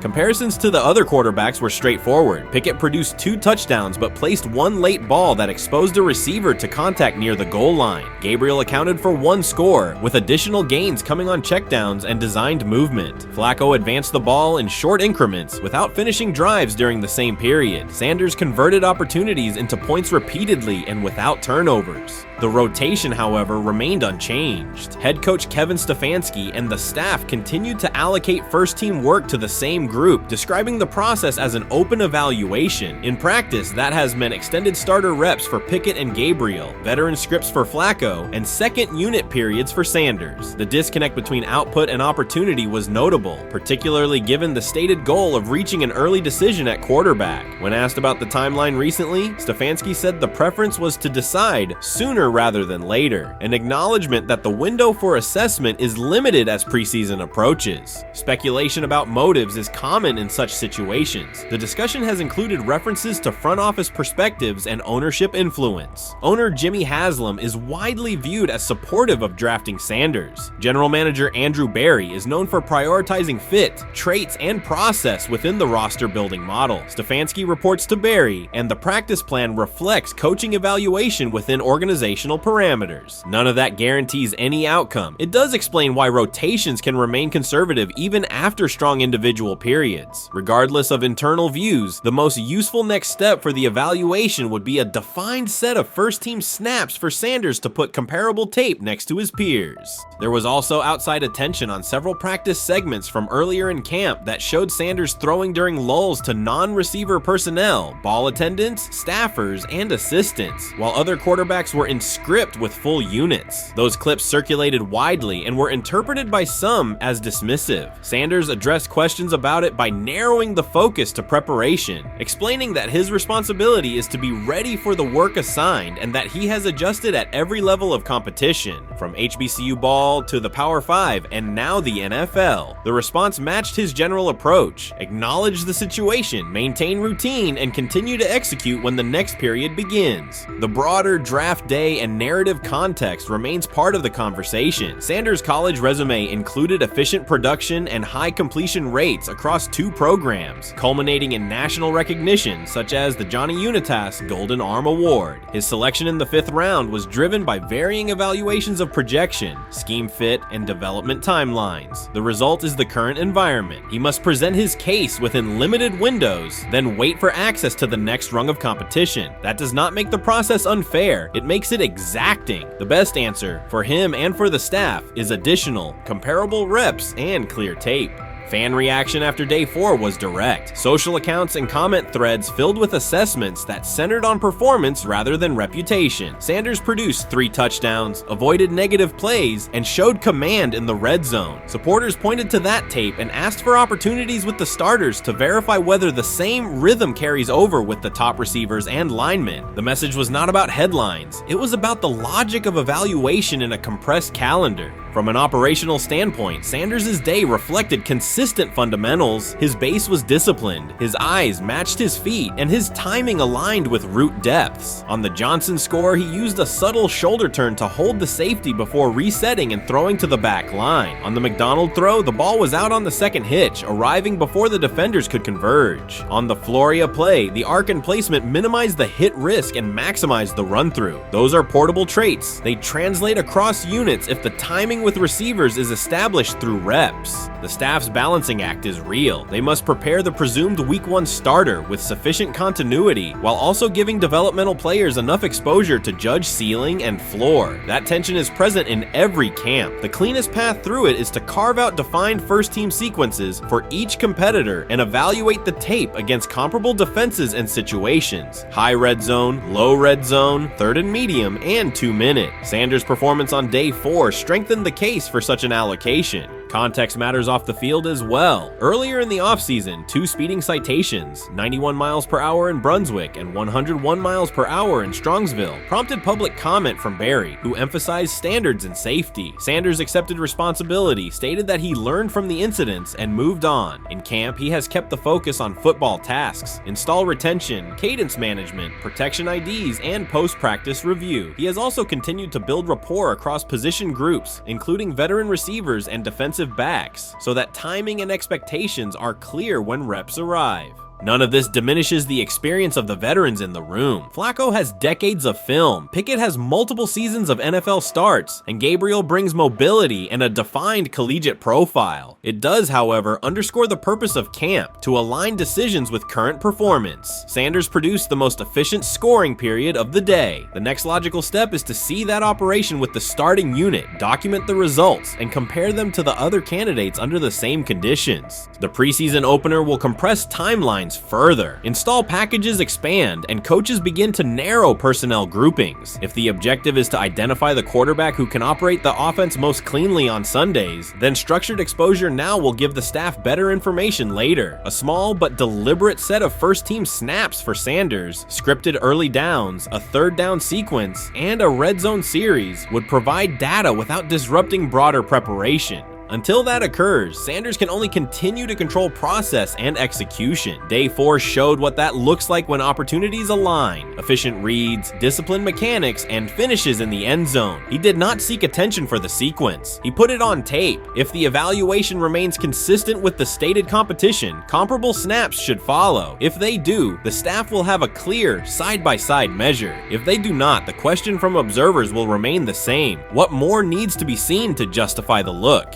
For now, the record from day 4 is clear. 8 completions on 11 attempts, 3 touchdowns, no turnovers, red zone precision, consistent control at the line and in the pocket. Those are tangible outputs. They merit a defined opportunity with the starters as the team moves toward preseason and the decision that follows. Whether or not that opportunity arrives immediately, Sanders has shown the preparation and execution necessary to be evaluated on equal footing. The next step is a matter of allocation, not speculation.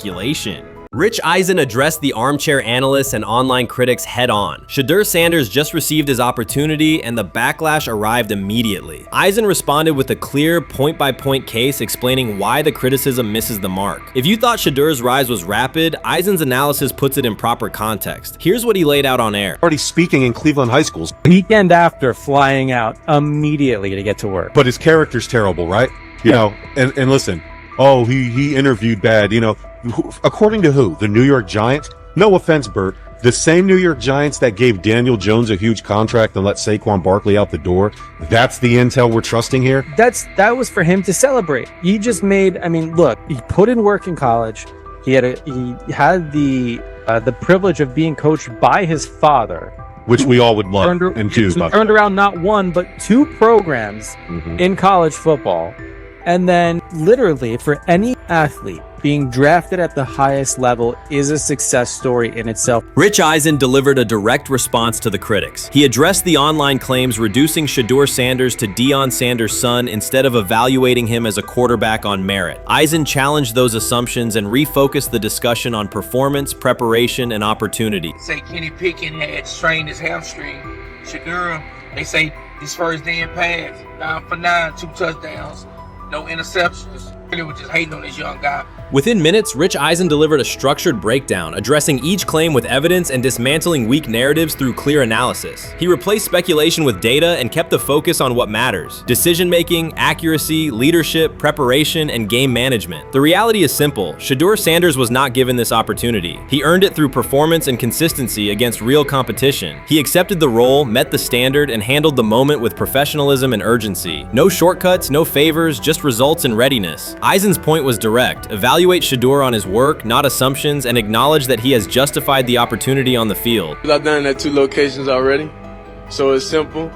So that's why when people say I'm not, you know, one of the top quarterbacks or the top quarterback, is what are y'all going based off of?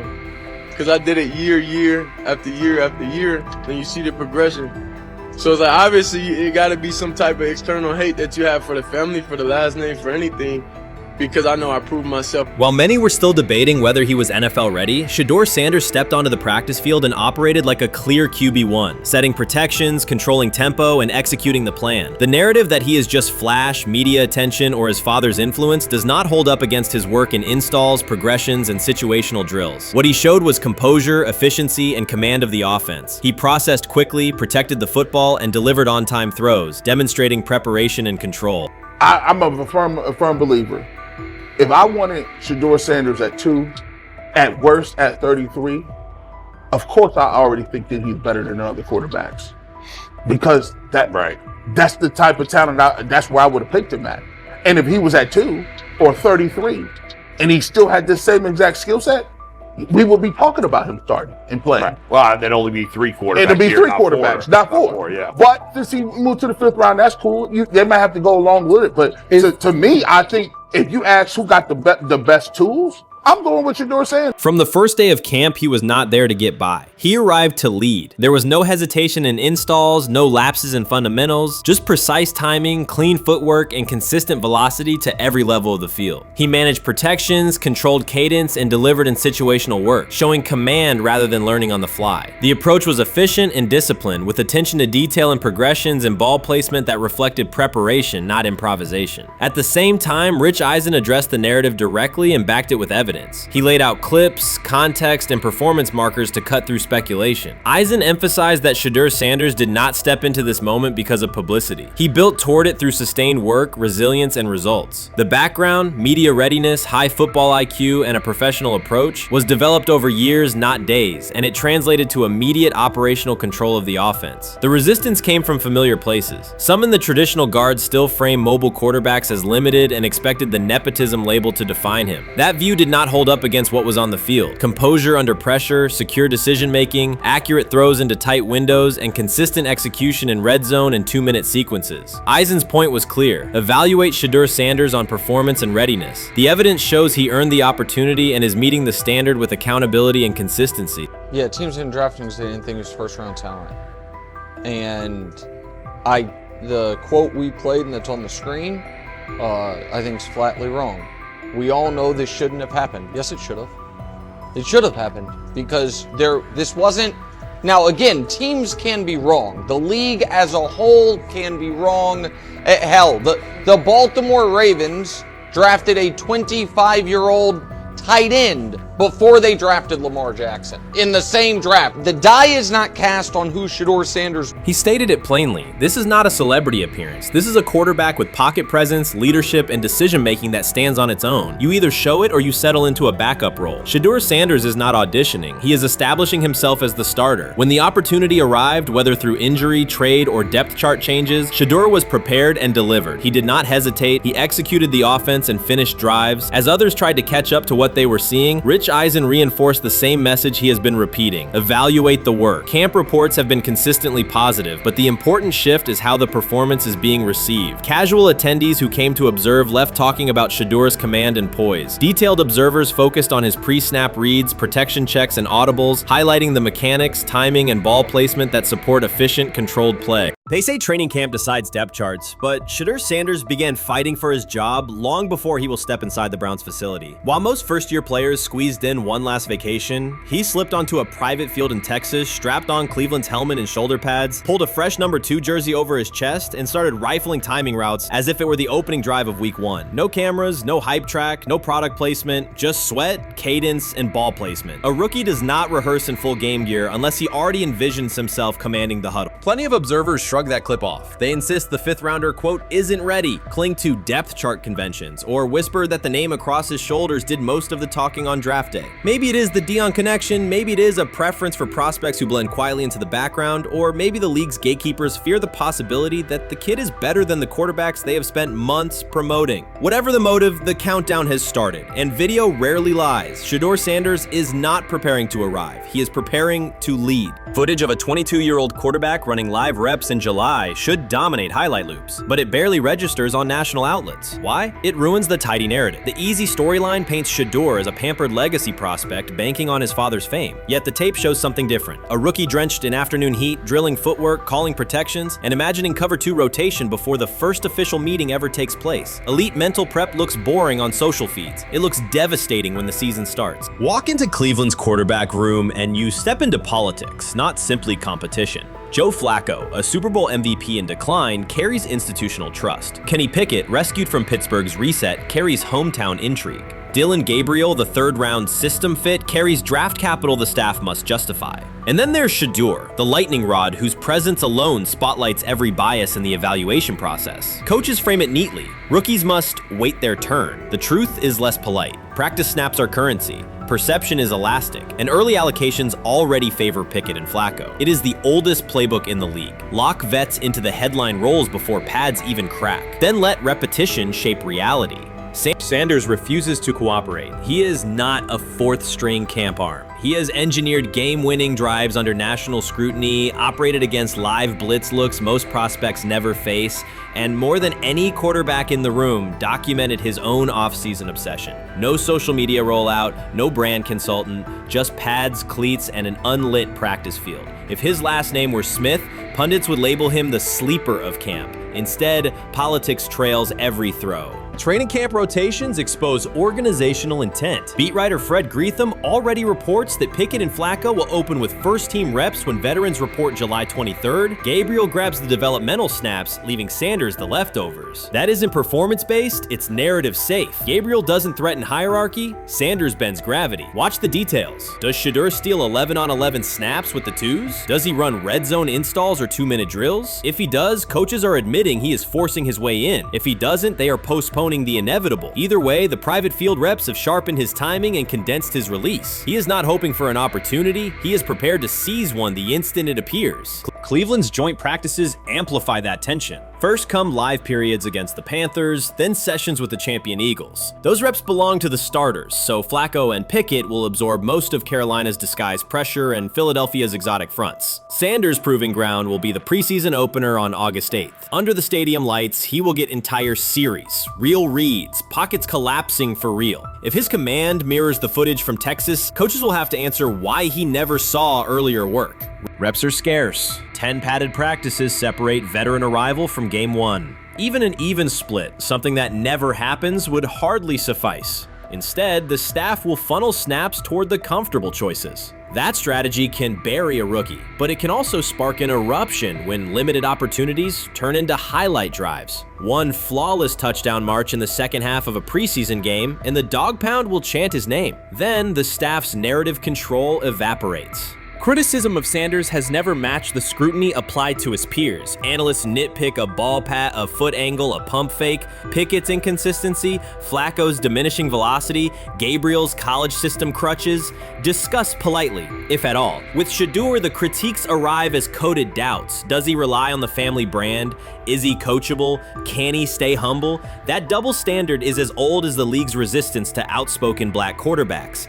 Add Deion's unapologetic persona, and each Sanders rep becomes a referendum on establishment comfort levels. Shedeur answers not with rebuttals, but with work. Work captured in silent footage more deafening than any debate show monologue.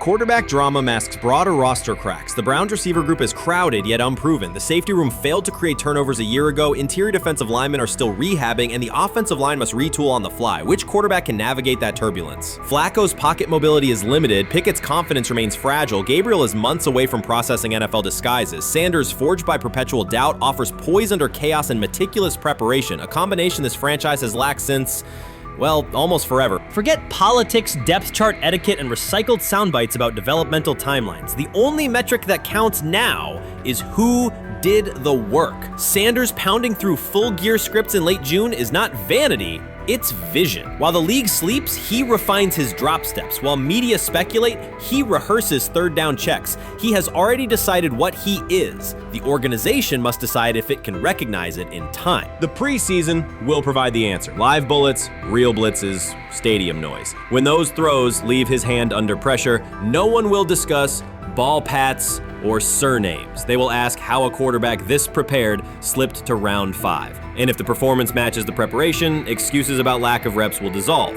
It will be production against perception, and Shedeur Sanders has been producing where no one could see. Ready is the wrong word. He has been ready. Chris Carter's televised assessment of Shedeur Sanders triggered immediate pushback from Cleveland fans, local media, and even several Browns veterans. Carter dismissed Sanders, a 5th-round pick, as unprepared to start, and framed the growing interest around him as purely a byproduct of surname recognition. Since that segment aired, practice reports have told a very different story. Observers inside the Browns facility describe a rookie quarterback who is closing the gap on Kenny Pickett and Dillon Gabriel with surprising speed. Sanders first turned heads in rookie minicamp by directing the huddle with a calm that belied his inexperience. Position coaches reported that he rarely repeated mental errors during installation periods, a trait they rank highly when grading young quarterbacks. In organized team activities, he showed consistent timing on intermediate routes, kept turnover numbers low in 7-on-7 periods, and demonstrated early command of Kevin Stefanski's protection calls.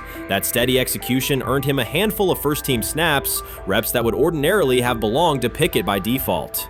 By mandatory minicamp, the rotation had shifted again. Practice notes from beat reporters detail the rise in Sanders' workload each day. Red zone series against the starting defense, 2-minute drills, and full field scrimmage possessions in which he checked out of called plays when fronts dictated it. Mary Kay Cabot, initially skeptical Sanders would challenge for game day snaps in 2025, wrote after consecutive sessions in mid-June that his footwork, release speed, and pocket management had, quote, meaningfully tightened since rookie camp. Her tone marked a clear departure from early spring projections that labeled Sanders a long-term developmental project. The broader quarterback context in Cleveland magnifies that progress. Deshaun Watson's availability and form remain uncertain after 2 injury-interrupted seasons, while Pickett's transition from Pittsburgh has been uneven. Dillon Gabriel's arm strength is evident, but coaches continue to stress hesitation in his full-field reads.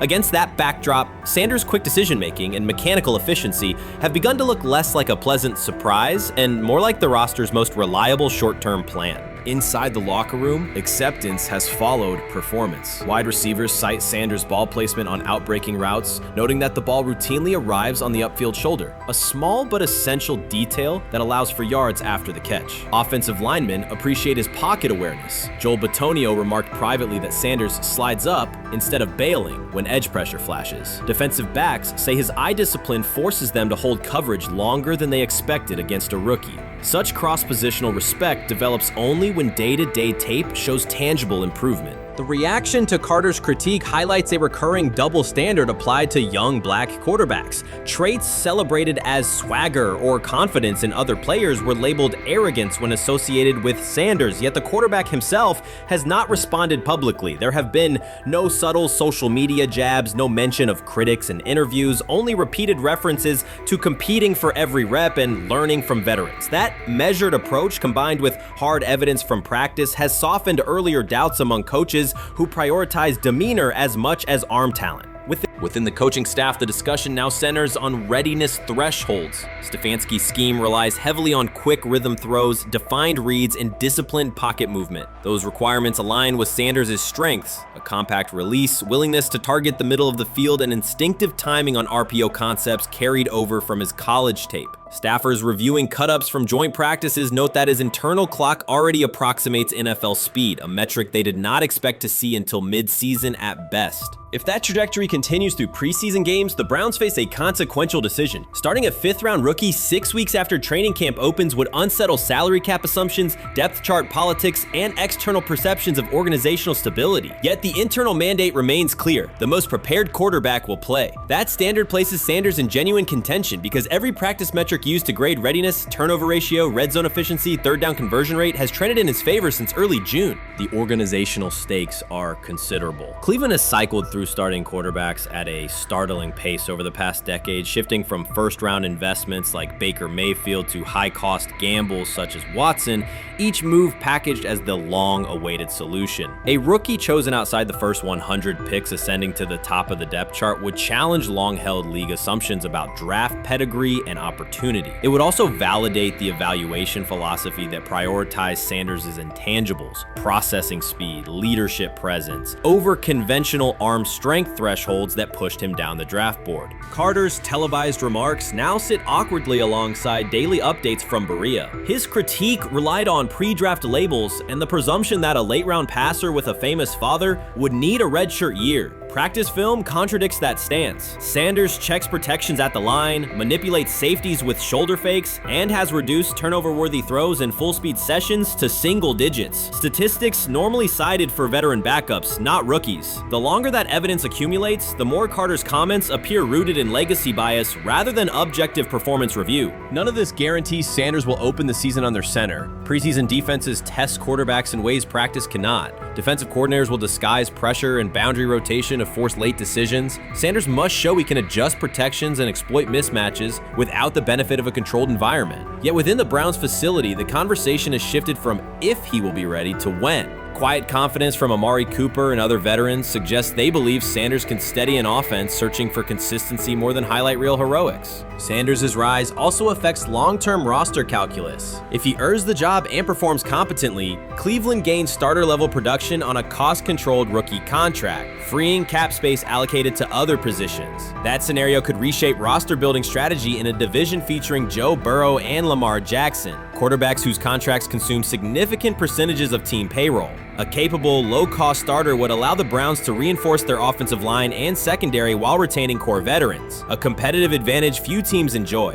For now, the focal point remains daily improvement. Sanders continues to arrive before sunrise, reviewing the previous day's install with the quarterback coach, then staying after practice to throw on-air routes with receivers low on the depth chart. Coaches track those habits closely because consistent routine underpins performance when adversity strikes in live games. Each incremental gain strengthens the argument that readiness depends on preparation and aptitude, not draft slot. Carter's segment reminded the league how quickly assessments can become outdated when they lean on perception over evidence. Sanders' steady climb up the depth chart underscores the counterpoint. In the NFL, tape is the final arbiter. Should Sanders translate practice efficiency to preseason success, the Browns may discover that the solution to their long-standing quarterback riddle arrived quietly in the 5th round, carrying little more than confidence and a willingness to work. While much of the NFL community attended the ESPYs in Los Angeles, Shedeur Sanders spent the day in Cleveland with families recovering from a residential explosion. He did not seek cameras or a red carpet appearance. He chose to be present in a neighborhood working through loss. Weeks earlier, an explosion at the Rainbow Terrace Apartments in the Garden Valley neighborhood displaced more than 100 residents. Local officials reported that 42 families were left without housing. A father suffered burns over most of his body and remained in a coma. His 2 young young children were hospitalized in critical condition. The damage extended beyond structures. Families lost possessions, stability, and routine. Cleveland City Council member Richard A. Starr described the moment as a family fighting for its future. Outside of local reporting, national attention was limited. Sanders decided to go to the site, meet residents, and help organize a day focused on relief and connection.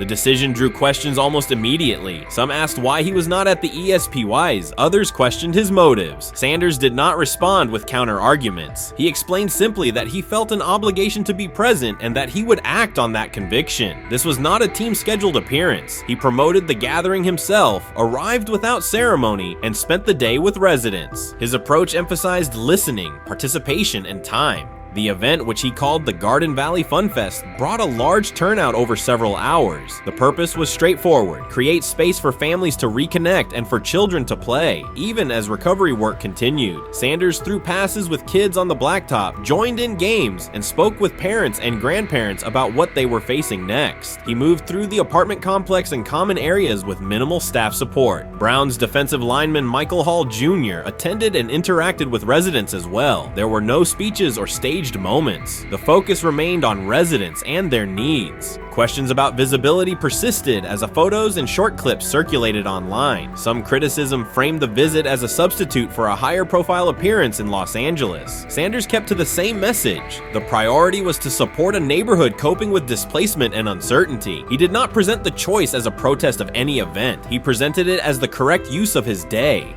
When local media asked about his intent, Sanders said his goal was to provide families with a day of enjoyment and a reminder of community. He added that financial support can help, but that showing up in person also matters. Standing with people, listening to them directly, and offering time. The statement matched the structure of the day. He stayed on site, remained accessible, and left the focus on residents rather than on himself. The timeline mattered to him as training camp approached. Sanders did not connect the visit to his role on the depth chart or his draft position. He kept references to football confined to preparation, learning the playbook, protections, cadence, and timing, seeking guidance from veterans, including Joe Flacco, and staying ready for opportunities when they come. He has repeated that he has time to grow and intends to use it to learn the system and earn trust. The visit did not alter those priorities. He returned to his regular schedule the next day. Since arriving in Cleveland, Sanders has treated community work as part of his responsibilities. Before his jersey went on sale, he visited schools, including John Marshall High School, speaking with students about goals, accountability, and effort. He set public objectives confidently, such as long-term aspirations for the franchise, but paired them with routine work in the building, meetings in stall, film, and on-field reps. The day at Rainbow Terrace fit that pattern. Identify a need, show up, contribute, and avoid unnecessary attention. For residents, the FunFest provided a brief reprieve from ongoing challenges: housing transitions, school logistics, medical appointments, and the paperwork that follows an emergency. For teammates and staff who observed, it was an example of a rookie investing time locally without seeking a headline. For Sanders, it reinforced how he plans to operate in Cleveland: be consistent, be present, and let actions speak. The setting at Rainbow Terrace underscored the scale of recovery ahead. Families described the first weeks after the explosion: nights in temporary housing, efforts to replace clothing and essentials, coordination with agencies and community groups. Sanders moved from group to group, speaking with parents about their immediate needs, greeting elders who came to watch the activities, and encouraging kids who wanted to throw a football, run races, or take a photo. He kept the schedule flexible so residents could arrive and leave as they were able. Community partners and volunteers handled tables for supplies, simple games, and refreshments. There were no sponsor banners or organizational pitches. Residents organized as they usually do, checking on neighbors, guiding children, and sharing updates. Sanders' role was clear: participate, make time, and listen. The presence of a recognizable player brought energy, but the purpose remained practical: create a normal afternoon in a place that had not felt normal since the blast. Online reaction covered the full range of opinion. Some posts praised the decision and the event's tone. Others questioned why a rookie would skip a high visibility awards show. Sanders did not try to manage that conversation. He maintained the same explanation. He chose to spend the day where he believed he could be useful, and then he returned to his football schedule. The approach was consistent with how he addresses other topics: answer directly and move on to the next task. The same measured approach appears in his preparation for camp. Sanders has not asked for public guarantees about reps. He has focused on install recall, cadence, and protection IDs, route timing, and situational work. He has sought input from veterans, thanked teammates who have provided guidance, and spent time with receivers and linemen to align on communication. Coaches have emphasized that the quarterback competition is a process, and Sanders has accepted that framework. His emphasis remains on readiness. None of this overshadows the experience and resumes of other players on the roster. It does provide a clearer picture of how Sanders operates as a professional. He separates off-field actions from promotional efforts. He keeps football preparation focused on what he can control. He communicates with teammates across position groups so that timing and expectations are shared. He does not try to steer attention in his favor. He tries to make steady progress. The day in Garden Valley was one example. He arrived without a speech, stayed for hours, and left without an announcement. He did not ask for recognition. He offered time. Residents responded in kind. Kids lined up for catches and races. Parents and grandparents asked about camp and wished him well, and neighbors coordinated rides and schedules around the event. The atmosphere felt like a neighborhood gathering, not a media production. Local leaders who were present or who spoke later emphasized that recovery will take months. Families will continue to navigate housing, healthcare, and daily logistics. Events like the Fun Fest do not resolve those issues, but they help sustain community connections and morale. Sanders' contribution was to create a space for that to happen and to treat the day with the same seriousness he applies to practice, plan, execute, and keep the focus where it belongs. As the preseason approaches, Sanders will continue to compete for opportunities on the field. He has said he will be prepared when called upon, and that he understands the importance of mastering details before focusing on outcomes. The organization will make decisions based on evaluation, and he will accept the results while continuing to improve. The off-field choices will remain consistent, identify needs in the city where he lives, and contribute in direct, practical ways. The core elements are simple. A neighborhood suffered a significant loss. Residents faced immediate and ongoing challenges. A rookie quarterback chose to spend a day there, without a press conference, without a schedule of talking points, and participate in a community-led event designed to give families a break and remind children that play still has a place. He provided presence, not a headline. He listened more than he spoke. He returned to work the next day. In a league and media environment that often prioritize visibility, Sanders made a different choice. He kept attention on people, not optics. He placed value on time spent in person rather than on appearances. He continued to build trust in the locker room and in the city through steady conduct rather than declarations. That approach, measured, direct, and consistent, will shape how he is viewed in Cleveland as much as any public statement could. The outcome of his football career will be decided on the field by installations learned, reads made, throws delivered, and games played. The outcome of his role in the community will be measured by smaller, quieter moments. Afternoons like the Fun Fest, school visits, and unannounced stops where listening matters more than being seen. For Cleveland residents at Rainbow Terrace, the takeaway from that day was straightforward. Someone who represents their team showed up, stayed, and participated without fanfare. For Sanders, it was the same. Do the work in front of you, whether that is a practice period or a neighborhood event, and keep the focus on the people who are affected most.